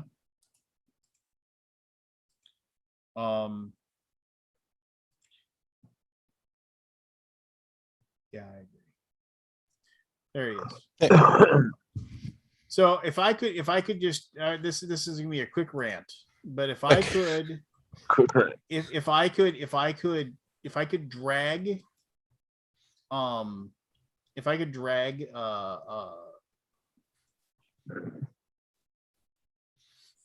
like other creators off to a into a corner, I would say the moment that you feel like, oh, you know what, I think I should probably like post something along the lines of, just like, oh, I think I should like say, you know what, from now on, we're going to update this campaign once every 2 weeks. Just don't. If you're a year and a half late, it's because you can't hold on. And all you're doing is you're just basically saying, can I please screw this up and then have another reason for people to come and just, jump up and down on top of my skull. Just don't promise anything. Just, you're better off promising nothing. Under promise, over deliver. Yeah, just Yes. I mean, never promise, over deliver. I mean, Under promise. Here's one of the things is that I've said this many times, and like things that are like, like that are super late, and it's just like, just post an update that says, sorry, you're never getting your stuff.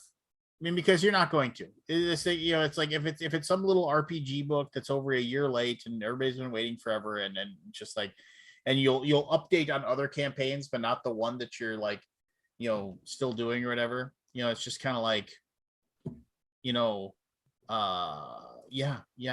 not going to deliver this. And like I was just telling Barry, the fact that some of them like will still try to like, oh yeah, we'll take pre-orders for this.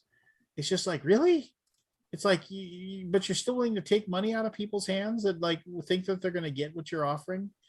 I mean, do you think those people? I mean, do they think in their minds that they're going to finish the project, and they just like Well, but why why wouldn't you just come in there and just say, yeah, we're still working on it? That's all you gotta do. That's all you gotta Yeah. do. You just gotta, but I get it. I mean, I get it. People are like, yeah, I mean, they don't want to face the music and don't want to say, it's like, I gritted my teeth and posted a thing that I thought for sure I was gonna have SmackDown? somebody, but it was all good news, right? It's just kind of like, I think most people are positive about this stuff, right? I mean, it's only until you get like 5,000 or 10,000 backers is it when it turns into I think where it turns bad, right? It could turn bad. yeah. I don't know. I mean, I've only run one Kickstarter myself. How'd that go for you, Scott? That's fine.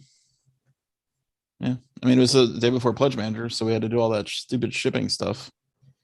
Yeah. Trying to get all the addresses out of that system is like pulling teeth. Yeah.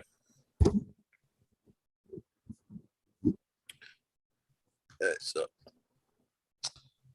I think we got one request for the game recently, like in the past year, and we're like, well, we don't have the game anymore. Like, here's a gift card to go buy it from Steve Jackson. Yeah. They still have it. They have it, but I don't think they reprinted it. Reprinted what? I Hate Zombies. Oh yeah. Remember that game? Yeah, I do. It was fun. It was. I had fun with it. Yeah, I don't know. I mean, I guess everybody has to do what they're comfortable with. Eventually, if you keep getting your head bitten off, you're going to stop posting, right? Yeah.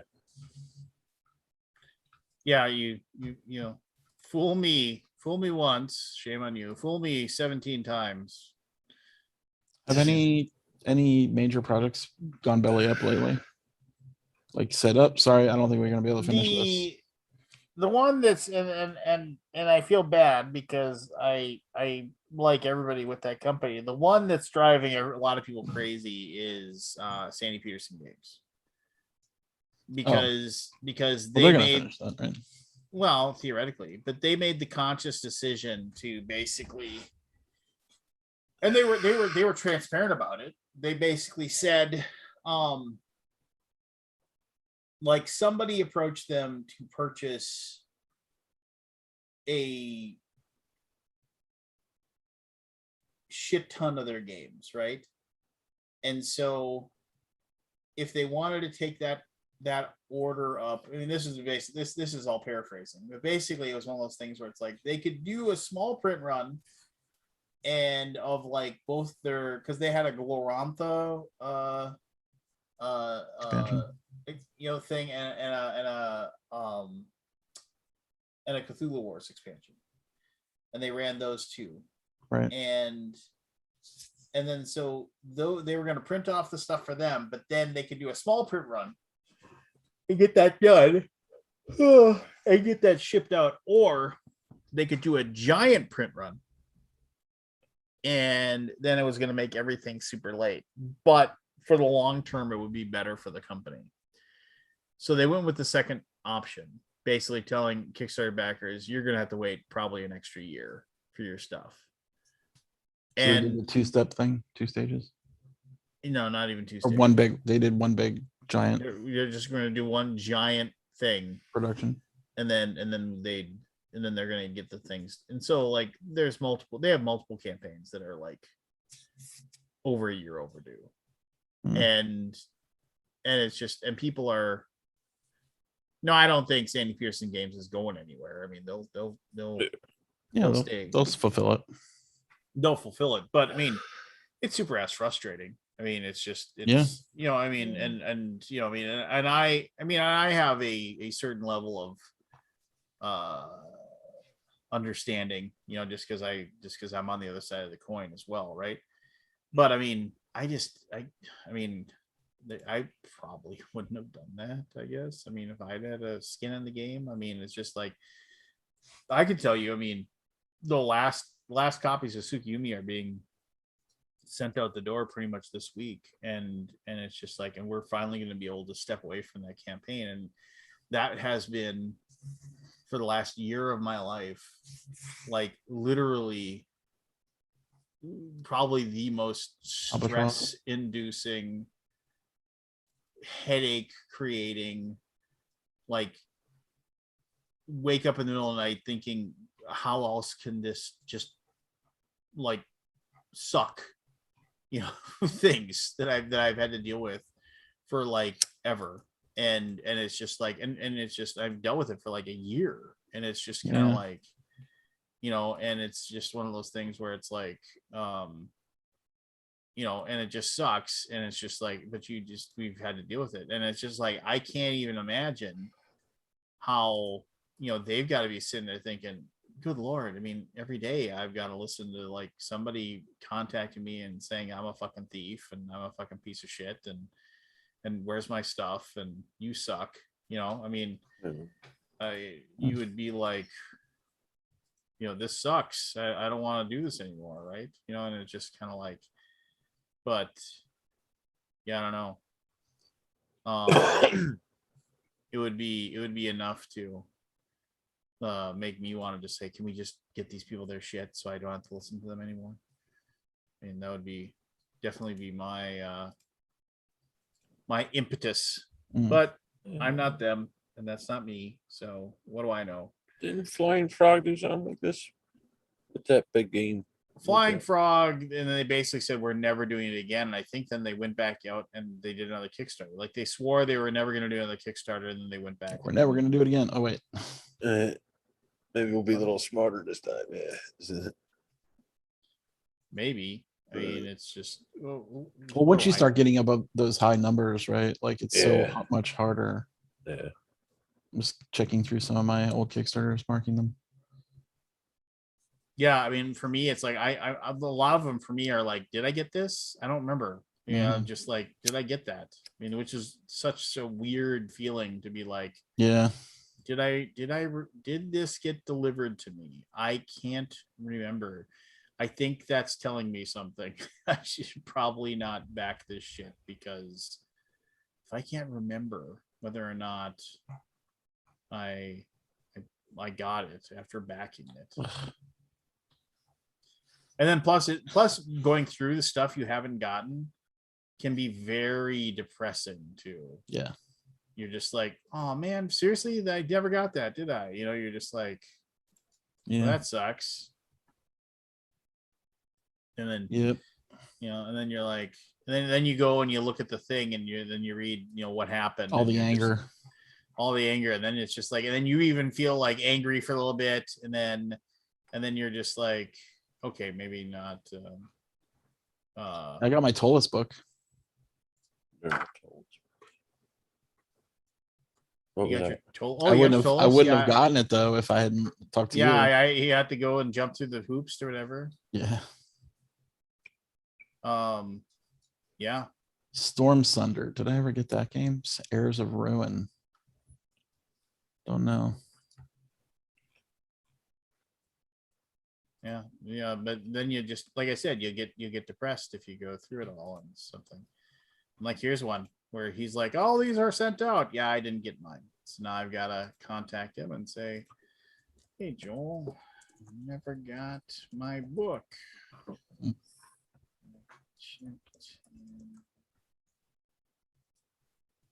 Anybody else in the house saw it either? Look into this for me. So that you're Shiver all Me caught up. Timbers. Yeah, I got that.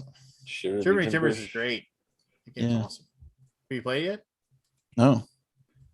It'll remind you of it'll remind you a great deal of it'll remind you of Pirates, Sid Meier Pirates. A lot. It's good. Okay. I've heard that. Yeah. Then you go. But yeah, so I don't know. You got anything cool coming up for do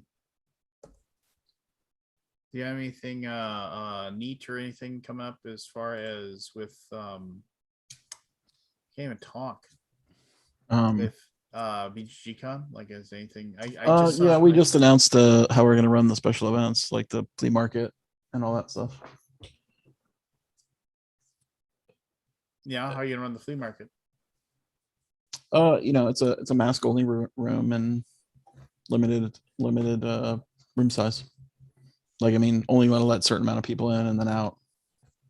That's like my favorite thing in the year. I love the flea market is like one of the main reasons I go. Well, it's How- happening. How big is the flea market there, Scott? I think we're doing 60 tables, 60. something like that. Is that the average or lower, larger?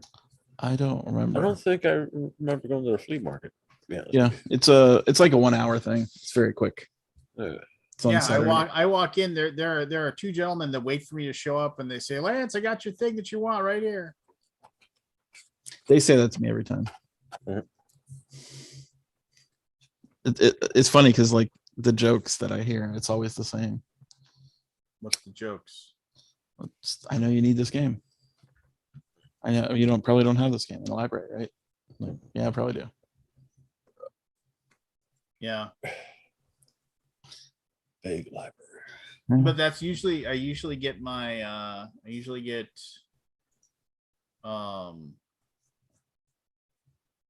like something. I usually get something like along the lines of Yeah, usually you get like some out of print thing. I always get at least one out of print thing that like Mhm. I've been looking for forever. Did Unsettled get delivered yet? Did you get your Unsettled? No, it's still on. Didn't it's on I thought ship. they were? Aren't they delivering that stuff? And I thought it was getting delivered. Or is USA just out of luck? Yeah, I mean, just USA's out of luck. USA's like kind of USA and We're always the Canada are last. Canada's the last. I mean, Canada gets it Whoa, worse than anybody. Tom had a heart surgery. Yeah, Wow. you didn't hear about that? No. Did it get posted to Facebook? Yeah. I There didn't was a see big. it. He did a very good video. I mean, it's like I won't. I mean, he did a very good video about it. Basically, it was like he went in for like some sort of checkup or some sort of normal procedure. I don't want to. I if my memory is faulty, but and there was a woman there that was like wasn't supposed to be working. She was like called in that day, and she was doing his thing, and she's like, she's like, did you know you have a heart murmur? And he's like, I've never heard I had a heart murmur before in my life. And they're like, yeah, that's weird. She's like, usually you don't get a heart murmur later. And then she's like, and then like he remembered like they had said he had when he was a kid, but it just went away. But anyway, so then they were like, you should really get that checked. And then so just it's probably nothing, but get it checked anyway. And so then he went and he talked to his doctor, and he's like, okay, let's go check. And he had a like a faulty aortic valve that was basically a massive heart attack waiting to happen. Mhm. And like and then they said, well, it's okay now, but it's eventually going to get worse. Yeah. Yeah. So he said they were like, and we'll keep an eye on it. You come in every once in a while. And then finally they came in, they checked him once, and they said, we're at the point now where you need to have something done. And he's like, oh, like in the next month? No, like within the next week. So it was just like, so open heart surgery, go in and fix his heart. Wow. But he was like, basically, thank God that person Yeah. saw that. Caught And it, thank God yeah. that, and that, like, and so, but he's going to be out of commission, getting better for like months. So Did Legacies get delivered? Nope. Remember that game, Legacies? yes, I remember that game. I guess. It was Um, it's a thematic mid-heavyweight Euro strategy game spanning the past, present, and future. I got a lot of outstanding stuff. Not delivered. Lots. Did you miss a pledge starter or something? Or Did I miss a what? pledge badger or something? I don't think so. I don't think so. Are they all recent? Um, Like within a year or two? yeah, something like that. Yeah. I'm blaming the vid.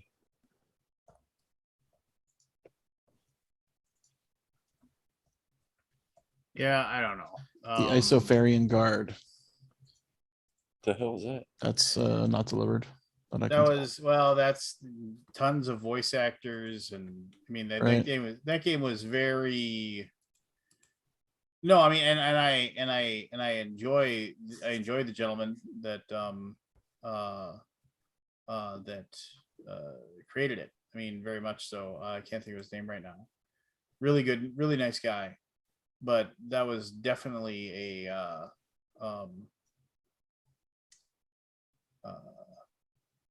what was it? What's I looking for here? He was definitely it was a passion project, and it was totally over the top as far as that goes. So, Mm. Manchukuo. I don't think that's been delivered. Manchukuo. Ooh. don't even know what that is. Uh, You might as well Repair be structures nothing. and families, aid families, and train students. A layered worker placement game in the setting of trying occupation for 1 to 4 masters. Penguin. Correct box cover. Hey all. It's May 18, 2021. That's a big one. Cool. I'm looking at anything I spend more than $100 on. Real? Just to see, like, has it been delivered yet? Sleeping Gods got it.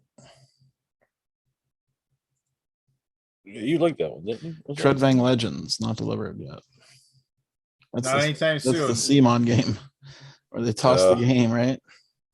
Well, that was the game that, like, I mean, depending upon who you speak to, that was the game that they were like, look at all these cool minis, look at all these cool ideas we have, look at all this stuff. Oh, we don't have a game. Then they basically A were game like, called Exploration. and then and it was just one of those things where they tried to say that, like, oh, we it's like we got to just go back to like the core of the game, Right. and yeah, like I said, depending upon who you speak to, it was more along the lines of, oh my god, we got this far, we have all this stuff, we don't have anything, we don't have a game to go along with all the stuff that we have. So yeah, I mean, whatever, they'll deliver it. Again, it'll just take some time, and we'll just wait patiently, and then we'll go from there, right? Yeah.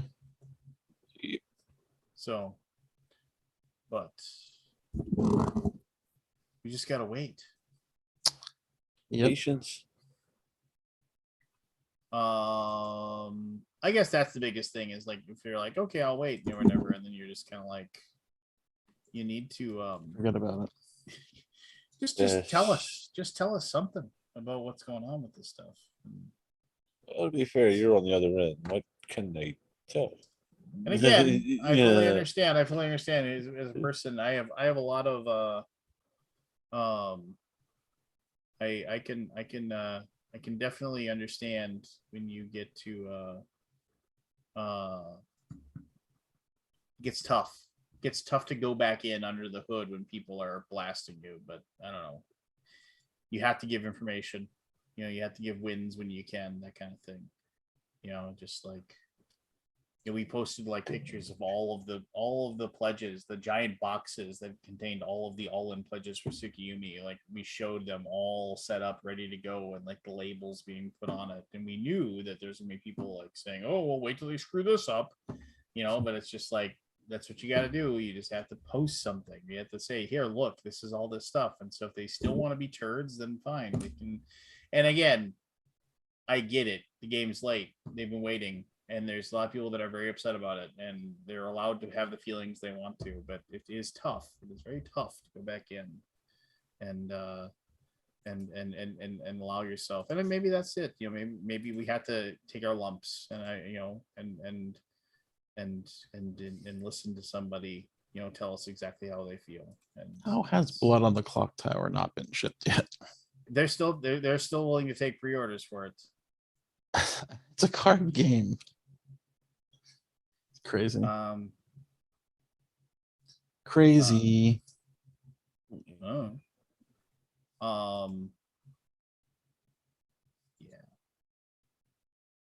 But I suppose Carnival Zombie still hasn't shipped. I don't think you guys Second are ever gonna edition? get that game. I don't think that's ever gonna come out. Man, that's Yeah, a it's bummer. been a while. I mean, hasn't that's like 2 years ago. I'll tell you the date right now. Well, they last updated on September 21st. Oh, well, there you go. How do you tell when a project has started? Can't do it anymore, can you? There's a picture of a bunch of minis in the box. Well, I could be wrong then. Maybe it'll eventually come out. Like, how do you find? Do you have to go back to this updates and go all the way back to the beginning to see when the project actually like funded? Because it doesn't tell you the date anymore. I don't know. If you go and look at your thing, you can see when it's due or something like that. I think it is. Fee pledge. Estimated delivery November 2019. Estimated delivery. Wow. All right. Yeah, it's been a while. Yeah. I'm trying to go back to the original update. Yeah, so I remember hearing about this a long time ago. Because I thought about backing it briefly. It's a great game. Yeah. It is a great game. I didn't like the end game that much, but I thought the other parts were pretty good. Like some of the end game things were dumb. Like rowing the boat. That always seemed like a really easy thing to Row win. the boat. Don't row the boat. Trying to baby. remember. Yeah. Trying to get back to the original update. They make it really hard. Why? You make Why it would- fun. They don't want you to track it. They just want your money. See you later, sucker. Carnival Zombie funded in You're 96 so minutes. angry all the time. Who? March You. 19th, 2019. Me? I'm being sarcastic. I am very rarely angry. They just Watch want your video money. live. See you later, sucker. Yeah, well, what are you gonna do? All right, seriously, it's almost 1:30. I wanted to go to bed like an hour ago. Yep. So, good night, everybody. Thanks for watching. Good night, Thanks everybody. Get better top sixes for your I know. Yeah. I don't know. Maybe I'll do. How the hell wasn't Arkham Horror the board game on that list? It wasn't Arkham Horror, the board game. It was Arkham Horror. The card game. I know. Card How game. wasn't the board game on that list? I think it was number 8 or 9. I think if I do it again, I think the designers list, like top 6 games. Yeah, the designer one's more interesting, I think. Yeah, that was Yeah, this is like yeah. you can cross reference. It's like, okay, Chivato, Yeah. what are his like top Right. 6 or Reiner. there you go. Yeah. But all right, thanks for everybody watching, all that stuff. Blah blah blah Cool. blah blah. Talk to you guys And later. Dragon Quest Builders is a good game. That's a fun game, Kabuki Kid. Good stuff. But anyway, Is that a video game? yeah, it's a video game. It's good.